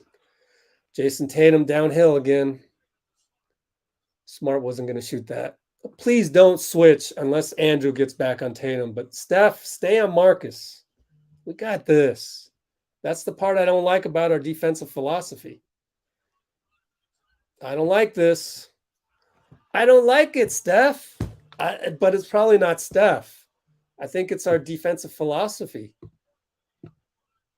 I fundamentally disagree with that. Just stay home on certain guys because I saw this all of game one. It's frustrating to watch, but we need to get hit in the face sometimes.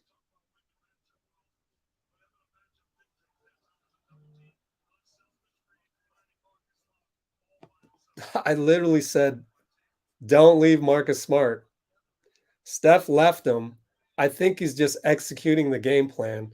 So I think I'd have to disagree with the game plan, whether that's Chris DeMarco or Steve Kerr, or whatever. I mean, it just doesn't make sense to me. Klay's going to have to hunt. Swatted by Jalen. 4.8. So we brought Jordan Poole back in because we're down 14. So what can we attribute this loss to? I think a lot of it was those dumb turnovers. And good job by Steph to Poole for the 2 points. Everybody's just got to stay home and just switch right here. Just please don't do anything crazy on defense. Don't leave a guy open. One-on-one, that's it. Stay in front. Don't help.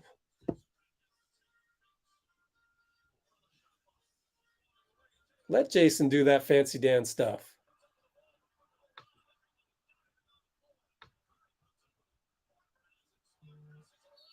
And Draymond fouls him and Steph's hurt. Should have just went for the jump ball right there. Some days it's just not going your way. The main issue right now is what is the extent of Steph's injury? Draymond, man, Steph's in a lot of pain. I don't even want to look at the foul. I don't even want to look at the potential hurt. Kudos for Steph for having the body that he has. I wonder what Marcus Smart did this time.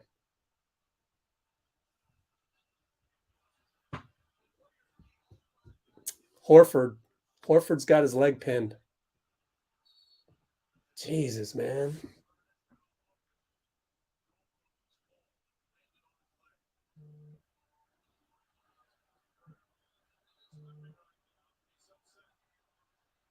I don't like this.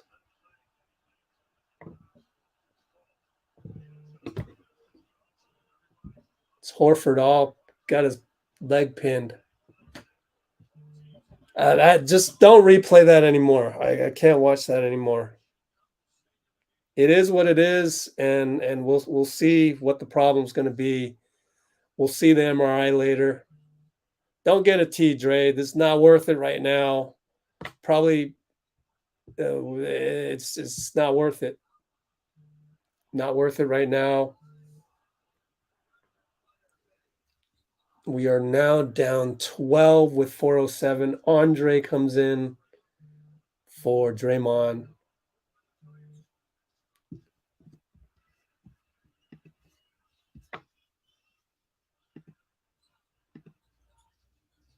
Got a psychopath. For Steph to go for that steal, that's good news.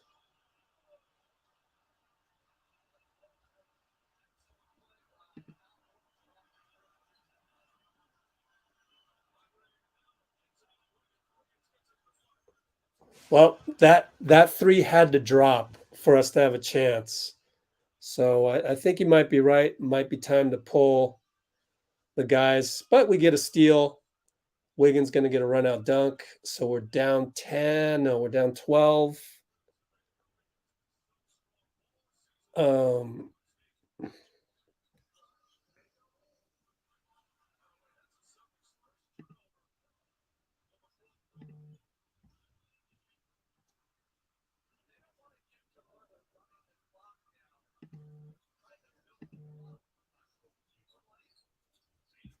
Just ignore. Let's see how Steph is. How's that not a foul? Jesus Christ. Unbelievable. Well, that one had to drop. I think we got to get it under 10. We got to get a stop here in a 3.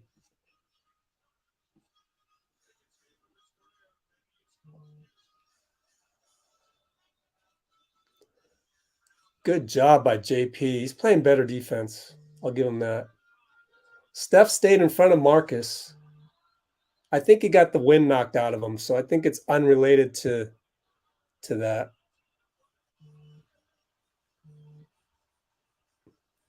Steph just sold.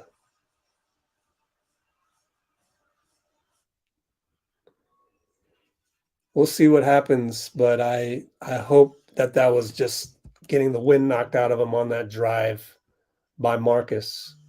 But yeah, man, it may be time to just fold the tent right here.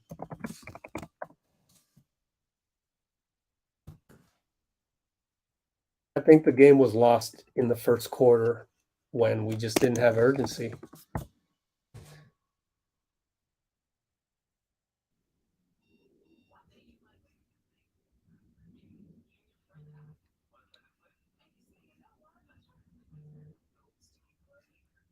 The game has become a disaster. I mean, at the end of the day, it's a loss is just a loss.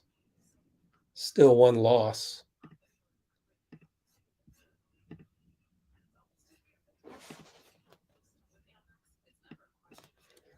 I really don't understand that non-call on Horford.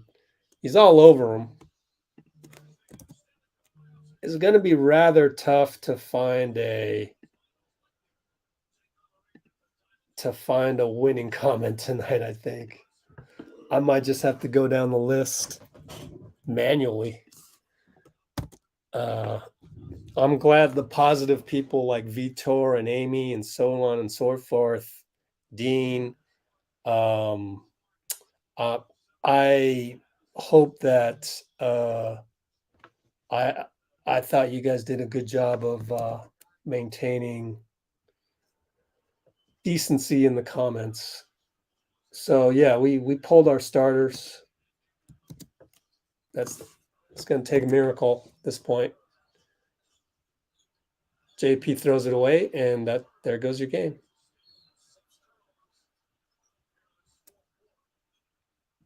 We had 6 turnovers in the fourth quarter. Wow. But hey, yep, I'd have to agree that we lost this in the first quarter.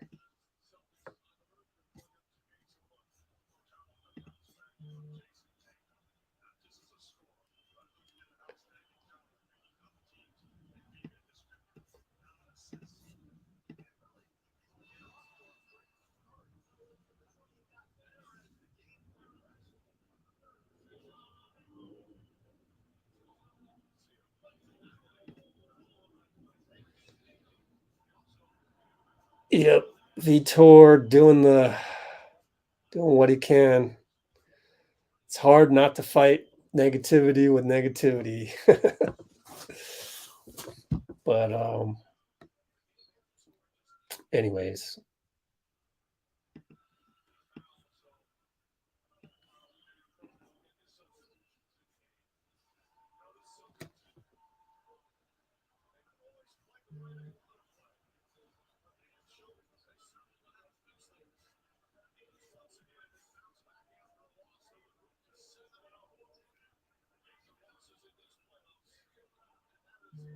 Yep. All in all, I would agree on the coming out on defense wasn't the best in the first quarter.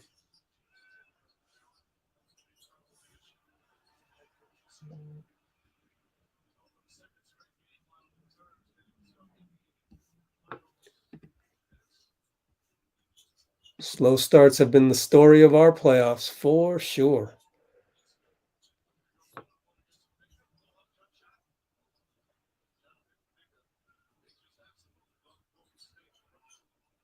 That's what happens when you show more physicality. Generally speaking, you're going to get away with more. So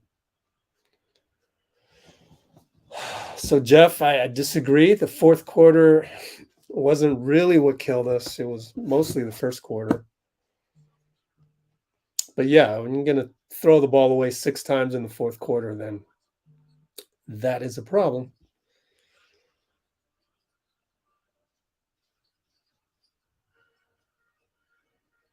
I wouldn't worry about what we're doing right now on the floor. Doesn't really count. This garbage time.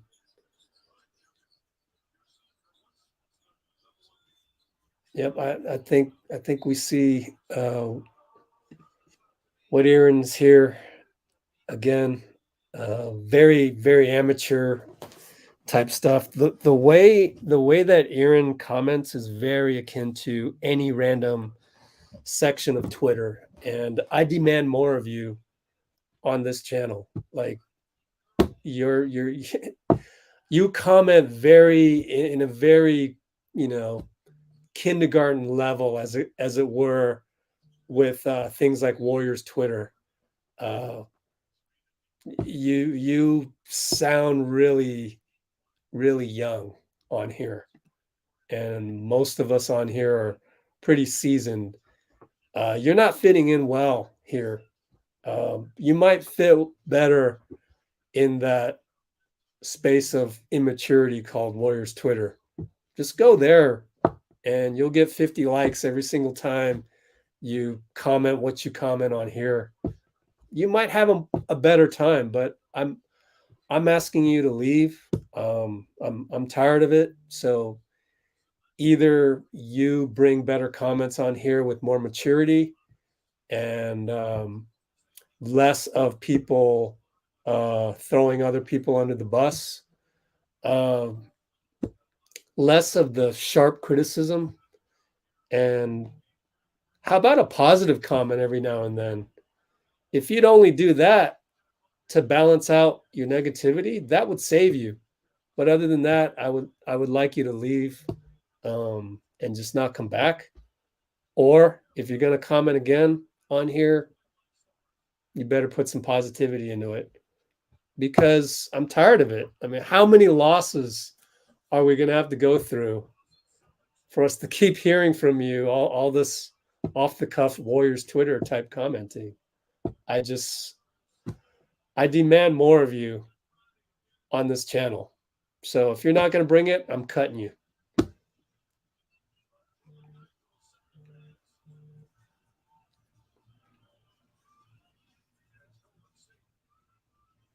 Yeah, Klay played well. He's still kind of hunted. I mean, honestly, he kind of hunted. So that worries me. But I think the one thing that doesn't worry me at all is that we are the Rocky Balboa of teams. We need to get hit in the face 50 times before we wake up. And if this doesn't wake us up, I don't know what will. So if we don't wake up after this and bring more physicality on defense, granted, we have to hope Steph is okay. Granted, we only have 48 hours. Other than that, other than the Steph Curry is the injured issue, if we can bring some more physicality on defense, did you see that? Did you see that replay just now of Draymond backing up on Jason? It just doesn't make any sense. You got to bring it in the first quarter. So if we don't bring this physicality, then we don't want it enough. I hate to say it, but game 4 will reveal a lot. Game 4, quarter 1 will reveal a lot. I don't even think we're not even out of it, even if we're down 3-1, because we have done the impossible, which is come back from 3-1 against OKC. And wouldn't that be poetic?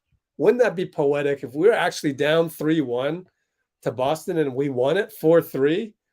Wouldn't that almost erase our blowing of the 3-1 lead back in 2016? That would be incredible. But I'm getting too far ahead of myself. I even told Dean last time to not look beyond game 3. I'm not going to look beyond game 4. We just need to play better in terms of our physicality on defense. Our physicality on defense has to be there in the first quarter. There has to be urgency, et cetera, et cetera, et cetera. If we don't have it in the first quarter, then I am going to conclude that we don't want it bad enough. For whatever reason. Now, the caveat to that would be Steph. Hopefully he's not injured. If Steph's injured, that plays on your psyche. It really is a downer. If we don't bring it in the first quarter of game 4, I don't know what to say. I would be baffled.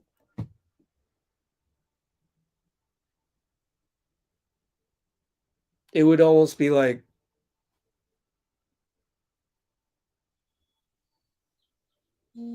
I don't know. I can't believe it would happen. I just can't believe it. Maybe Boston would just play so awesome or something, or I think JP's playing better defense.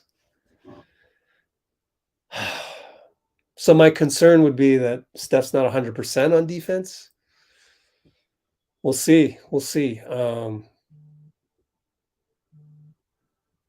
only other thing I can think of is if we do that same thing where we're keeping an eye on Tatum and he drives and he dishes over to Marcus Smart for 3, and that happens in the first quarter, then that's where I'm like, okay, I fundamentally disagree with you, Ron Adams. I fundamentally disagree. Like you want all this attention on Jason Tatum. I disagree. Leave him one-on-one against Wiggs. Do everything you can to not have that switch. We were able to do that against Luka in Dallas. We were able to do that most of the time tonight. But if you're going to let them switch Jason Tatum with the ball against Steph, I mean, then we deserve to lose. I mean, it can't be that easy. The other thing that I didn't see this, I could just run the tape back from game 1. Just run the tape back. Like, we're not pressuring Jason Tatum. He's waltzing up the floor, jogging up court.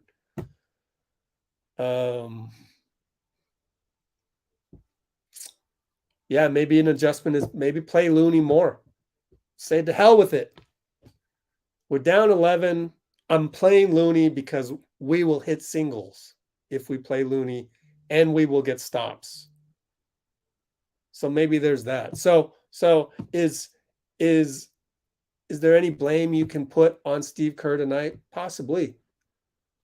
On the defensive tacticians. If I see the same thing in game 4, quarter 1, then I might have a fundamental disagreement with the Warriors on how to play defense. Maybe. I'm just thinking of scenarios.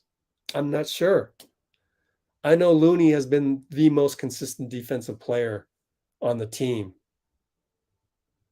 through 3 games now. So I might play him more. So those are some things that I look forward to. And I'm looking forward to it in terms of a basketball savant, basketball tactician, understanding the nuances of the game.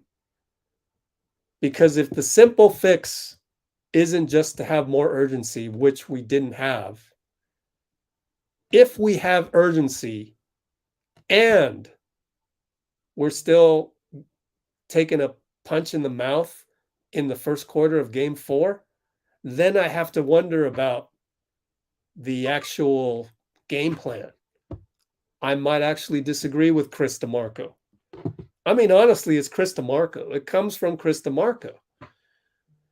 It emanates from him. He's in charge of that. And I, as a former coach, former commissioner of my rec league, watching Chris DeMarco play in my league, yes, that's how I know him personally. I don't think it's out of the question that he and I would differ on defensive philosophies, although he's supposed to know his team better than I do. But if we disagree, we disagree. I can't wait. So I'm a little bit of a different breed. I can't wait to see how we respond in quarter 1 of game 4, whereas the average fan is doing whatever they do right now. I'm looking forward to just the basketball strategy. So to me, this is going to be the most interesting first quarter of a finals game ever. And I wasn't afforded this opportunity when I used to go to every game and cover every game. You know, my focus was to get, you know, pregame workout video of Kevin Durant for you guys. Well, now that I don't need to be there and I'd rather be here with you, teaching you everything that I know about the game in all aspects. now that I can concentrate on basketball, I'm really looking forward to the next first quarter. And I really hope, and only Chris DeMarco would know better than me, I really hope the key is to ratchet up that defense and play with more urgency. That's my first observation, and I think that can be fixed. But if we play with more urgency and it does not result in us, if it results in us, down for the count again, the boxing analogy, then I need to question whether or not we ought to be playing more straight up man rather than the whole help thing. This is a bit radical, and I hope I'm wrong. I hope all it is an infusion of urgency.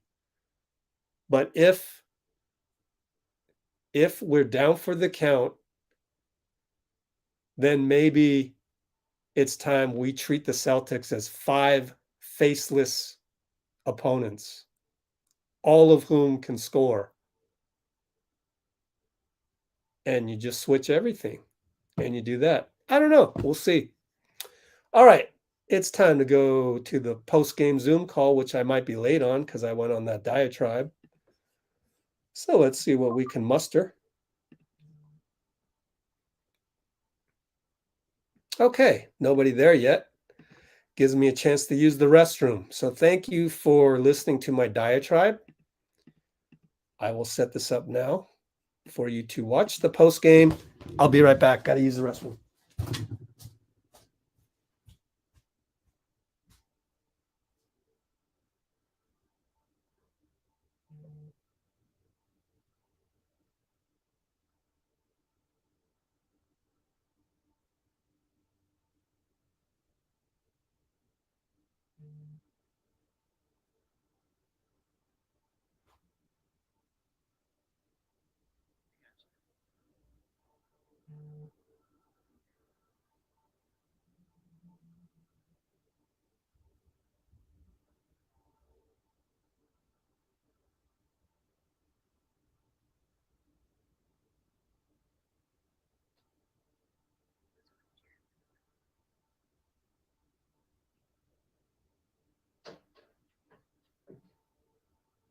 We'll get started with Coach. As a reminder, Recording in progress. We'll start with Jared in the middle here. I'm back.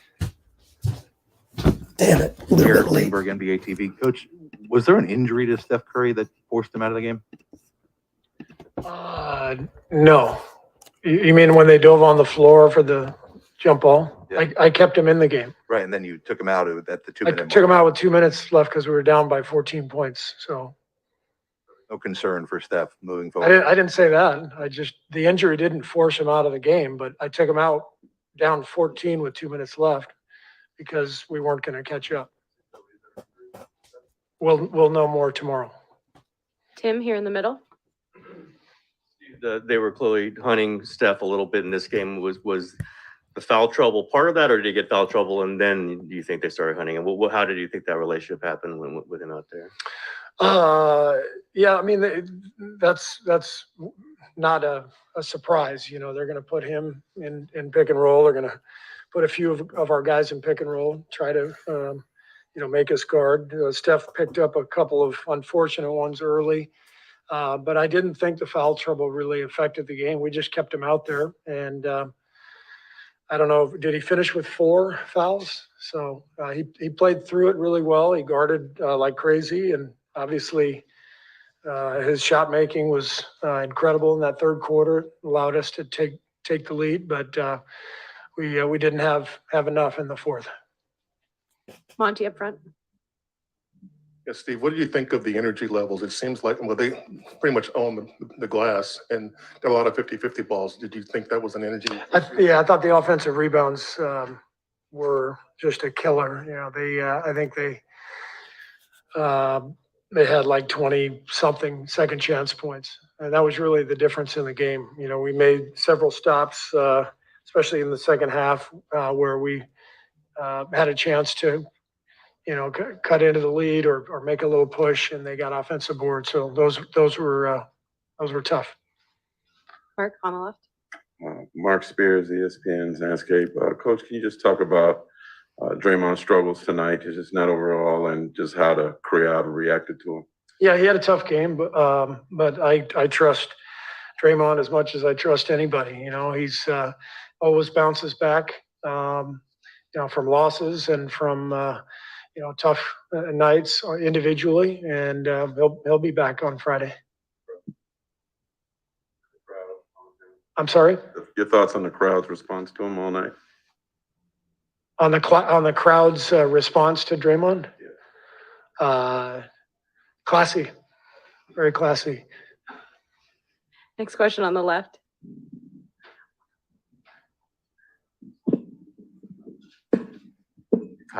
Hi, Dan Devine, The Ringer. Coach, 11 points in the fourth quarter. I think it was 4 turnovers in the first 6 possessions. You expended all that energy coming back in the third. What did you see to start the fourth from their defense that kind of got you guys out of sorts there? Yeah, I mean, they did a great job pressuring us. And, we went back to Steph to start the fourth. We gave him the last 3 minutes or so of the third because we knew we were going to have to score to start that fourth quarter. And just couldn't get anything to go. We had a couple turnovers and, a couple shots that didn't go down. And obviously they took advantage. Anthony, back right. Anthony Slater, The Athletic. You mentioned the rebounding issue. Kevon only gets 17 minutes tonight. What's the balance you're kind of trying to strike of leaning smaller, but obviously you get beat up inside and Kevon barely plays? Yeah, I mean, that's kind of the game for us. We have to factor in what's happening on the floor, what we need. Do we need floor spacing? Do we need better rebounding? And we were kind of plugging holes tonight. They did a good job. They earned the win. They put a lot of pressure on us, and it felt like we were kind of swimming upstream most of the night. So we weren't able to find that two-way combination. Other than that stretch in the third when Steph really got hot, couldn't find the right combination to strike that balance. Kendra here on the left. Again, Steve, I guess kind of following up on that, you guys were outscored 52-26 points in the paint. What was going wrong defensively, I guess, there for you guys? First half, we didn't guard the ball well at all. It was that was really the main issue was the point of attack defense. They got past us. It wasn't based on any sets they were running. It was more just they're coming downhill at us and they got past us and that hurt us. So, they got into the paint, got some buckets, got some offensive boards, and set a tone. Next question in the middle. David Aldridge with The Athletic. Steve, you usually get such a good jolt from Draymond, whether you go small or not. When he has a night like tonight where there is no jolt, really, how does that kind of impact what you? I mean, he's one of our best players, obviously championship player, and we rely on him for his energy and his brain. And like I said, he'll bounce back. He always does. And, tough night for all of us. I mean, we just couldn't get it going. And not much else to say. 2-1, we got a day tomorrow to prepare for game 4 and we'll get back at it. Final question to Jake up front. Jake Fisher, Bleacher Report. Obviously, this isn't the reason why Draymond struggled tonight, but the fact that he is having his post-game podcast and kind of talking about this chess match so openly, it's obviously pretty unprecedented. Is that something that you guys are thinking about in terms of maybe tipping a bit of hand to Boston or maybe just being aware of them comprehending and taking in his content? Yeah, I don't listen to the podcast, so I don't know what he's said on there. It doesn't bother me. It's 2022. It's a different world. So it's players are part of the media now. That's been established. So it is what it is. Thanks, Coach. All right, thank you. Recording stopped. What kind of a question was that? Are you kidding me, man? Oh my God. Jesus.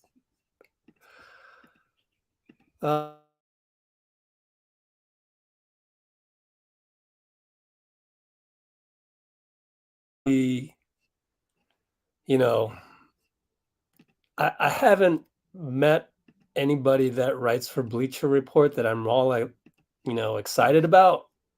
That's been like super great. I think maybe Howard Beck wrote for Bleacher Report for a stint, but what the hell was that, man? That was uncalled for. Oh my God. I would have came back strong if I was Steve. Like, what are you trying to say? We lost because of a podcast? That kind of thing. Come on, man. Do you know how much verbiage Draymond yields in the locker room? Like, Steve Kerr literally has said, I don't need to watch his podcast because he already talks to me and everybody else in the locker room. This guy is constantly talking. Him going on a podcast is a drop in the ocean, Jake Fisher. I mean, I'm sure you're a great person. I'm sure you're a great writer. And maybe that was just a slip up of one question. It's all good. I don't mean to throw you under the bus or anything. I don't even know you. You're probably an awesome guy. But that question in and of itself, written on a piece of paper, I think it was uncalled for because you don't know how much Draymond talks behind closed doors. It's not like he's silent. It's not like Klay Thompson, silent. Oh, we got to do this interview. And, Klay doesn't like to do the interviews because it drains his energy. A podcast will not drain Draymond's energy. Anyways, I got to work. Where's Dean? Let's get Dean back on. Dean, where are you?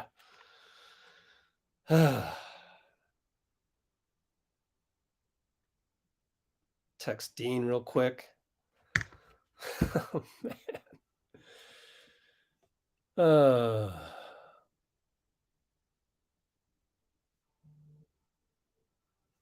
Yeah, he also doesn't sleep all that much because he's got too much energy.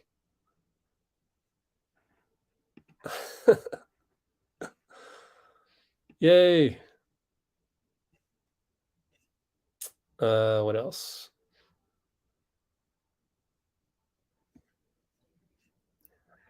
It's guys, if Steph Curry, fill in the blank. We don't know yet. Don't need to go there.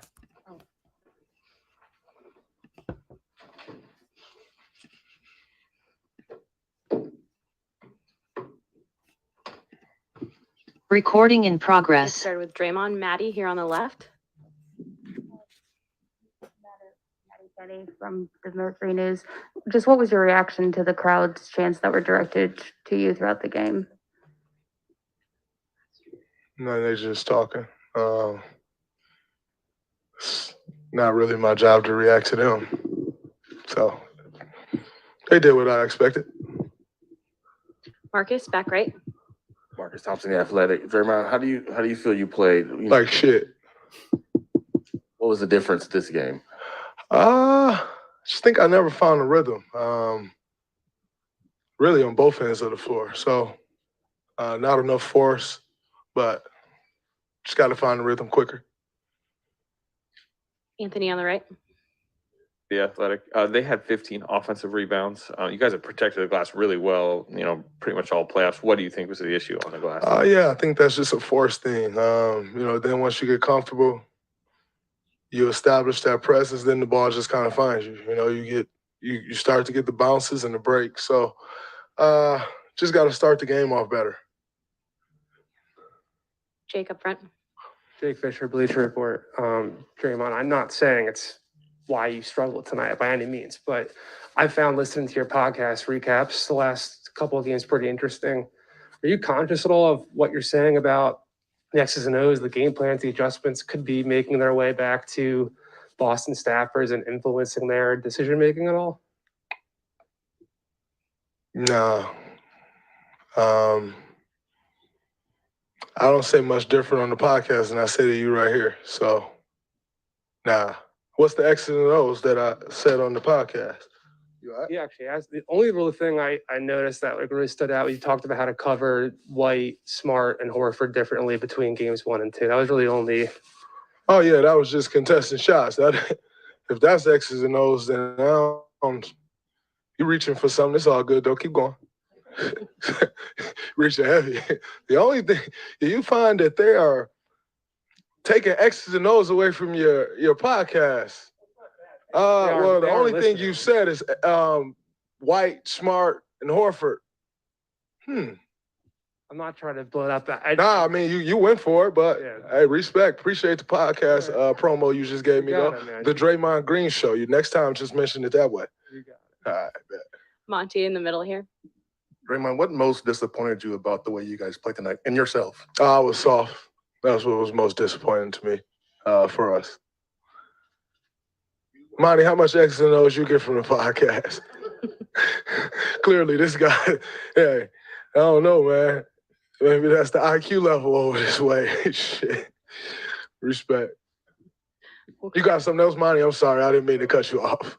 Not just you, but what was disappointing about the whole your team played, other than the third quarter? I thought we let them get to too many of their strengths.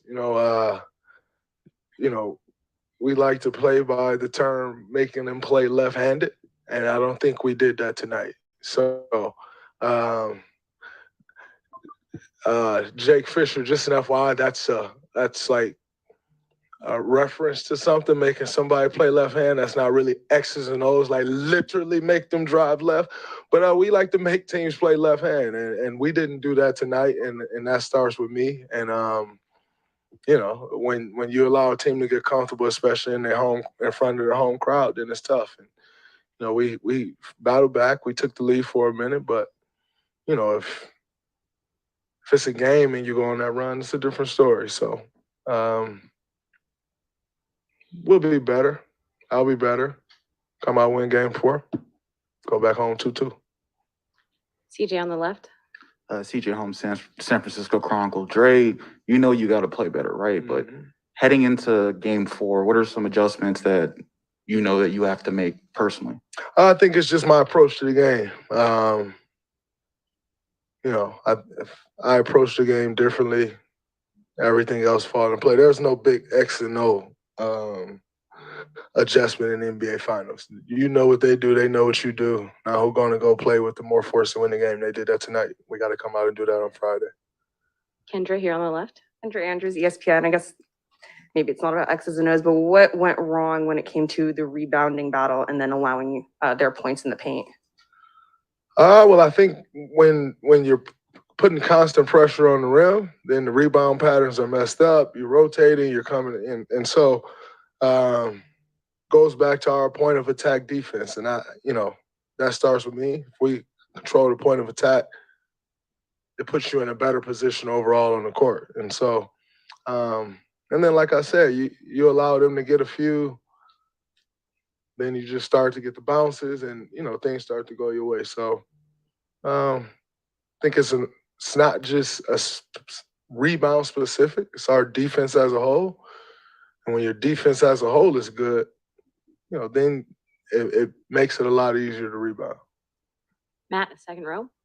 Draymond, do you kind of embrace the opposing fans looking at you as the villain in a way that do you feed off of it in a way that it takes some pressure maybe or some of that attention off some of your teammates? Is that something that fuels you and can be something that you use? Yeah, definitely. I embrace it. I enjoy it. I didn't really feed off of it tonight. I don't think I fed off much tonight. But yeah, that's something that I enjoy. They waste a lot of energy talking to me, so it's great. It's great. Looking forward to Friday. Last couple of questions. We'll go to Vince. Vince Goodwill, Yahoo's Voice. Draymond, what worked in the third quarter that you guys couldn't sustain before it and after it? And what was that exchange that you had with Courtney Kirkland after you filed out where you guys were basically, I don't know if it was a staring contest? No, I just asked him, you know, he called a foul for me for diving on the floor. He said I dove on somebody. This man get his legs dove on. Just asked, you know, is that not the same thing? He told me it wasn't the same thing. So, yeah, that was that. And the third that you guys couldn't sustain. I thought we really got moving offensively. We got them scattered. Defensively, we were swarming. We were all over the place. And, you know, we took away what they were trying to do. Why we didn't sustain it, I'm not sure. I'll have to go back and watch the film and kind of see where we let go of the rope at. But, you know, I'm sure there's some things we'll, you know, look back at it and take away from it and make sure we bring that to Friday's game. Last question, Om. Draymond, Om Young's like ESPN. What did you see on the pile up with Steph? And are you worried about Steph being injured? Yeah, you're always worried. But I saw him getting dove on. And that was about that. So I picked up my foul, pushing him off of him because he's screaming at the bottom of the pile. So, yeah, it is what it is. I'll take the foul. I'm going to get him off his legs, though. So it's all good. Thanks, Draymond.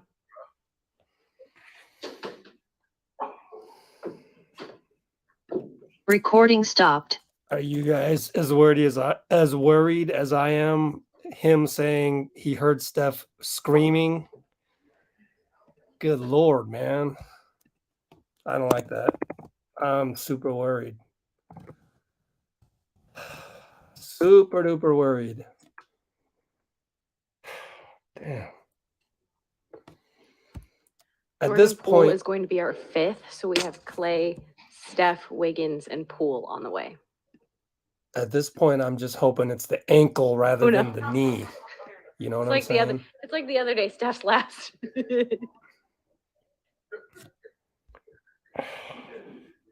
Just gotta hope it's his ankle and not the knee, man.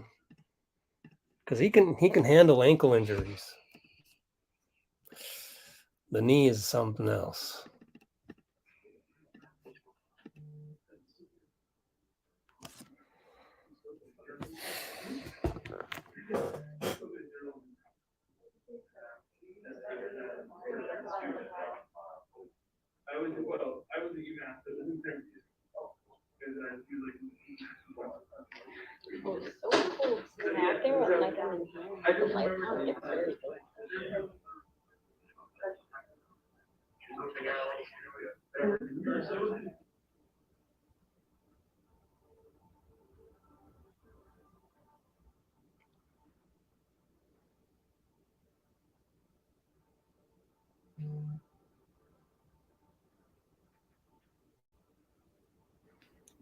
See if Dean's around. Nope. I don't mind if Dean is what are we doing blaming Steve Kerr again? What is this? Every time we lose, HMD, Hugo, you come on here and you just throw Steve under the bus. I don't get it. Like, chalk it up every single time. Like, we might as well just get a stamp of your comment and just stamp it right onto the chat after every loss. I don't understand it. It's getting tired.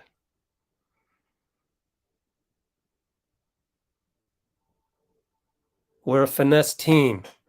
Sometimes we don't play with that urgency, with the physicality. That's what it is. That's your team. The flip side is when we do play with the physicality and urgency, we're damn near the best team I've ever seen that's not star-studded. I mean, it's not fuzzy math. And we wouldn't be here without Steve. So I'm tired of blaming Steve.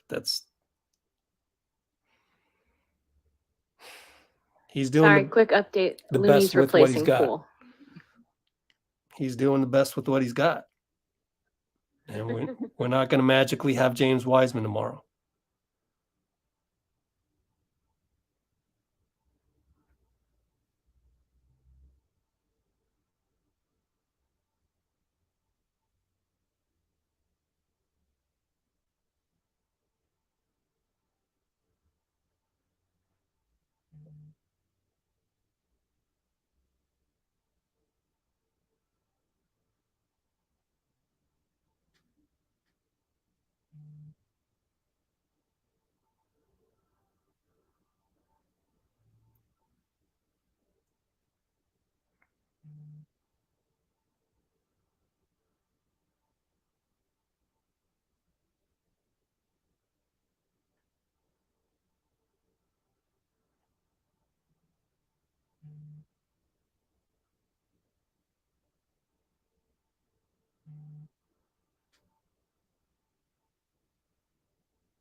Anyways, not a good look for Bleacher Report tonight.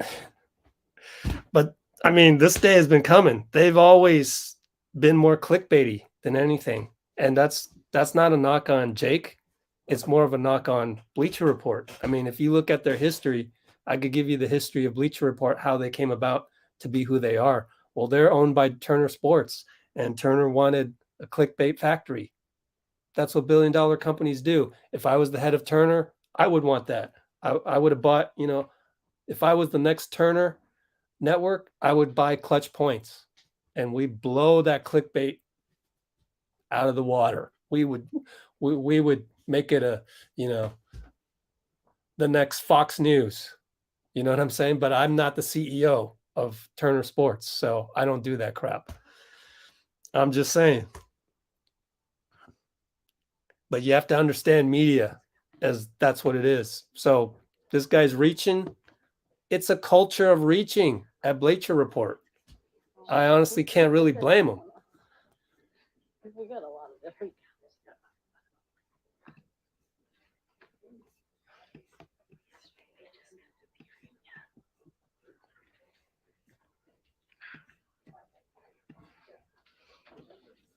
Anybody? First question? So Hugo, you're saying you should have played Looney Do we have more. a first question for I get Kavon? that. I agree. Recording in progress. Start with Anthony in the back right. Anthony Slater, The Athletic. What do you think was the problem on the glass tonight? They had us scrambling in our rotations and, a lot of long rebounds and, we wasn't able to keep bodies on bodies and, they just beat us to all the 50-50 balls, credit to them. I know Grant Williams got a lot of long rebounds and Robert Williams, Horford was hitting the glass pretty hard. So we just got to match the physicality, try to keep our rotations clean. We got guys running all around, scrambling. They put so much pressure on the rim. The guys, we had to, our rotations kind of messed up. So try to do better guarding the ball as well. We'll go to Tim on the right. Kavon, you obviously had another big. You guys had third quarter. You get back right back into it. What was the thinking starting the fourth, and what happened in that fourth quarter? When we got back with where we wanted to get to start the fourth quarter, but we had a few turnovers, gave up some offensive rebounds, and they was able to capitalize. It's a game of runs, and we need to start off a run in the fourth quarter, but they was able to hit us first and kind of take back control of the game. But I think it was all the loose balls. We lost probably every 50-50 battle today. We've been winning on most of the playoffs, and today we got to let them get the better of us. Next question on the left.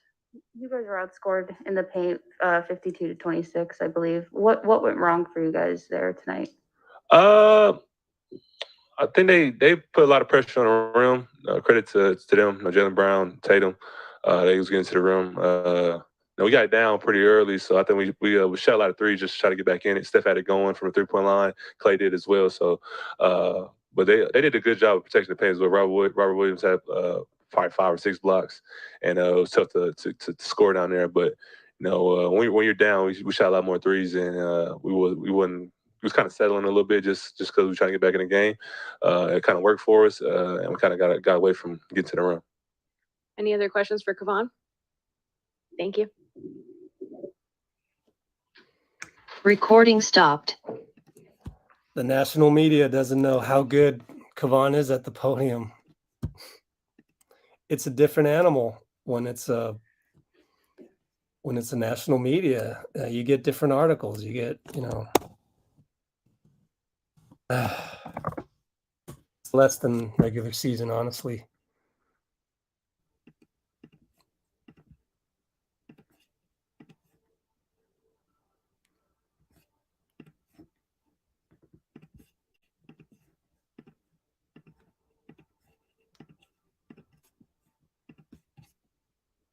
But the goal of a national television network, having a reporter in that room is a lot different than, say, the Athletic Bay Area. And they're not going to be able to ask every single question.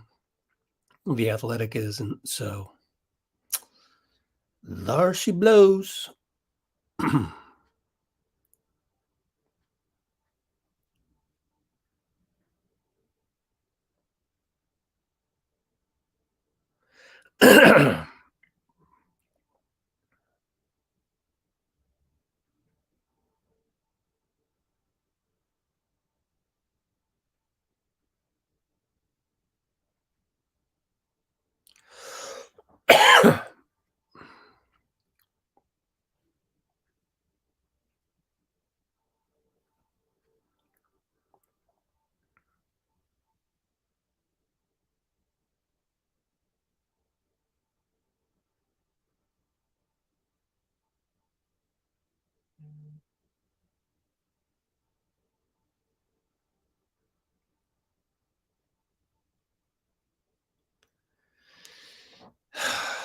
Okay.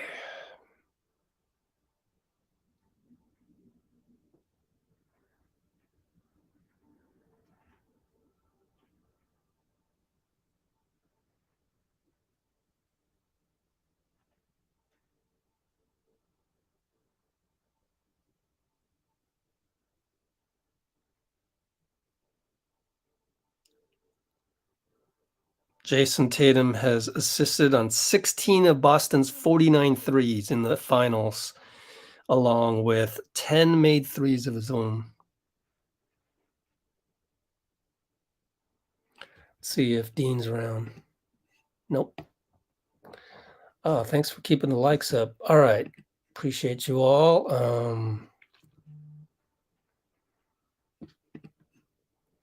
Klay did show up. Yep. I still thought he hunted late, but I think it's easy to fall into that trap. You know, you see Steph going off and you want to join the party and all that. And I mean, tough one.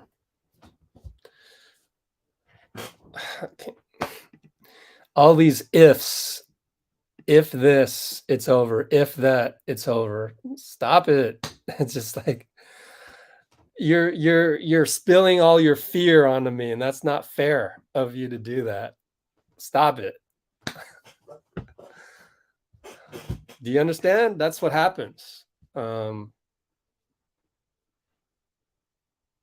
live in that fear-mongering society where that's why me and my former business partners on the website didn't get along. There's one guy always constantly dishing out this fear. Oh, if we do this, then that. Oh, if we do that, and then that. And it's just too much. I'm done with you guys. Like, I'm trying to live a positive life here.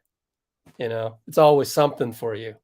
Like, it just feeds right into the negativity. So please don't impose your fear on this channel. I don't want to have any of that.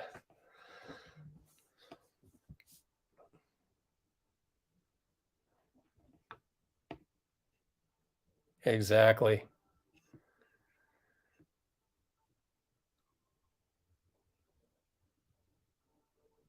Yeah, Jeff, that happens all the time. I said it pregame, wish you were here for it. Throughout my 10 years of covering the Warriors, maybe 5 times the rims have been adjusted. So it happens. It is what it is. As I said before, human beings put up the stanchions, not robots.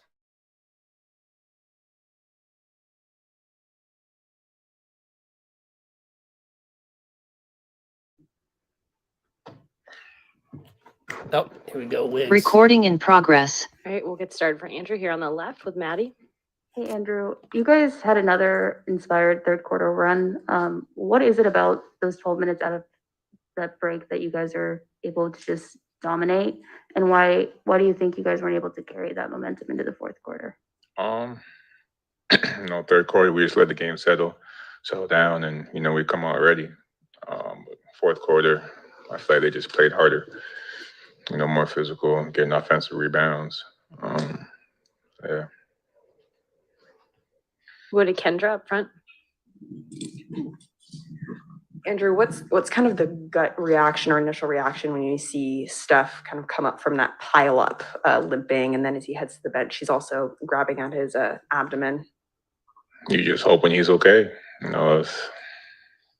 That's it. I'm just hoping, he's good and, good stuff. So just hoping he's good and, ready for, the next game.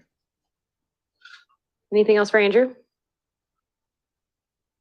Tim in the back. Andrew, I don't know if you were actually in the scrum, but were you around it and like what was going on? Like it was kind of hard to see with all the bodies on the ground there. It was a loose ball and people were just flying to the ball. I couldn't really tell you too much more than that. We'll go to Marcus in the back, right?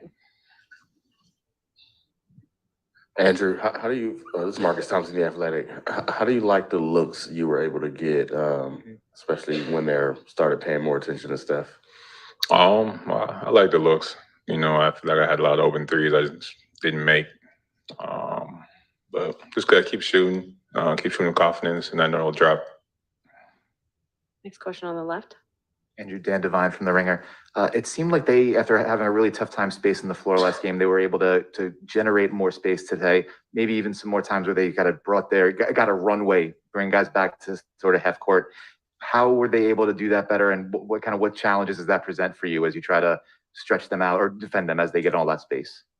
They did create a lot of space offensively tonight. But we just gotta shrink the floor, keep playing defense that we did before, just shrinking the floor and guys at elbows and, helping each other, and we'll be fine. Final question to Michael. Michael Pina, Sports Illustrated. Andrew, could you just speak to the impact that Rob Williams had on tonight's game? He was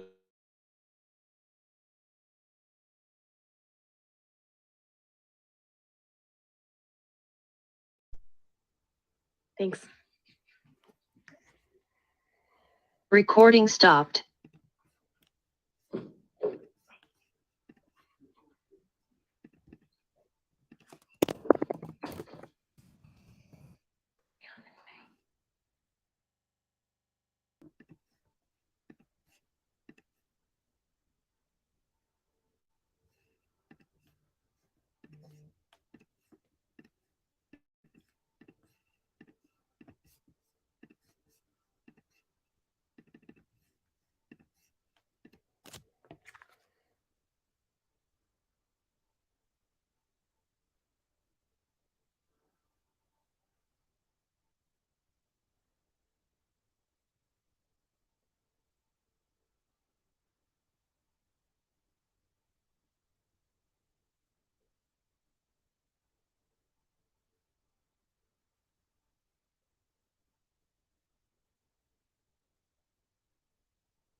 Taking his time.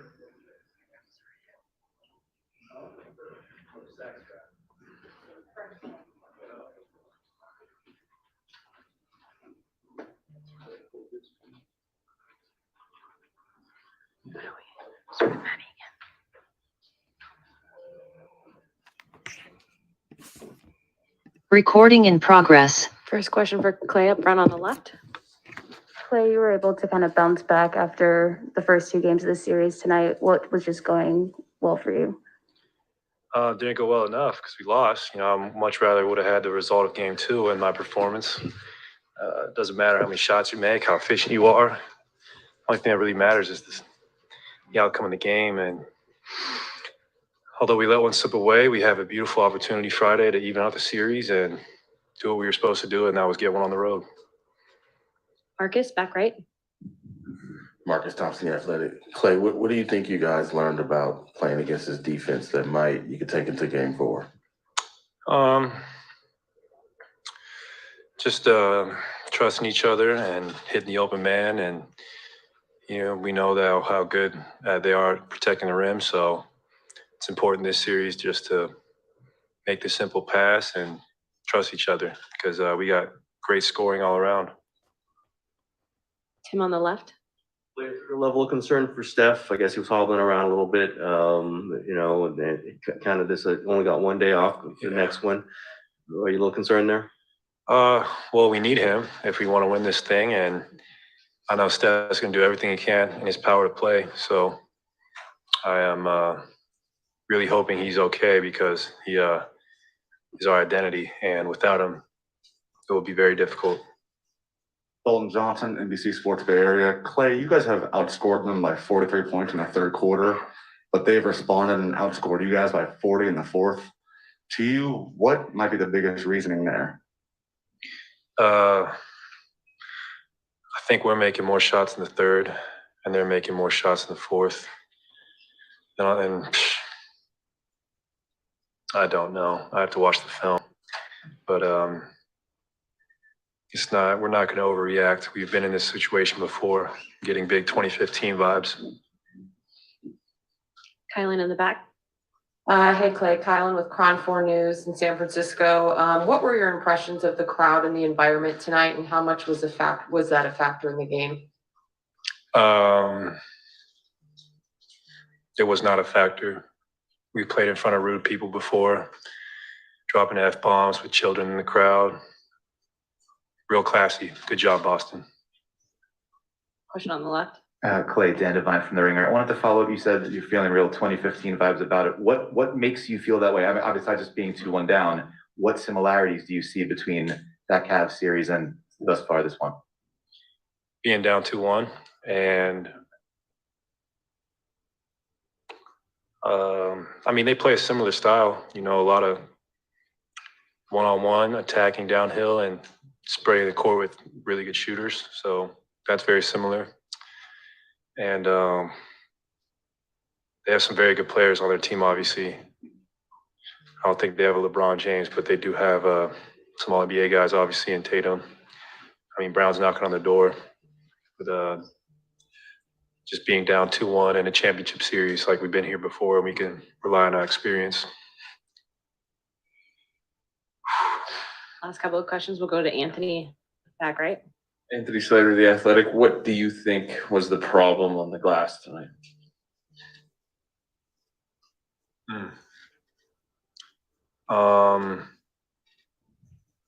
Just, I don't know, probably not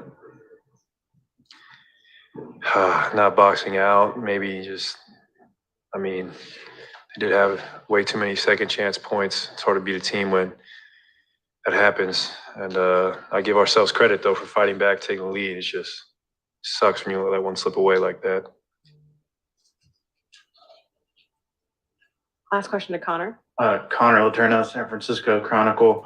Klay, Draymond called himself soft tonight. How confident are you that he's going to bounce back and have a strong game 4? And how does it affect you guys when he's not necessarily at his best?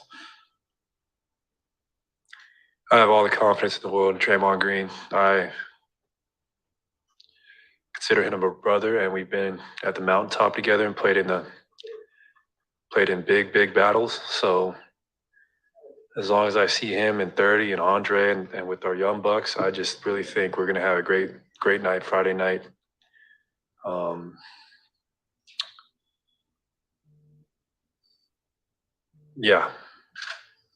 Does. Thanks, Clay. No problem.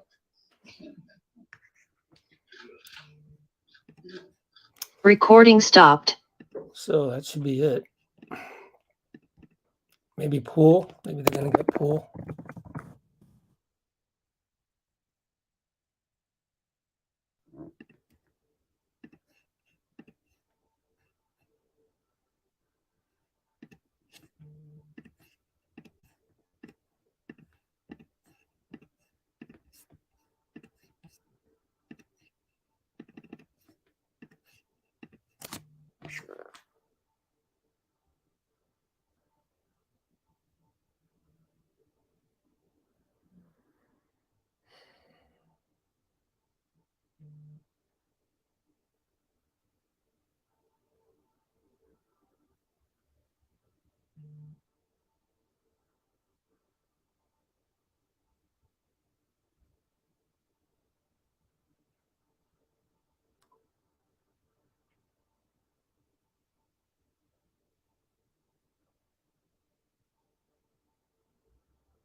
Still no Dean. Guess he's calling it a night.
I don't think you can take any bit of comfort in anything because it just depends on how he feels in the morning and what the MRI will show, assuming there is an MRI. So whether he was smiling or not, I don't know. We'll see.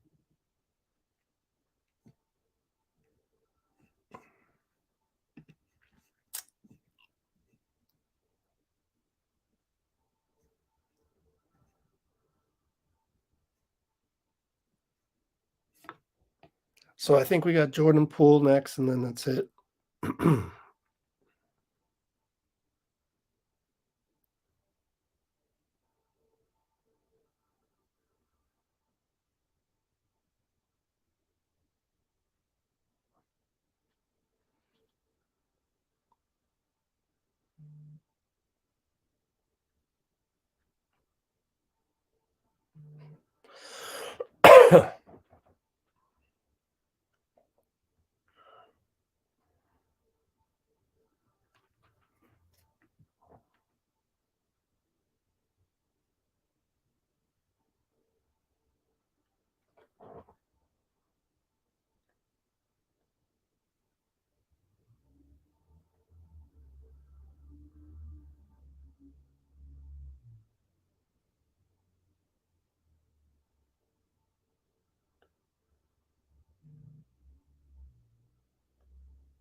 Recording in progress. For Steph here on the left.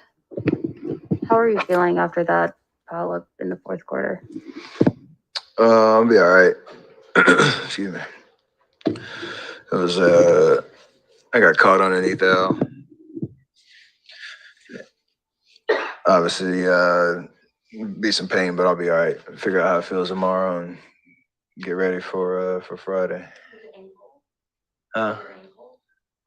Same thing I did in Denver or against Boston in the regular season, but I'll be not as bad. Anthony on the right. So foot sprain, essentially. That's what it felt like, and then I'll see how it responds. So not much other to say. I don't feel like I'll miss a game though, so take advantage of these next 48 hours to get ready. Marcus. Marcus Thompson, The Athletic. Steph, you were getting kind of a lot of the shots you want third quarter. What changed in the fourth, and how were they able to slow you guys down? We had some unforced turnovers the first couple of possessions of the fourth, and that obviously led to them getting some easy buckets, extending the lead a little bit. We settled down a little, I think a little bit after that and got some good shots.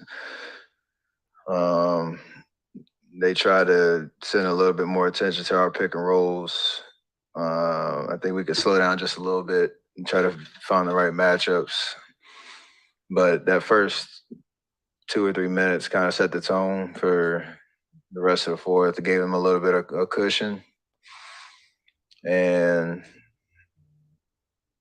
we had a hard time, responding after that. So between first 3 minutes of the fourth and the first 12 minutes of the game, that was pretty much it. Back left. Steph on The Athletic. Draymond did say in the pile that he heard you screaming. Was it just a lot of pain there? And how scary was that? Yeah, he's a big body, obviously. I haven't seen the play, so I don't know if it could have been avoided or not, but I was in that situation with Marcus back in the Bay, and you just want to get your foot out of there. That was all I was trying to do at that point, knowing the position I was in. But like I said, it's not as, for what I feel like, it's not as bad. So hopefully it responds well over the next 2 days. Question on the right. Dan Feldman, NBC Sports. When Robert Williams is out there, how much does that affect what shots you can take, what passes you can make? I mean, we've in our game plan, we've talked about just being aware of where he is, because especially depending on who he's guarding, he can kind of come out of nowhere. There was a play early in the fourth. I got by Grant Williams. I thought I had a daylight to get a shot up, and underestimate how athletic he was and how much he could bother that shot. So there are situations where we can use that to our advantage, because he's going to be aggressive. He's going to keep trying to make plays on the ball. You got to be aware of where he is, because that's what he does for them on that end of the floor. Is that something you have to feel out game by game with his health, how much he can do and what you can do against it? No, it was after the first game. You kind of got to feel, and then it's just a matter of, can you execute or not, and can you make the right decisions every single time. It's a bang bang play, whether you're looking to get a shot off the rim or you got to swing it, because he's showing his length. David in the middle.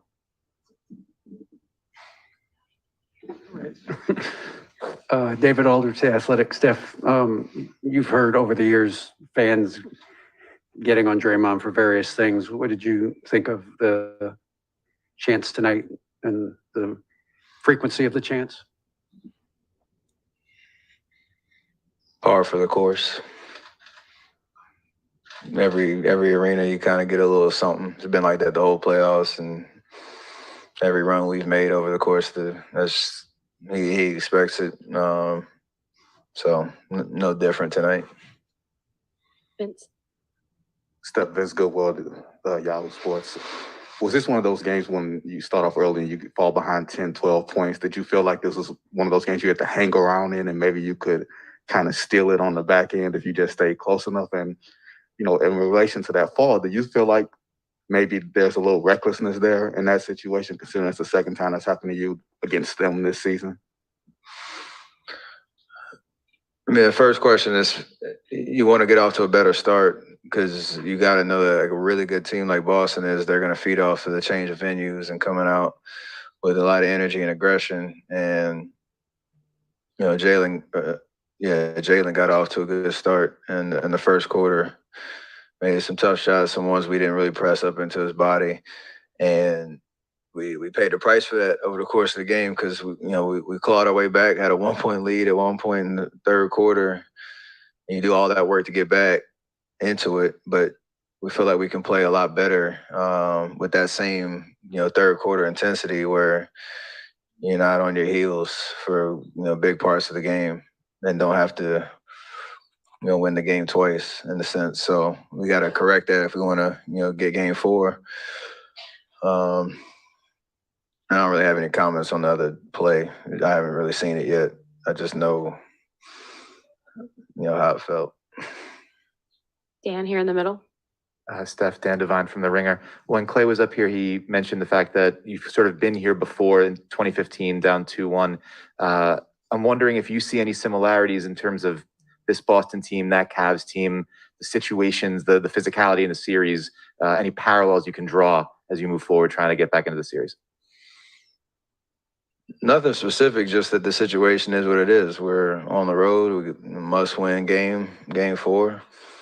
We had a must-win game after a tough one in game 1, and we got game 2. So the flow, we still feel like we obviously can win the series. And got to come out with the right intensity and focus in game 4. But to Klay's point, it does help knowing we've been through a little bit of everything over these last 8 years, and can draw on that experience of showing up, when you need to stay in the series. Last question to Kendra up front. Do you remember the last time you had just one free throw in a game? And did tonight's Celtics defense on you feel the same level of physical and tightness as it had through the first 2 games, or different or more?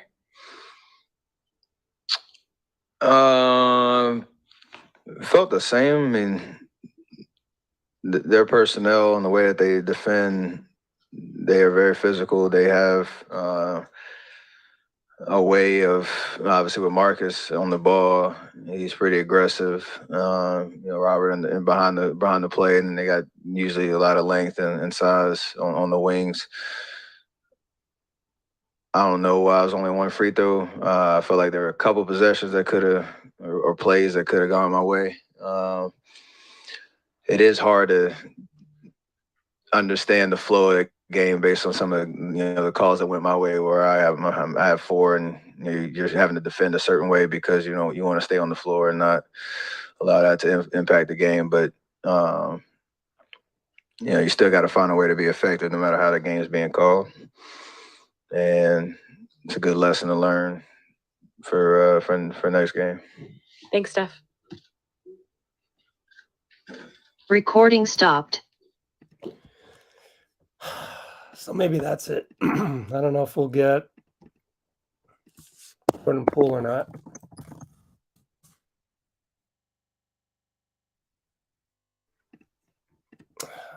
I hope I can.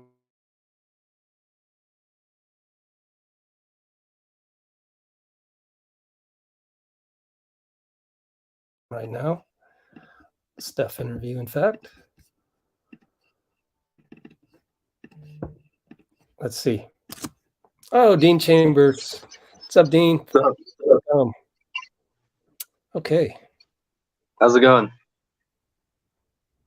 Oh, I'm good. I'm good. Yeah, me too. Looking forward to how we respond. Looking forward to hopefully Steph managing that ankle. Well, the fact that he was still in the building, when players get hurt to an extent where they might be out, I think they don't stay a lot of times. It is the finals, but I think he'll be okay. So we have to trade a win for Steph being healthy. I'll do it. And then everything Steph said, like exactly what I said on the broadcast, which was, we have to know Robert Williams is there. And it's like, I've been screaming at the screen for 3 games that you need to shoot that floater 0.2 seconds earlier than usual. Whenever you just got to register that Robert Williams is in the game. And then pump fake. There. Pump fake. Sure. That a dude flying through the air getting I love that. When he's a shot blocker like that, that's how you at least maybe try and draw some fouls, get him in foul trouble. Yeah. I think it was a little bit of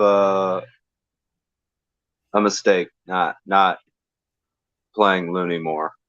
I really do. We were getting pounded on the glass, which is not normal. People like this small Warriors team. We've been winning the battle on the glass this whole playoffs. If not each game, then each series, even the past couple. I think it's been very close on the boards. I also think Looney. Here at Let's Go Warriors, I just want to say we don't just go, oh, Steve should have played Looney more. We peel the onion a couple layers. Why didn't? And it's not a critique of Steve Kerr. Yeah. No, but I'm not saying you. I'm saying our audience right now, the 119 concurrents right now, are going to register that way, and I don't want them to, because here on Let's Go Warriors, what we do is we peel the onion a little bit. The reason why he went the way he went was because we were down 11, and all right, I need scoring. I've been there myself. I've coached teams that had offensive players and defensive players. late in the game, we're down. I'm playing my offensive players because we need to score points. So I understand. However, I think with Looney in the offense, I think it will help us not hunt so many shots and hit those singles. What do you think? Yeah, he's a huge target, first of all, for passes around the rim. And he's so strong, he can't be moved. And he's got great length. I think he's become a very good finisher around the hoop, you know? So I don't think I actually think, you know, he's kind of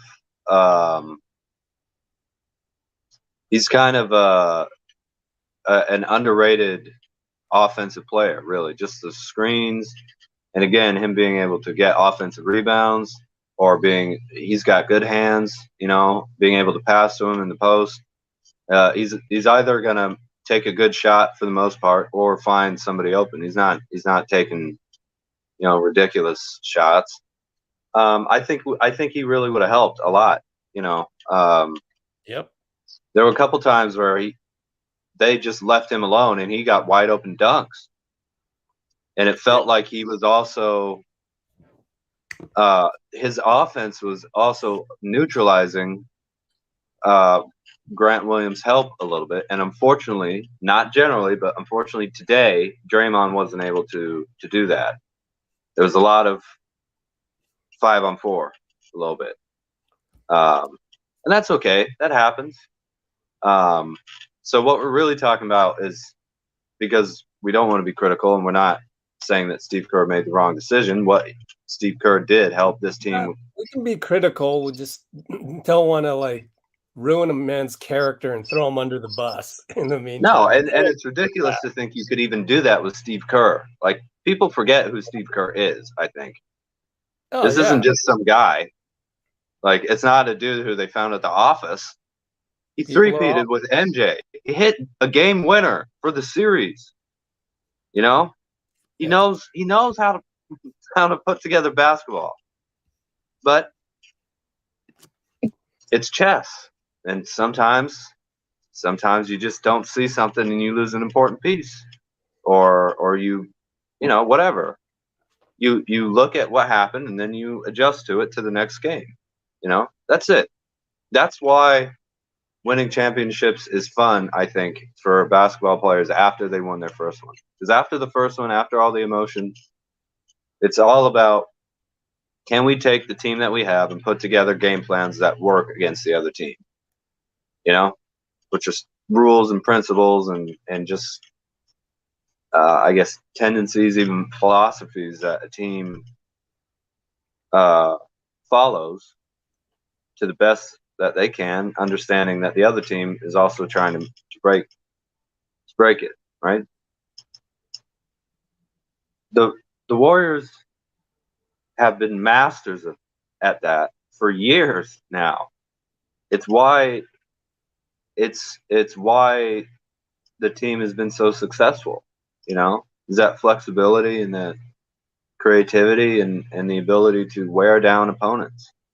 I think something you said, Rich, about watching tape of game one, like we had another game one, except this time we weren't in control. Yep. And we've been in control of the game until the final 9 minutes or whatever of game one. We were in control of game two. You know, the Celtics finally started off hot at home in their own building for a crowd, which, however rude some of them may have been, you know, is still an electric atmosphere for their own team, for, you know, a franchise as storied as that. And this is their first finals game since 2010, you know, at home. So, yeah, this is incredible energy. And the Warriors, look, this is what really happened.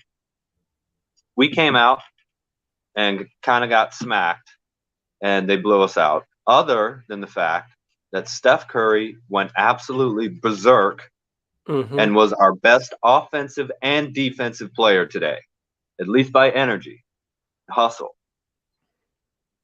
And he almost put us in a position to win this game. Yeah, you're right. Wiggins was really great. But, I mean, they were trying to get their offensive players off Wiggins and onto Steph.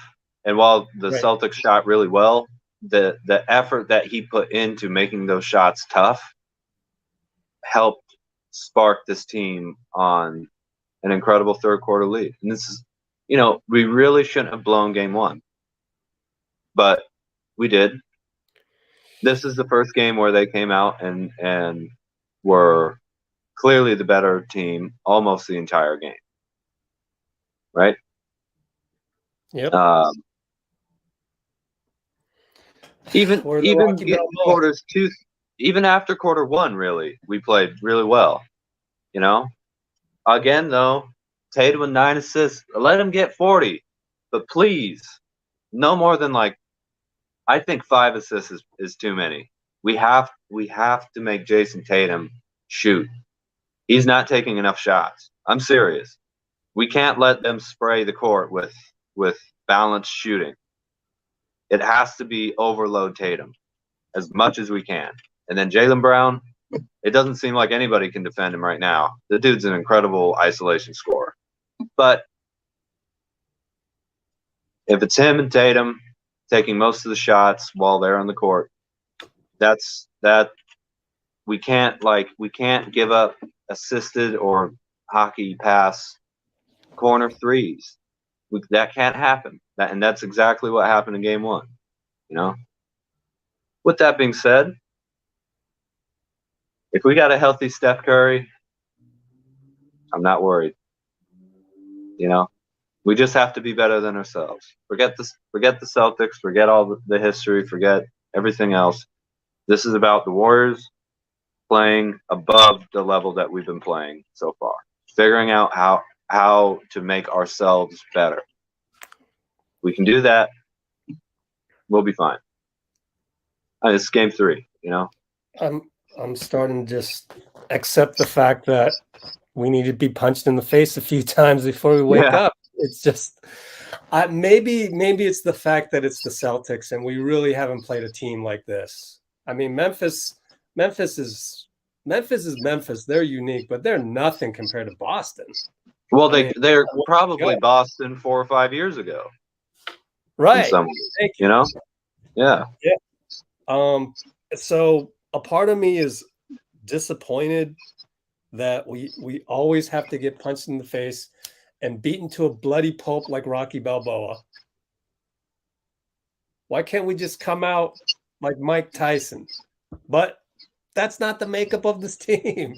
I don't think you can be a gunslinging, weaponized joy guy and gravity change the game type guy and also be Mike Tyson. It's just, you don't see that. Ever. Well, the Warriors weren't like that with Kevin Durant. Not only because KD's great, but also because Steph is a point guard. Yeah. And for 4 finals, he's had to be a shooting guard. You know what I mean? Yes. So when he is the only guy on the team generally who is guaranteed to get you 25 points, you have to play a kind of chaotic, explosive style of basketball. But when you look at a lot of the most dominant Warriors series, it's generally not Steph getting 30. It's Steph getting 26 and a lot of assists. And I'm not sure. I'm not sure that. I think he got 2 assists today. We generally win a little bit more when Steph is balancing, like, let me get 26, 27, whatever, and find a lot of openings for other players. When he plays a little, let's not compare, but use examples. When he plays a little bit more Larry Bird than MJ, I think is when this team functions at its best. But, I wasn't that surprised about Klay Thompson tonight. He had a good Klay Thompson game. You know, we don't need to act like, oh, he's back. And people say he averaged 13 points over the first 2 games. If you go only one game back to game 5 against the Mavericks, it's like his career average in those 3 games.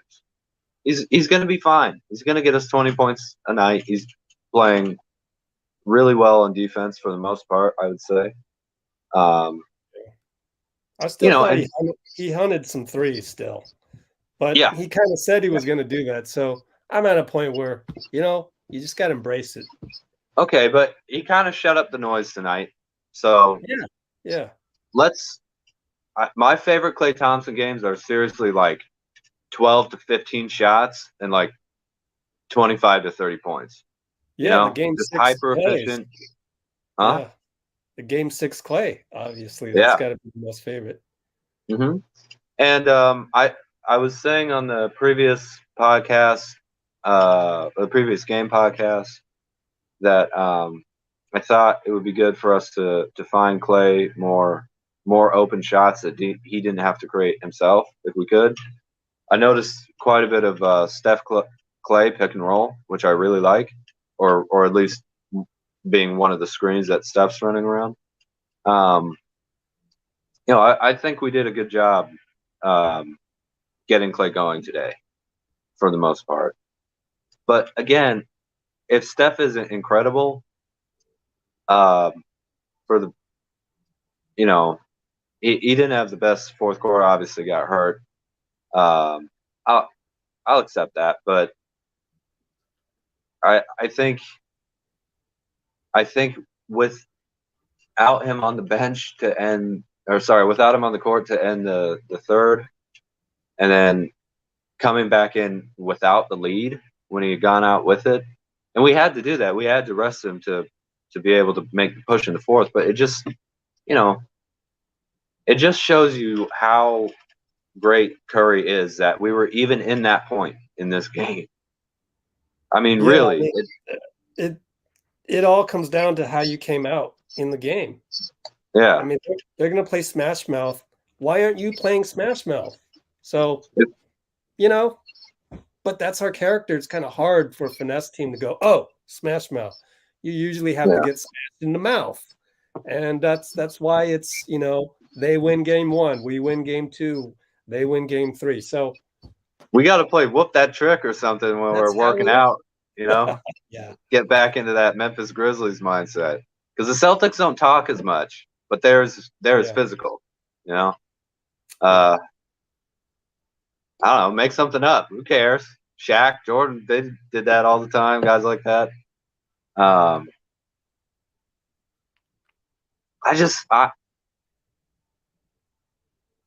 think we didn't play all that great, and we still showed how hard it is to beat us. The 16-point loss, if that first quarter is just tied, whatever the rest of the score is, that's a 5-point loss. If we just tie the first rather than lose it by 11, and then if it's tied and we make that run, but that's not what happened. So we have to, even as fans, the players always say, "Oh, watch the film, watch the tape." We should try and look into it and see for ourselves if we can see adjustments or anything like that. Not because we're in control or we're better than the people actually making the decisions. It's ridiculous.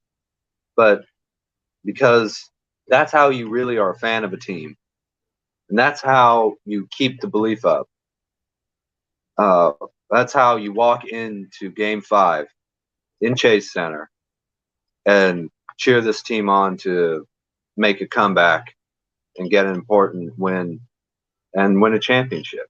Is that what's happening to the best of your knowledge, and you're trying to cheer on everything that the players do well. And that's especially the little things, I mean, of all the players around the ball, Curry was the one who dove on it. didn't bend down to pick it up, dove on it, and that was obviously a big play, but any type of little thing you see like that, like someone skying in for a rebound, it just takes it away from another player at good position. People don't always like freak out, but I love when guys rebound, just little things like that. That's how you keep up the positivity, and that's how you keep up understanding that we could lose this series, to the Celtics in however many games. It could happen, but these are the guys that we're rolling with through thick and thin. There's no quit. I already see comments on the Steve Kerr video. I see a lot of quitters. It's sad. It's sad what social media does to people. It really is sad. But those of you who are still with us, and 78 concurrence right now going live. By the way, splash that like button.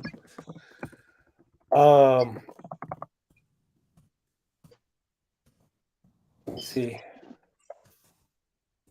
Gotta say too. 110. Cool. Let's do a drawing real quick, and this will be from earlier. So if you didn't comment during the game, you're in trouble because it's mostly from during the game.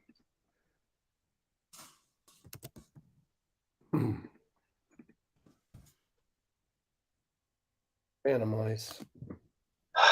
Man, how could anyone watch this game and come away saying, you know what? Steph Curry only deserved one free throw. I know, right? It's not funny anymore. Yeah, it's really not. I just don't know what else to do. There's no punishment for however physical you want to be with one of the greatest players ever. There's no consequence. They didn't even give him 2 free throws for a guy who got a flagrant and fouled him when he made a 3-point shot. I know, huh? I'm not blaming the officials. It's because it's everybody. How did he only get 1 free throw? Yep. I mean, if I were Lacob, I would hire one assistant coach to just berate the refs all game long about that. just read off every other great players like Adam final. Silver, you've left me no choice. That's what I would do. Bautista won again, but he's already won before. So yeah, no more interviews coming on board. They closed the Zoom. But here's our comments, and let's try this again. Try and find a good game.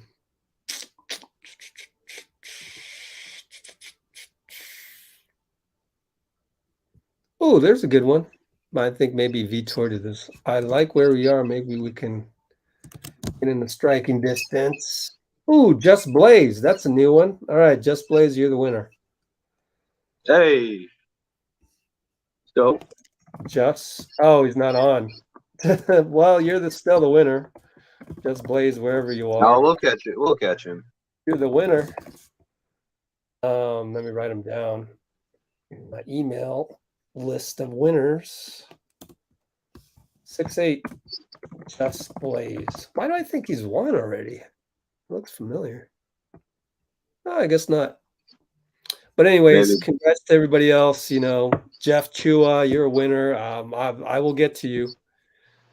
I will tell you, this is right now. I've not felt better in the last 10 days due to COVID. So it's trending upward, and it's trending to a point where I don't have to spend all day in bed.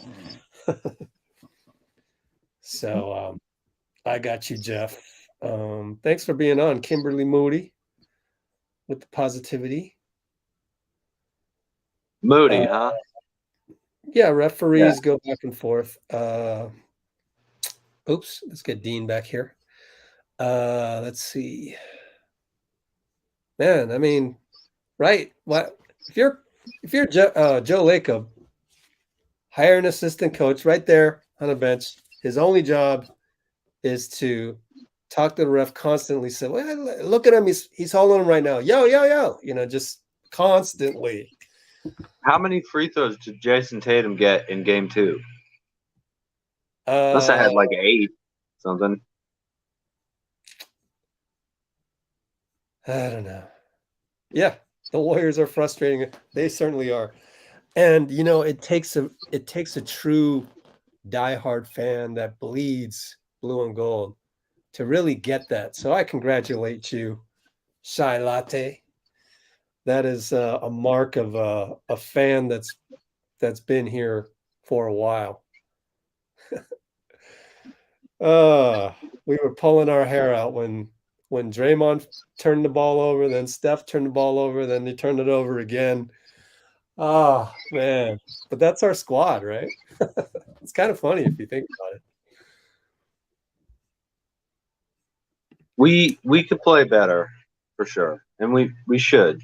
Oh, yeah. You know, there's another level of execution now that this is a 4-game series at best, or at most. There's another level of execution that we can get to, but there was a possibility if everything had gone right and we had played everything perfectly that we win games 1 and 2 by a large margin and have a comeback win here in game 3, and we're up 3-0. It's not, you can see little areas where that could have happened. It didn't. We're down 1-2. But yeah, you know, we have so many things I think that are still possible with this roster to try and mess with. Where I'm almost in a mind frame of let's not be so strict on, you know. Ooh, thanks, Jordan. On what would you call it? Just on the veteran heavy stuff. You know, let's put out some weird stuff and see if it works. Because I really think the Celtics didn't even play Tice today, right? Until the very end, they mostly played their same 8 guys. You know, and that's their 8. Yeah, and exactly. I think over the long run, that's going to wear them if down. we're flexible, we can really put out things that just are very difficult. Moody, you know, I understand everything you've been saying about how many mistakes a lot of those young guys can make and everything, and just like not having enough minutes for everybody in a rotation. Because I've tried to write just for fun at home. I've tried to, like, okay, you know, let's say we want to play our players max 36 minutes or whatever. I've tried to do that. It's hard to come up with enough time for everybody. It really is, especially if you're not just putting them in there for 2 minutes and then taking them out, which gives them no rhythm. I understand that. But I think for spot minutes, just for a little explosive punch, those guys are so young and so athletic for the most part that, you know, we could use 2 more two-way wings with Moody Kuminga, and let's just see what happens, you know? Let's just see what happens. It's been a strength of ours all season long. I mean, how many times did someone go out and we had to put a new person in there for a long time? Just whoever it was in the starting lineup went out. We had to put someone in from the bench for a long time in big games in the regular season, not the finals. I understand, but eventually they figured it out and stepped up. You know, I would rather I'd rather take a risk like that than play it safe, I guess. That's just me. This is the finals, you know. If you can't take the risk, it's going to be harder to win. So Okay, so I mean, I agree. I agree for the most part, but I think certain things have to happen. Like, first of all, that's why quarter one, game 4, I'm very much looking forward to that. Is the urgency enough to make us play defense as we did in game 2? Because if it isn't, then yeah, it's time to try something else, like Moody or Kuminga. Also, even if we do win, let's say we win game 4 in the same fashion we won game 2. Well, we go into game 5. Are we going to play like game 1 and game 3 again? Like, at some point, something's got to change. And so I do think that maybe it is time to consider introducing the Kuminga element, because if the trend is Boston wins, we win, Boston wins, we win, that trend does not end up with us winning the NBA Finals, because Boston won the first game. Therefore, something has got to change there. And is it all the mentality? I'm tending to step back at 64,000 feet, and I'm starting to think that we're gonna have to introduce Kuminga at some point. They got their Robert Williams. We got to have our ridiculously athletic guy that thinks squirrel, squirrel, squirrel. Fine. throw him into the fire, man. Just see. I think you just got to do it because, I don't mean to throw our guys under the bus, but absolutely not. You had your chance, Draymond. Like it. I get it. You're older. You can't draw on that energy as much. It's okay. It is what it is. It's an aging Rocky Balboa. Okay. I mean, you're a Hall of Famer, no doubt. You're probably the best defender I've ever seen in my life. But yeah, now we gotta introduce some other type of energy, because this is going to drag on. So I'm with you. I think it's based on what I saw tonight, based on the inability to draw on that sense of urgency or energy. Take your pick, urgency, energy, whatever it takes to get that intensity up to an elite level. Maybe it's time for a little bit of a change. I'm worried about going through the same cycle. Even if we win game 4 exactly the way we win game 2, which is great. The result is great. It's a win. But then I still see, what about game 5? Right? At least game 5 will be at home if we win game 4. Yeah. At least it will be back at home. But that, they won game 1 at home, so at our home. Now, the tough part is, how do you integrate Kuminga in there? That part, I'm gonna just say, hey, look, I don't get paid millions to figure that out. That's you, Chris DeMarco. That's you. Actually, it's not Chris DeMarco. He's defense. That's you, Kenny Atkinson, offense. That's you, Steve Kerr, Mike Brown, all of you guys. You know what? I've done my job. I think it's time to introduce the Kuminga factor, because I'm seeing a pattern. The pattern is not bad, because we will respond next game. It's kind of like after that, or, so I've done my job. I think Kuminga needs to be involved. You guys figure it out, Warriors. you figure it out and do it, please. Would Moody think about this? Kuminga's such a dynamic athlete. He could negate some of Boston's size and athleticism. So he could draw fouls. I don't know if Moody can do that. Moody's solid. Don't get me wrong. Moody's a shooter who can defend, though. Yeah, but Kuminga can defend too. He's No, pretty yeah, Kuminga is a slasher who's also a defensive player, but Moody, unlike, I don't want to say unlike Gary Payton, because Gary Payton can definitely score the ball efficiently, but Moody can kind of create his own shot and play defense. Poole and Payton are way more like defense offense, right?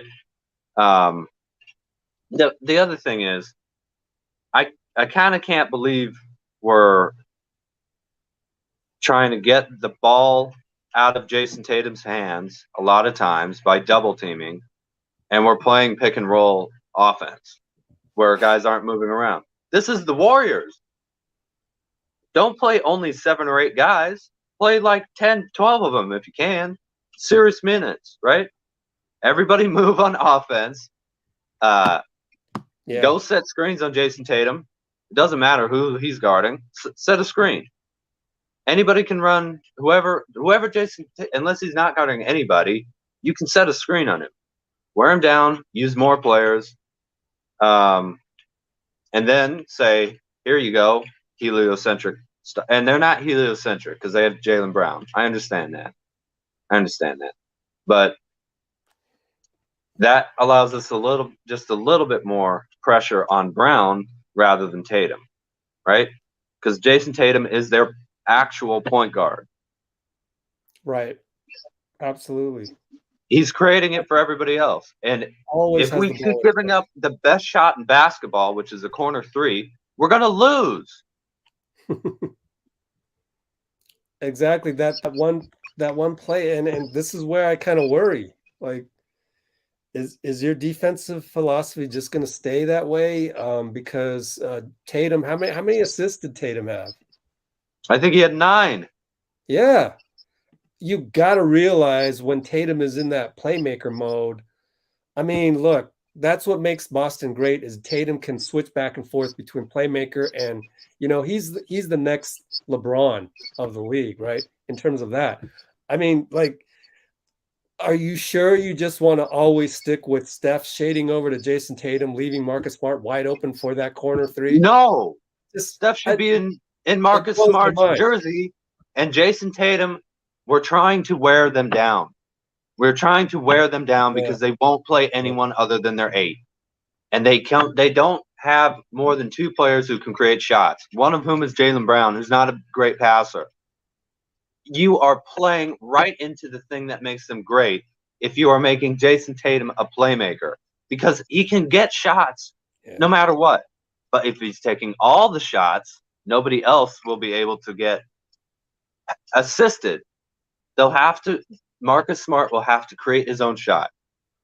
Derek White, all these other guys, and if it's also Jaylen Brown, again, he's incredible one-on-one scorer and defender, but he's a one-on-one player, and for the most part, that's what his game is.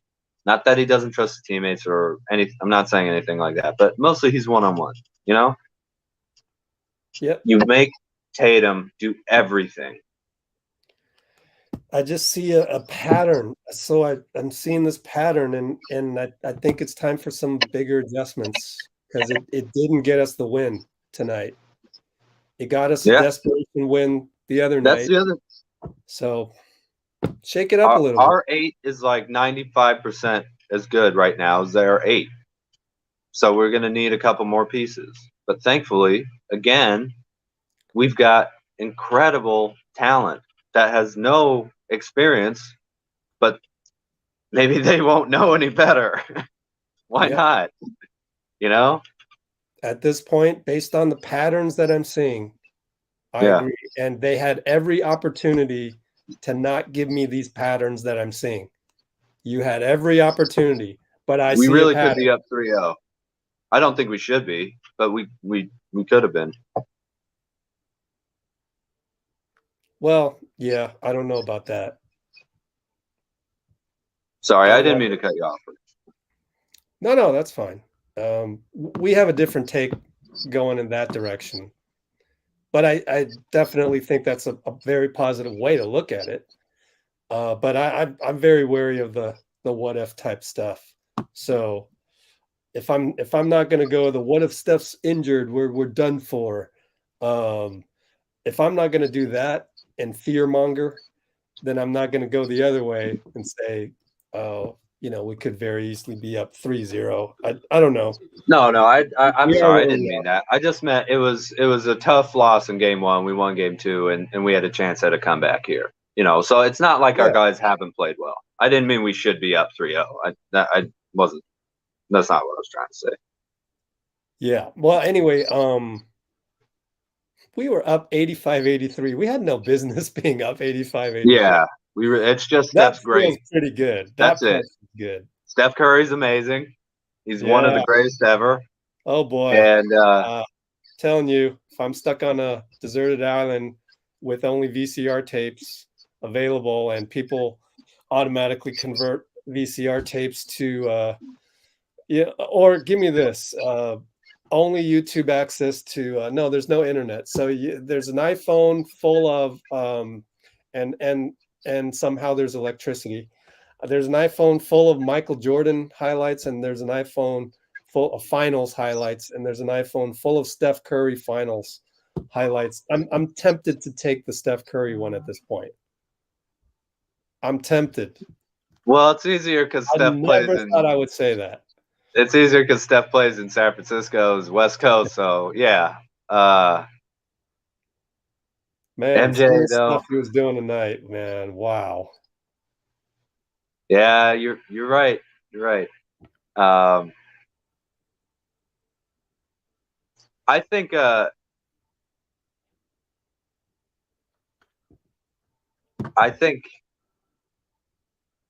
I think Steph, if you want to compare him to MJ, it's easy to see the similarities, from where they're from to having 70+ wins to 6 finals in 8 years to everything like that. But the real comparison is Steph Curry has pretty well turned the Warriors into the Chicago Bulls of the 90s. Yeah. It's Bulls Warriors more than it's Jordan Steph. They're both great in their own ways, but those two teams, yep, man, people thought we wanted to see something like that again. We haven't. The Warriors haven't three-peated, but I don't think we'll be out of contention after this year. I hope not. I don't want to say anything about the future, obviously, but there's something there to that feeling about the Bulls in the 90s, and the feeling that I think is kind of even stronger in some ways about the Warriors right now.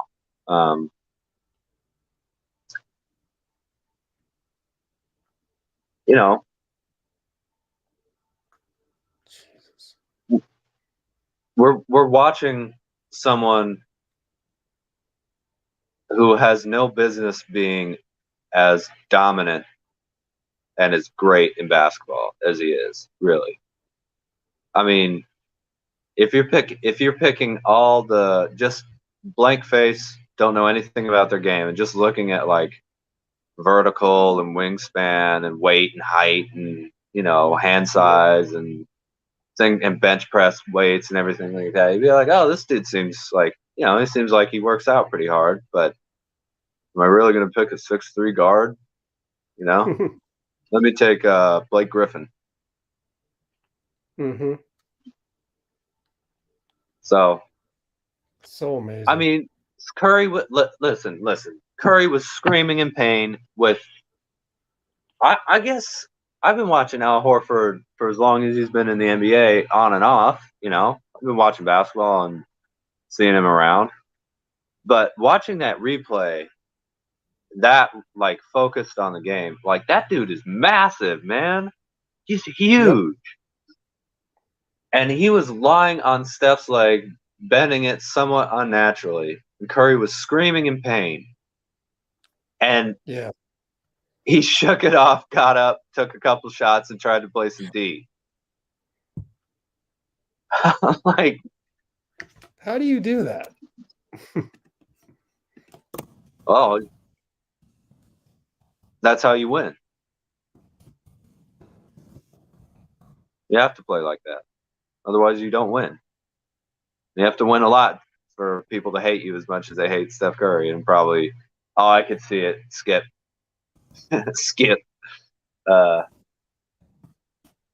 Curry, yeah, great third quarter, but he didn't do anything in the fourth. Okay. You know, if it's been this long, you people still aren't with us, still don't get it, then that's just your opinion, you know. That's what you like.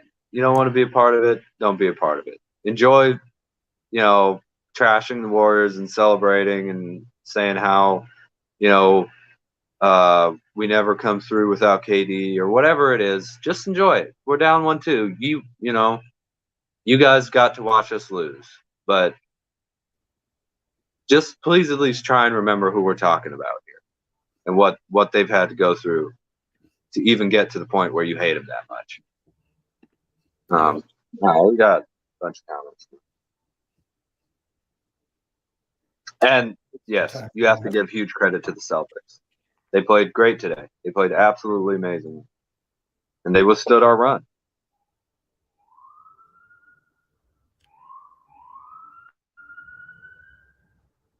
Wow, I got a cop outside my house.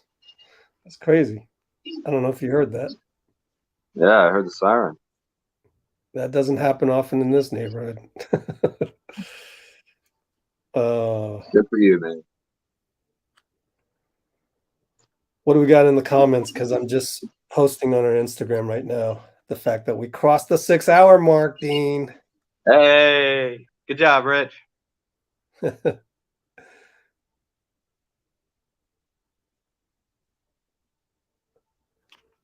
I don't know. I have a lot of confidence that Kuminga's going to play. I just have a lot of confidence in that. I have a lot of confidence in our coaching staff. Well, it'd be badass no matter how he plays. If we throw him out there in the middle of an important finals game, like, yeah, I mean, you're going to have to deal with him at some point if he's going to be good anyway. Let's just start right now. Yeah, like and one easy way is Belly's minutes. We gave Belly a chance. He wasn't that much of a factor. Okay, we tried it. Now we go to Kuminga this time. Mm-hmm. So there's an easy Why way not? to include Kuminga's. Just take Belly's minutes, especially if Tice is on the floor. I thought Andre Iguodala was very quiet today. Yeah, they didn't really give him a whole lot. Yeah. And you didn't even notice much when he's in. Sometimes you put Iguodala in there, even just for a couple minutes, and it's like, whoa, you know, that was an incredible pass, or like he got that steal, or whatever. I think he's really. The neck thing I think was like pain, but he'd been out for quite some time. I think this is like painful as he's moving, you know. It's not like a preventative thing like the neck I think was at the end. This is actual like recent injury or something. That's a shame. Really think if he were totally healthy just for a little bit, he would be a big piece for us too. Yeah. But maybe I didn't, you know, I was watching the game. I haven't looked back at the tape yet, so I'm sure there's a bunch of great stuff he did out there that I just missed. All right, Rich. What's your key to winning game 4? What's the biggest thing we have to do other than urgency? Like, I mean, a specific like X's and O's thing, do you think? Well, it's kind of the same stuff after game 1. Mm-hmm. And that's what worries me is this pattern that we go back into. Well, it's exactly what Steve said in the post game, which a lot of you probably missed, which is that point of attack. When Jalen gets downhill, Jason gets downhill, maybe switch Draymond onto. I mean, you're supposed to have him on Jalen to begin with. It just Draymond has to play better. That's just it. Like he is our heart and soul, and if he doesn't come out in the where was the opening jump ball against Al Horford that we saw in game 2? We just didn't see it, and I don't know. He's just getting older. I think I can't expect him to bring Game 7 Draymond to every single game. So that's the number one thing. Draymond needs to play better again. But I said that after game 1. I think Draymond needs to try and score, be put in a position where it's easier for him to score. And going back to game 1 versus 2, I know we keep going back to the same thing, but game 1 we were over helping, and Draymond was standing at the top of the key. Game 2, we were tight on everybody, making their stars take a lot of shots, trying to wear them down, not giving other guys easy looks. And Draymond was around the dunker spot or posting up or getting give and goes a little bit more. I think the Celtics know how to defend Draymond at this point around the perimeter. And okay, so we need to put Draymond somewhere where it's not quite the 3-point line or top of the key, where he's just not going to want to take jumpers. He's a good scorer around the rim, though. They have to respect Draymond actually trying to take layups. And I think Draymond scoring will be big for us. If we can get Draymond to have like a 10-point, 8 assist type night, man, we'll be rocking and rolling if we can get that from Draymond. Because the defense is always there. He doesn't look old defensively, thankfully, in my opinion. He looks like he's locked in as good as ever on that side of the ball. So got to figure out a way where he can rep. I love posting him up. I think he's a really good playmaker there, great hands. And also, man, when you post up, you are just leaning on somebody else. You can just lean on him, get a little rest, put 250 pounds of sharp elbows and sweat and trash talk on an opponent, and they have to guard you. They can't sag off you if you're right near the hoop. They have to guard you.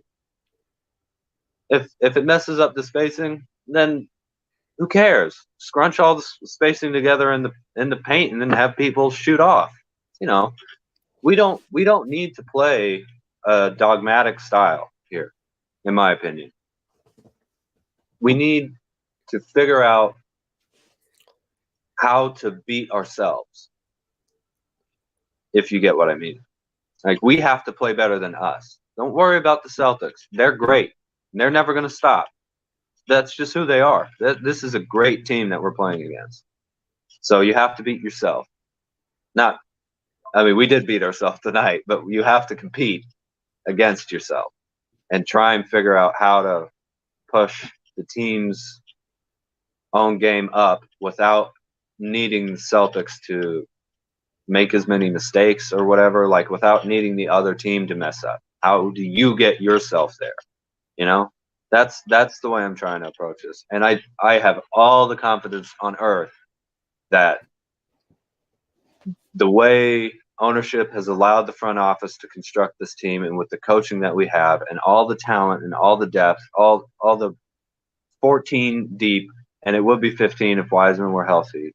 This is one of the deepest rosters I've seen with some of the best players ever. I have all the confidence on earth that we can do it. But man, we can't be stagnant. The Celtics will kill us if we're stagnant. I want to jump on that stagnant thing. The thought actually occurred to me to actually, this can sound crazy off the cuff, to actually start Kuminga instead of Looney, but then still have Looney be a big factor in the game. I just mean, are we going to get, Draymond super energy, causes a jump ball after the tip against Al Horford? I can't really guarantee that. But if I put Kuminga in there I just feel like we're going to get energy. Put him on Robert Williams. Cancel each other out. You know, I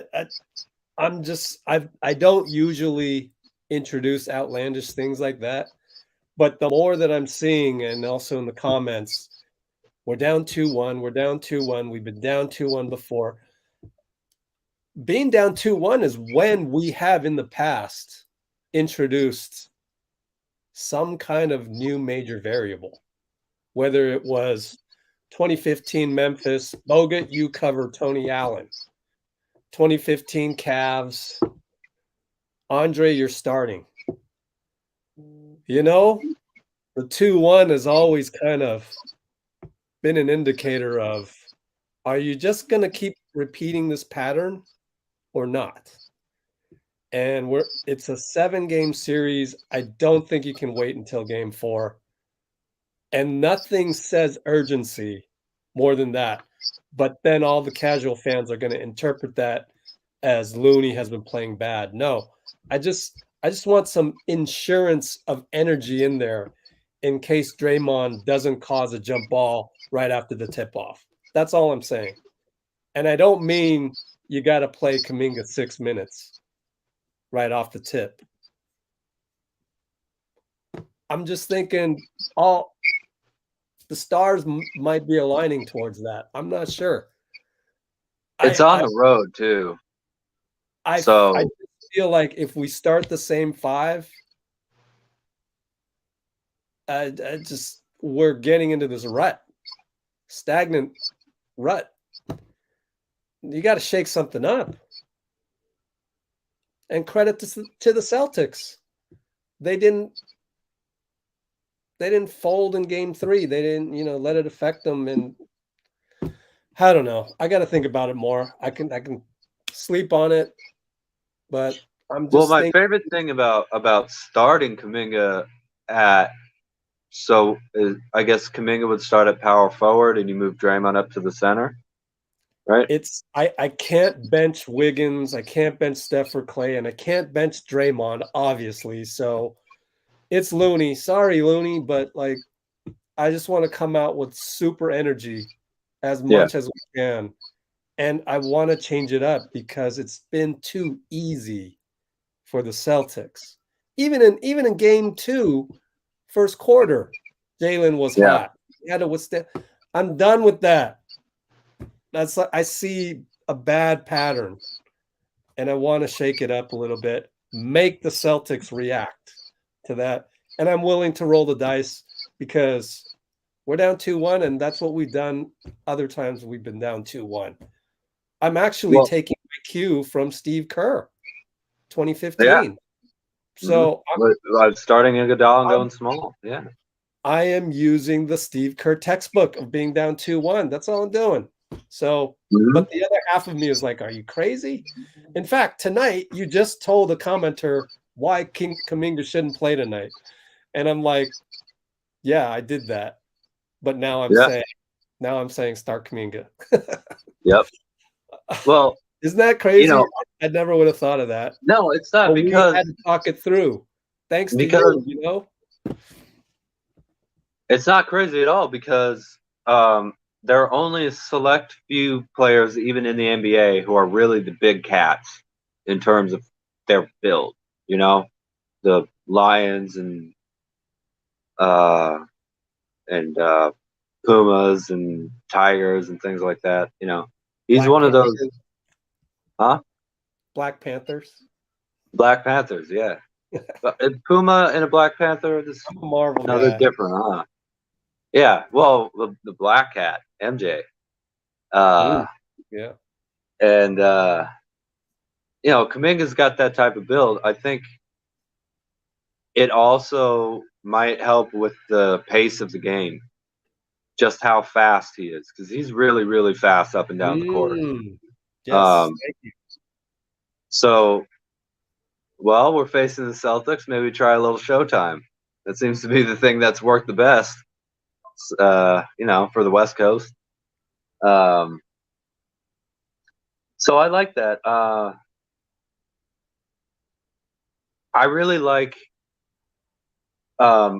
maybe not playing Curry and Klay and Poole together as much, and kind of separating Poole and Klay into one offensive unit, and then Curry with a bunch of defense around him if he's healthy. Just because this, even offensively, when it's Curry, Poole, and Thompson against a team like this, that works for a spell. But once they figure out the longer they're out there, it's like you don't want to take the concentration of that scoring. You want that to be a short burst of super concentrated offense, and then balance for a little while, and then put them back in and concentrate it together. Is the way I would be looking to play that, because they're a little small defensively. They're a little small right now.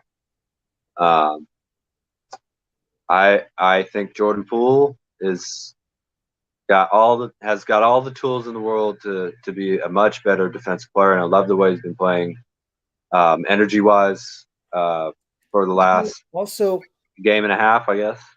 Maybe you can help me out here, but I do recall a stretch in the playoffs when Kuminga was in there, and I was sitting there going, okay, this is championship level defense.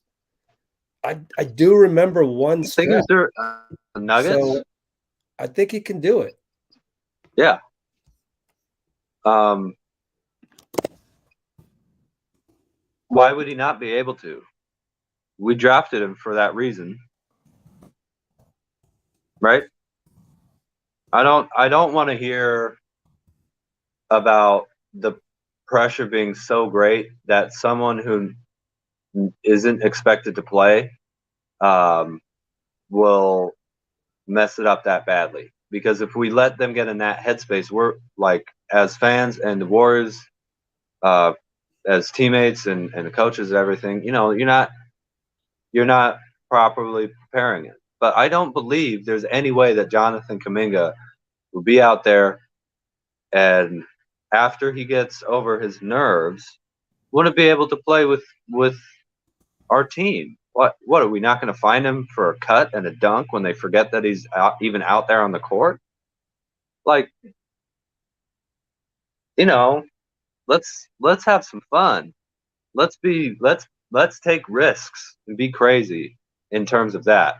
Not take risks in terms of helping off the corner, but take risks in terms of playing some rookies. Why not? We're down to right now. Historically, we're probably going to lose. So go down swinging, right? Why not? And the same with Moody. Speaking of Moody, why not?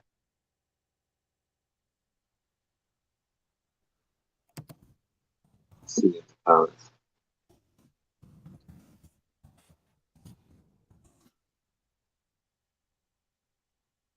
right. So yeah, integrity minus talking some trash. If you're joining us late, we just said integrity, huh? The wild take is the start Jonathan Kuminga. Start GP2? No. Start Jonathan Kuminga. Why? Because Jonathan Kuminga can leap with Robert Williams. But we just talked about that. So rewind 3 minutes and go watch that part. I gotta say, so somebody in the chat was saying 0 finals MVPs and everything like that. But outside of the 3 or the 4 finals the Warriors played against, LeBron James, these last 2 have been against the Raptors and the Celtics. 2 of the most insanely vicious defensive teams you'll ever see, with the prototypical 2 great two-way wins. Siakam and Kawhi. Yep. Huh? You're mentioning the Raptors, Siakam and Kawhi Leonard. Yeah, and obviously Tatum and Brown here with great pieces around them. Yep. Who are very selfless in the way they play and are very just They're just machines, and they're incredible defenses, especially. And over 9 games now, Curry has to be averaging over 30 points a game between those two teams. Like, he's averaging like 30, 31 points a game. And his career average is only like 26, 25, you know? So, finals MVP? Really? Look, do you know how hard it is for anybody to score if you're playing a finals level series against the Raptors and Celtics? These two teams are absolutely insane in terms of their defensive ability that Curry's faced between 19 and this year. And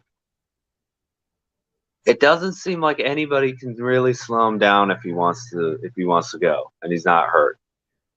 So that's kind of why we're great.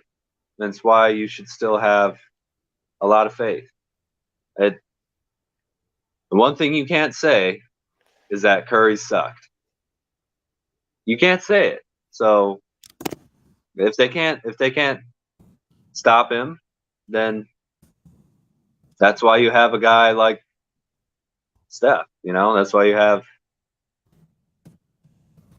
a dude who's got a combination of Magic Johnson's energy and his insane, you know, leadership in terms of that weaponized joy, and also a little bit the playmaking for others, Steph's gravity, Magic's passing.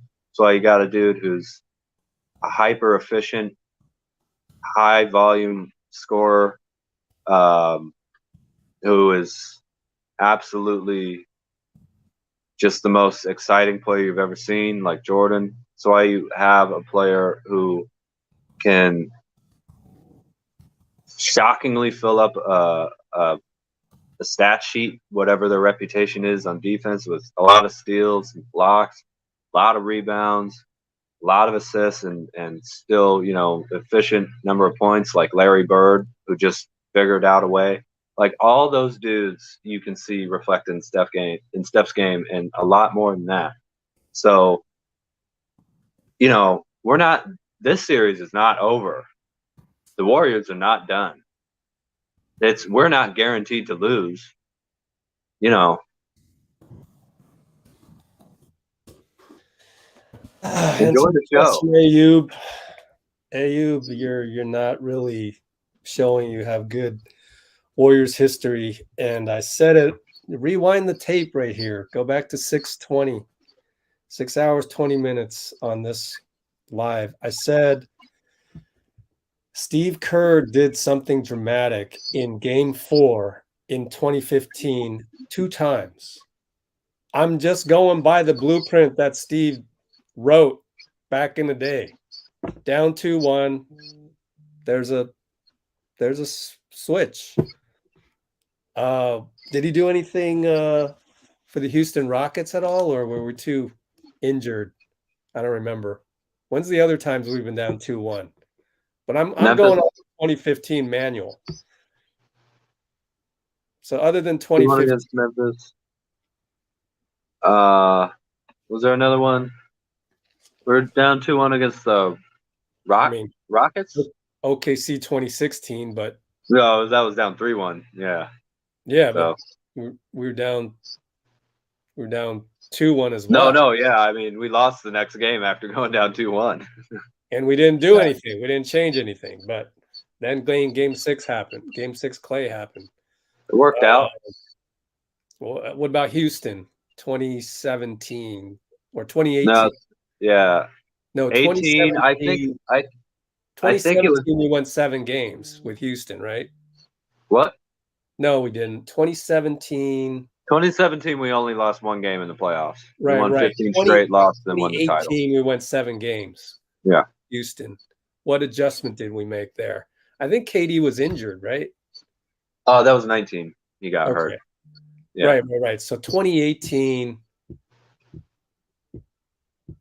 I just remember Looney played awesome. Yeah.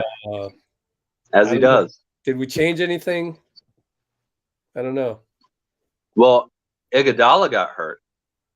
we were up 3-2, and Iguodala got hurt. So it was So we had to more. make a it was- change. yeah, So that's when and Looney stepped up. that I think, not saying that's why it went to Game 7, but that threw off the Warriors, I guess, in Game 6, and won a pretty close Game 7.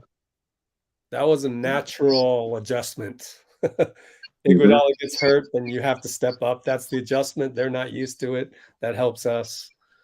I think he missed the first 2 games of the finals too that year. Iguodala did. Yeah.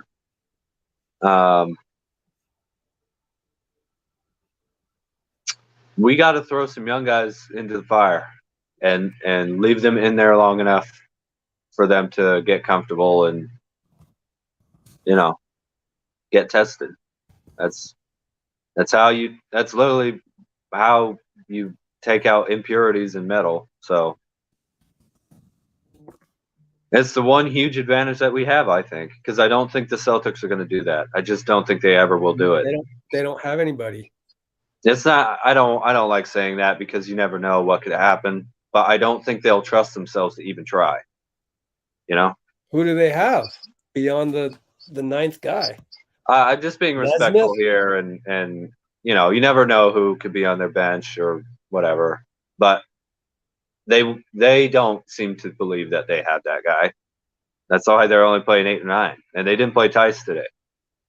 If I can, maybe a little bit, but that's more. This is more about the Warriors being able to do that than Boston not being able to do that, because other than the Warriors, there are 29 other teams that are not able to do that.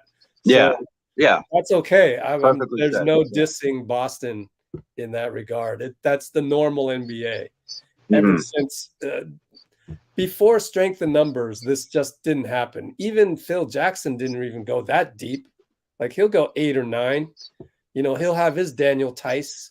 But to be able to go beyond that, to like switch out Belly for Kuminga, to switch out Iguodala for Moody, this is the only team that's ever really been able to do that, other than maybe 2015. You could say Mo Spates for this or that, do a little bit of end of the roster, little tweaks. But yeah, so Steve's an innovator on that. So the Celtics keeping to their 8 or 9, Daniel Tice being the 9th, and that's it. That's what teams do these days. Miami Heat, 2020 bubble, they only went like 7 deep, and Jimmy Butler was running to the ground by then. They keep doing that. Lakers, 2020 bubble Lakers. They weren't that deep. So they're 8 against their 8. No, and So Steph Curry's game allows us to do that too. The way he plays and the way he approaches it also allows us to do that. Other guys can't. Maybe they can play that way, but maybe they're also so physically gifted that they don't have to, and they don't figure out how to do that. Where you're constantly opening things up for everybody else, not just because you're passing them the ball, but because you don't need the ball to be effective. It's amazing that the Warriors, when you say they play the right way, a lot of teams have played the right way, but the Warriors play in a way where like every person who is able to suit up for that team is respected as a basketball player and asked to do something as a basketball player for the team. And Kerr will play you in big minutes. This is a unique situation, and if you don't appreciate it, well, I guess that's why I want the Warriors to win so badly, is because maybe it will help people to appreciate it, a little bit more. I was very happy with the way that we were able to go against Robert Williams on the perimeter. I thought that was really effective today. We put him in pick and roll quite a bit and took him away from the hoop. And we either got some good like little dump off passes to him, to not to him, to someone in either cutting or standing in the dunker spot, or Steph Curry, just danced on him and did what Steph does.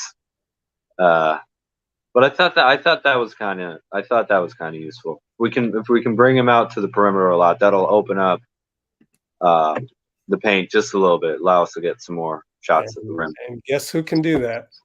Guess who can hit an open three? JK. Exactly. So to me, it's just, if this is the same Steve Kerr from 2015, which trust me, it is. I'm going by his blueprint. I would be shocked if we stayed the same starting lineup. Okay, maybe it's Otto, maybe it's GP2. That's a little bit of a change, but I just don't think there's enough of a potential of the ceiling. There's a higher ceiling to start JK than there is GP or Otto. I mean, if you're going to start GP or Otto, then you might as well still start Looney, because Looney's that good. So every time I turn my head over on this and we talk out loud and we talk it over, it leads me back to start JK. The Celtics are going to have to adjust to that. And that's what this NBA Finals is all about. It would help force you to move a chess piece. It would help to throw a Ferrari in this knife fight. It really would. What do you mean? A Ferrari? I don't know. He's a Ferrari, man. He's a top line, racing car in a game with a lot of trucks and bulldozers and vans and stuff like that. Yeah. That's kind of metaphorical. I guess what I mean is, like, there's a chance that Jonathan Kuminga's athleticism and explosiveness, if he can stay in control, if he can really just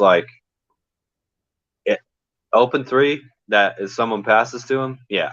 But if the ball's in my hands, I'm either taking it to the hoop or I'm getting contact. I'm going into somebody's ribs. If we can get that, you know what else? When you mentioned that could be a momentum shifter. It really could. You mentioned the fear of maybe if he screws up. Well, we already screwed up, and it was Draymond in the fourth quarter. So I go back to this. I said this during the Memphis series. What is the actual risk? We're loosey-goosey with the ball anyway. Yeah. I wouldn't fear that at all, because if JK is going to make a dumb play, we were probably going to make a dumb play anyways. And we're not playing him right now.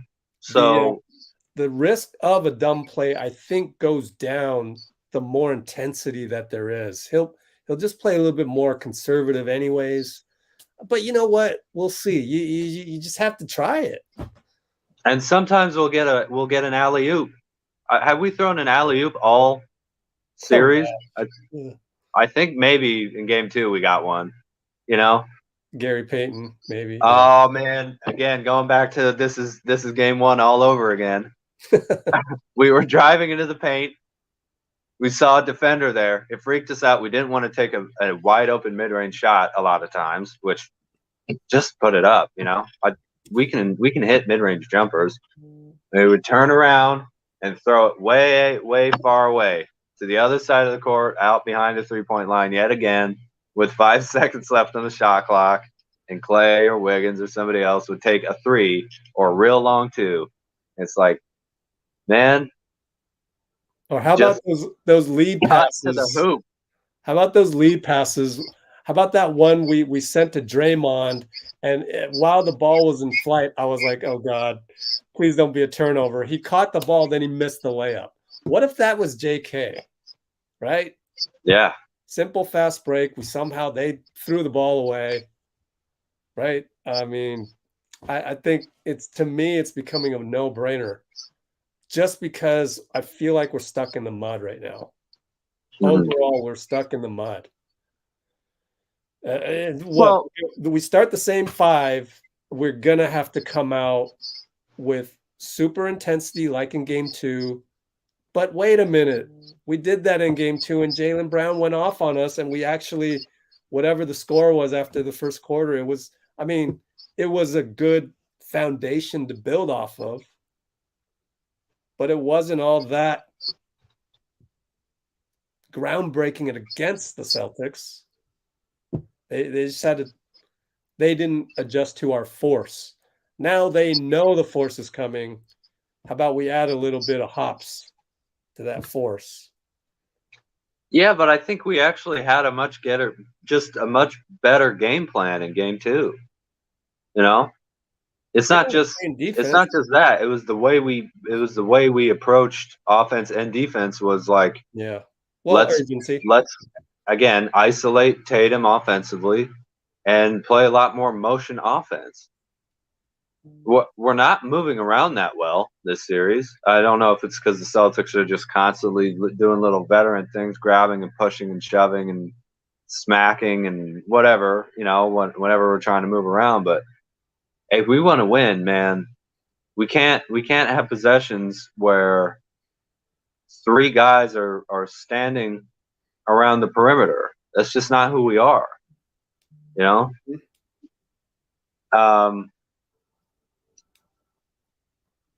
With that being said, we're not playing that badly. We're not. This wasn't a great game, but games 1 and 2 we played pretty well for most of the game.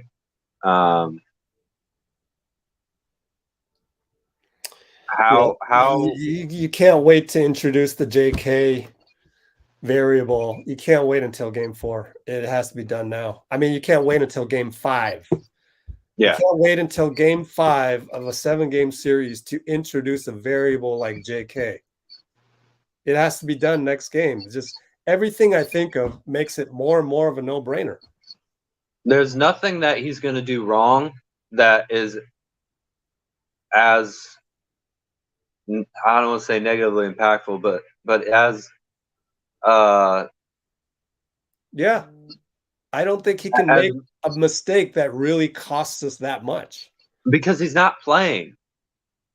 He's not either the point guard throwing the ball away, Yeah, and like either we put in this dude who has the build of a legit NBA star, and you can't deny it. He already has the body of a star. And he's been very patient all year. Again, number 7 draft pick. Never heard him complain about minutes or touches or anything like that. Which, hey, you can say, well, he's on a good team, but he's also a 7th draft pick, and a lot of guys aren't like that.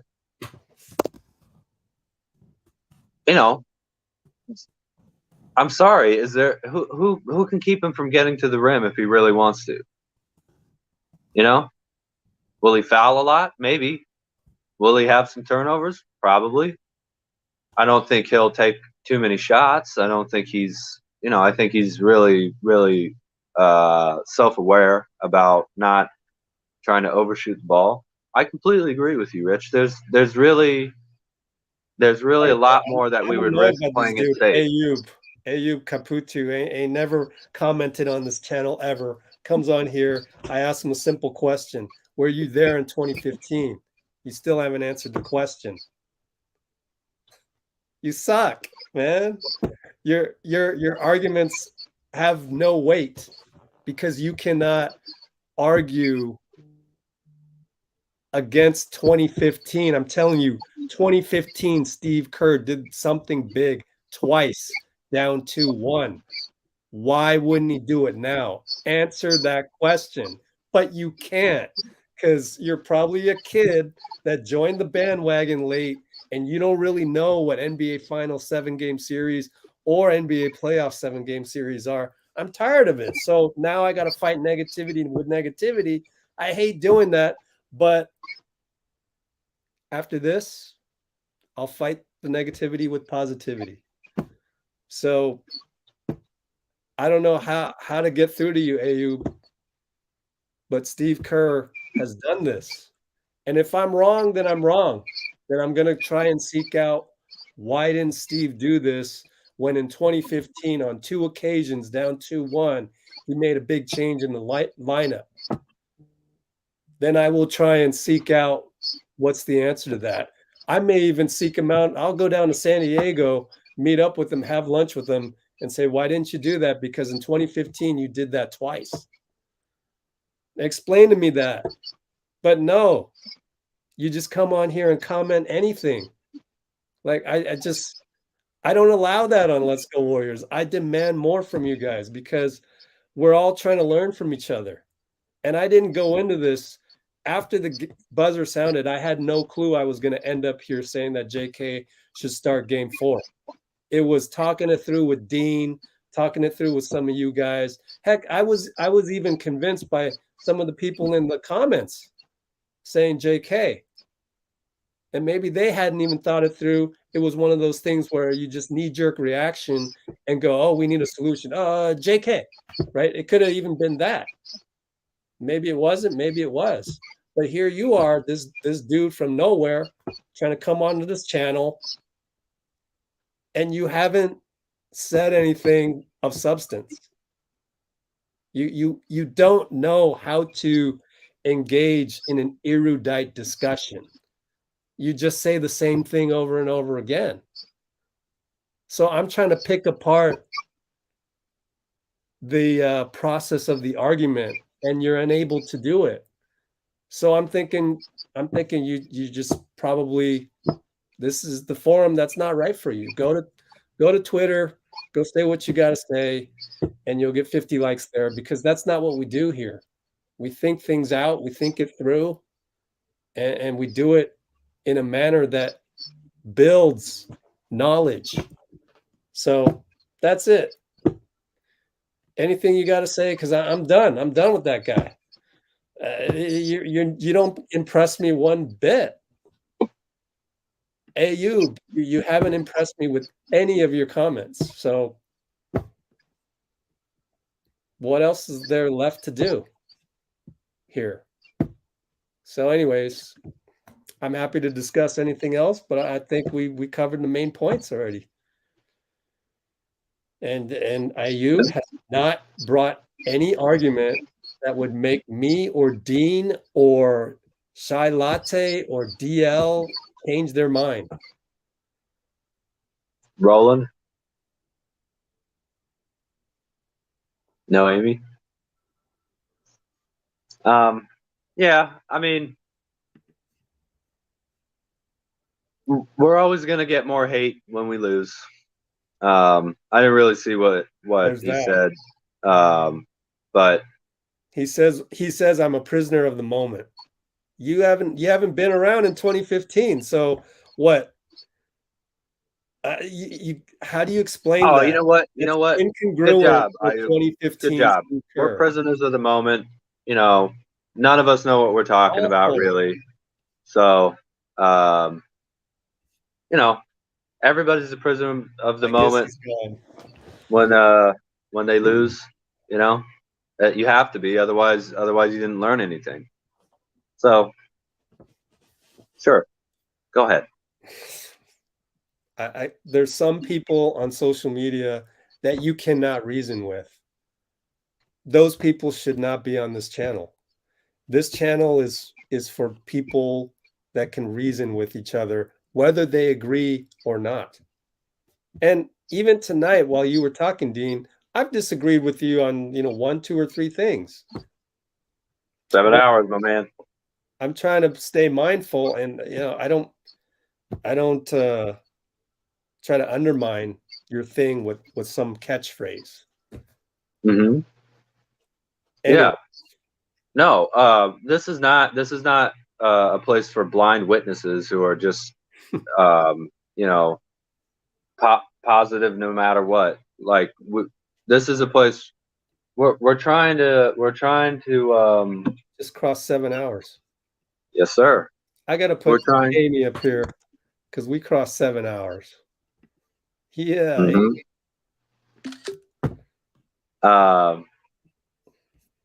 we're trying to think about this in a way where, unlike every other,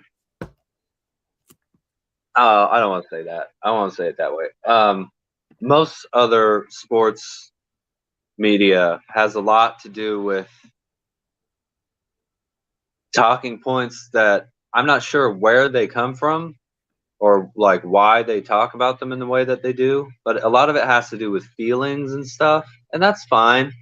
But we're trying to be a little bit more like game plan, a little bit more like actual basketball history and journalism, a little bit more coach, just a little bit more like everybody talks about, oh, you know, these people don't know the game, but like, okay, if there are people who don't know the game, in your opinion, the most important thing for you is not to point that out, it's to teach it.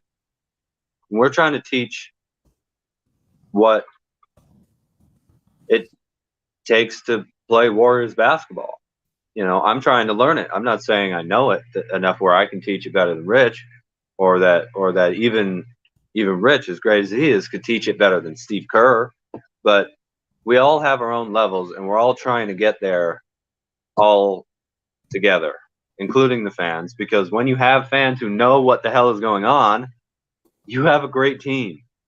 That's what builds your culture, is the fans are a part of it, and the fans have those expectations and pass them down through their family, and little kids grow up learning, oh, even if I'm a 2-time MVP, I still have to try and get a rebound.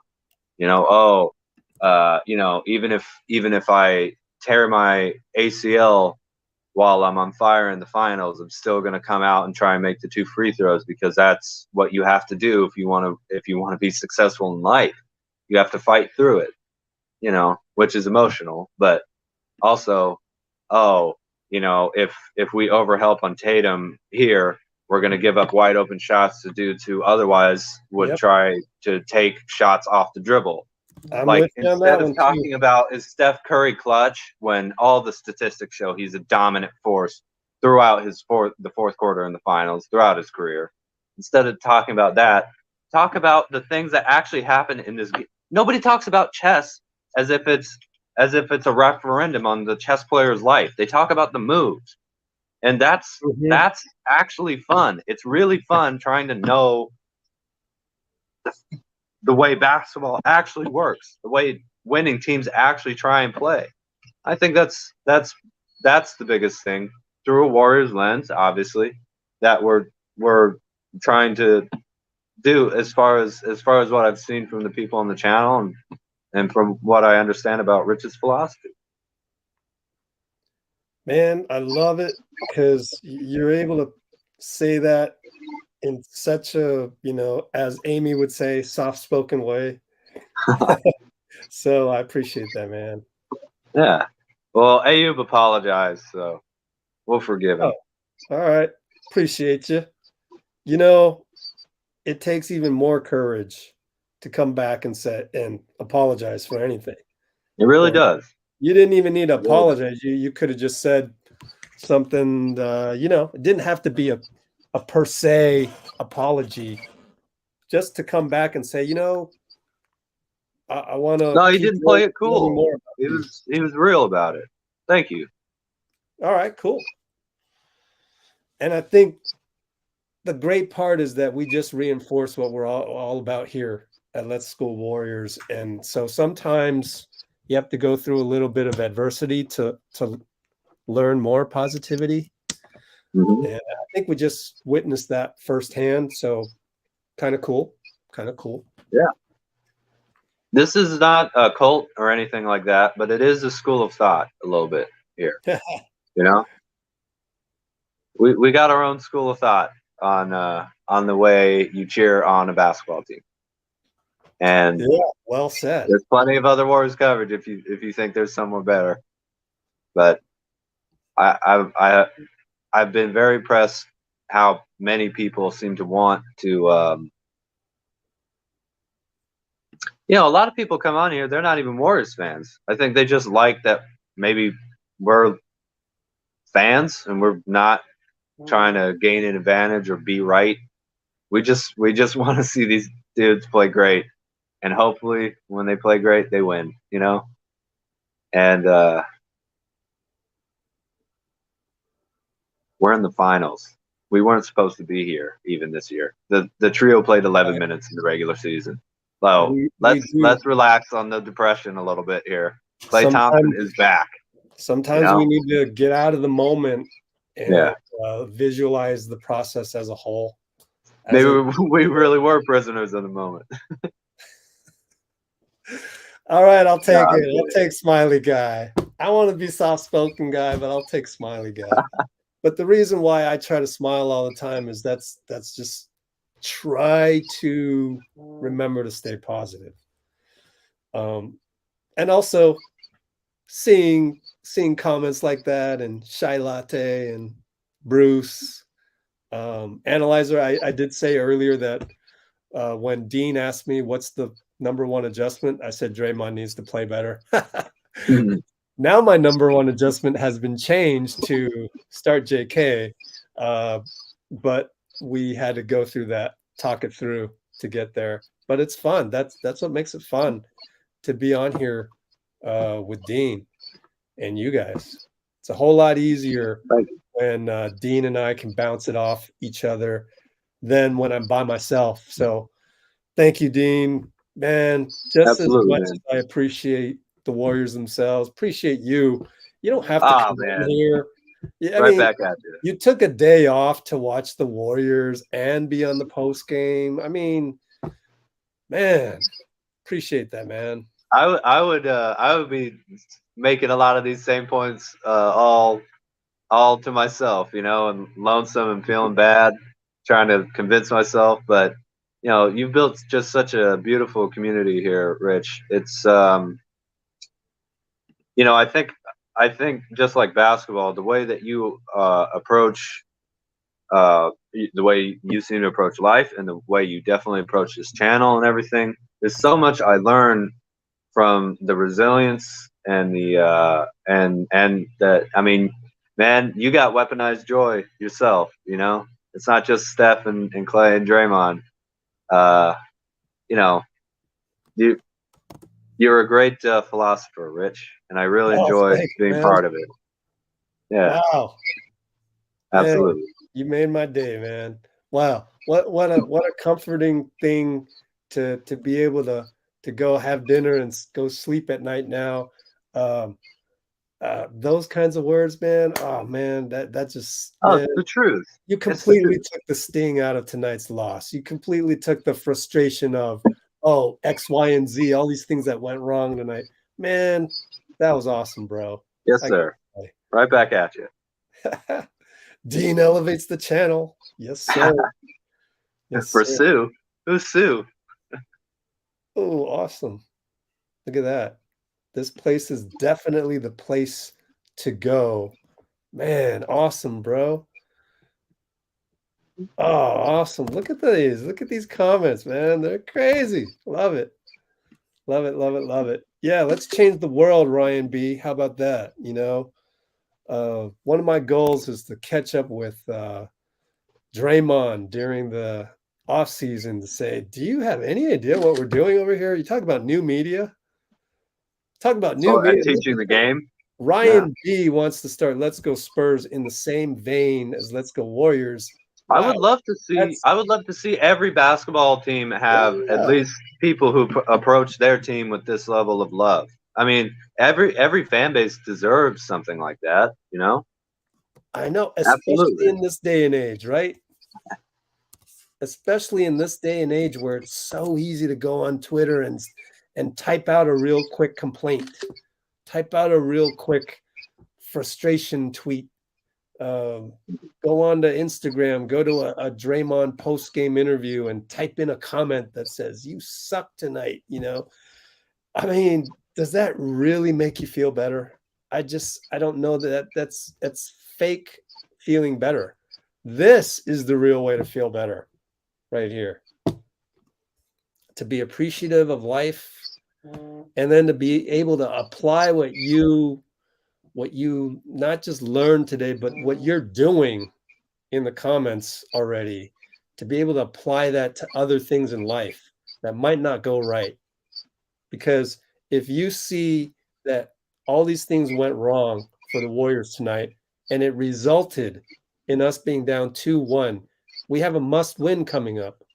Well, maybe in other aspects of life, you find yourself in that 2-1 hole, whatever it may be. You did something wrong at work. You thought you were doing it right. Your boss yelled at you. He says, you better damn well get that right next time. Otherwise, I might fire you.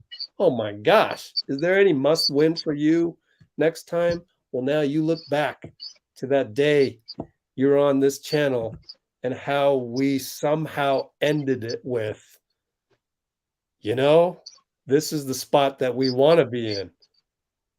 Down 2-1 against a super awesome team like the Celtics, having to really take a stand, having to really come to grips with yourself to say, okay, I did X, Y, and Z wrong. I'm going to do A, B, and C right.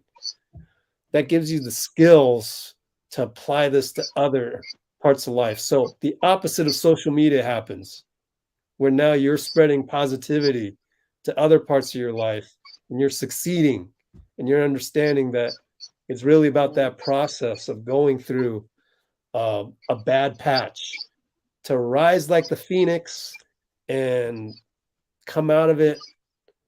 I mean, it's pounding the rock, which is a Spurs thing. Greg Popovich, Ryan B. You pound that rock. You keep cracking at it with your pick. It's a gigantic boulder.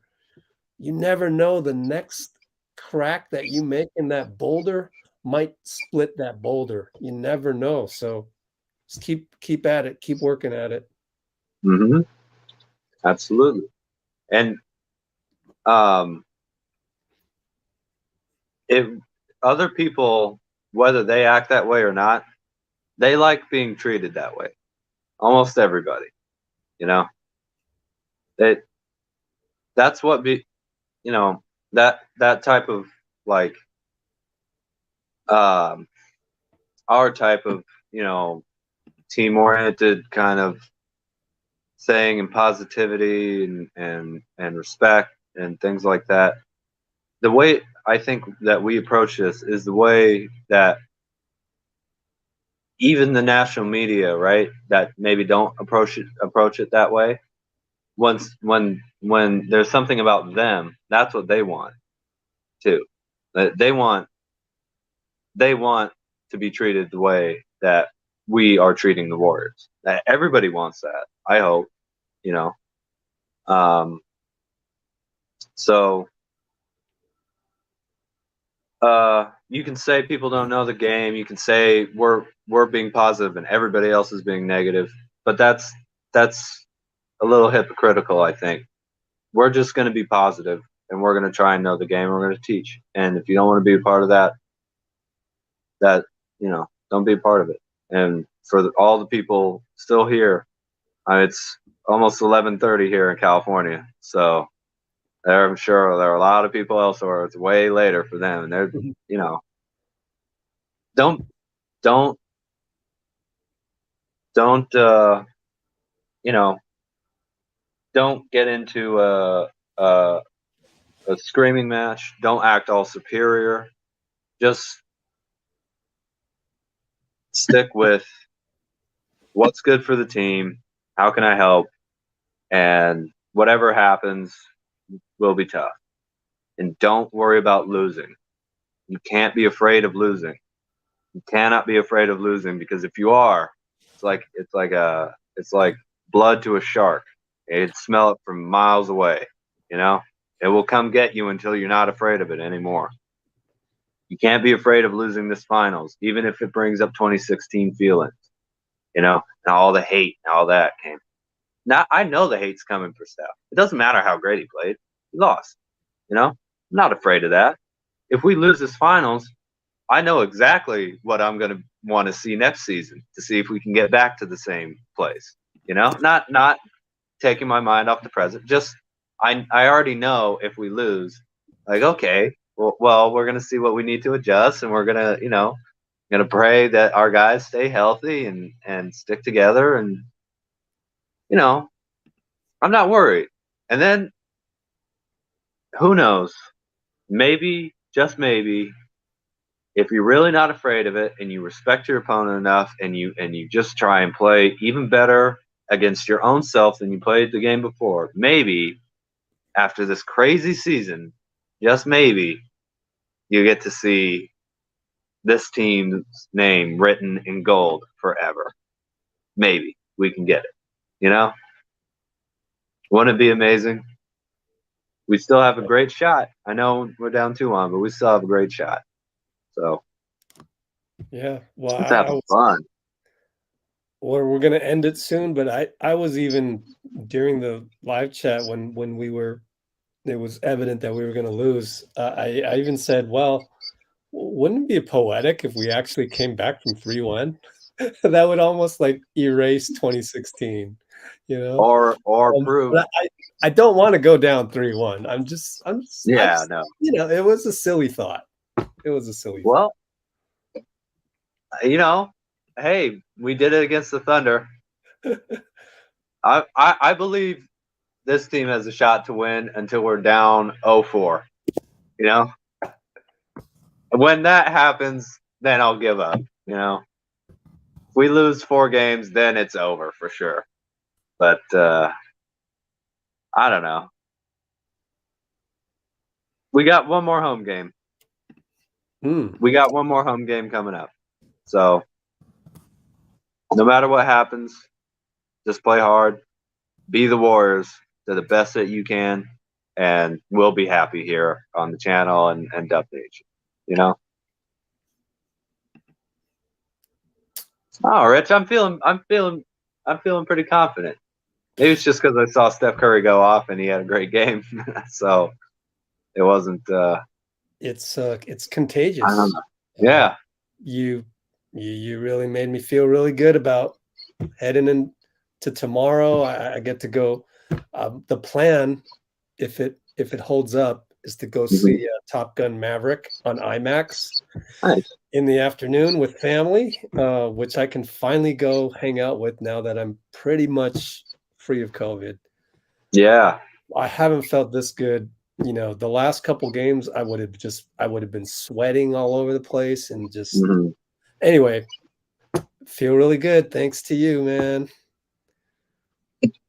Anything I can do to help, man. We're gonna sign off now, people. Thank you so much, and we'll see you in what's the game time? 6 o'clock again? Gotta be right because it's a Friday. So I'm gonna assume that's correct. I think it's 6. Yeah. Minus 6 hours or so would put us in 42 hours. See you in 42 hours, folks. Sounds great. On your way out, please splash that like button. And hold on while let's just ignore that. Yeah, let's clean up the comments a little bit. Boom, there it is. All right. Thanks, Roland. All right, 3, 2, 1, we're out of here. See you, Dean.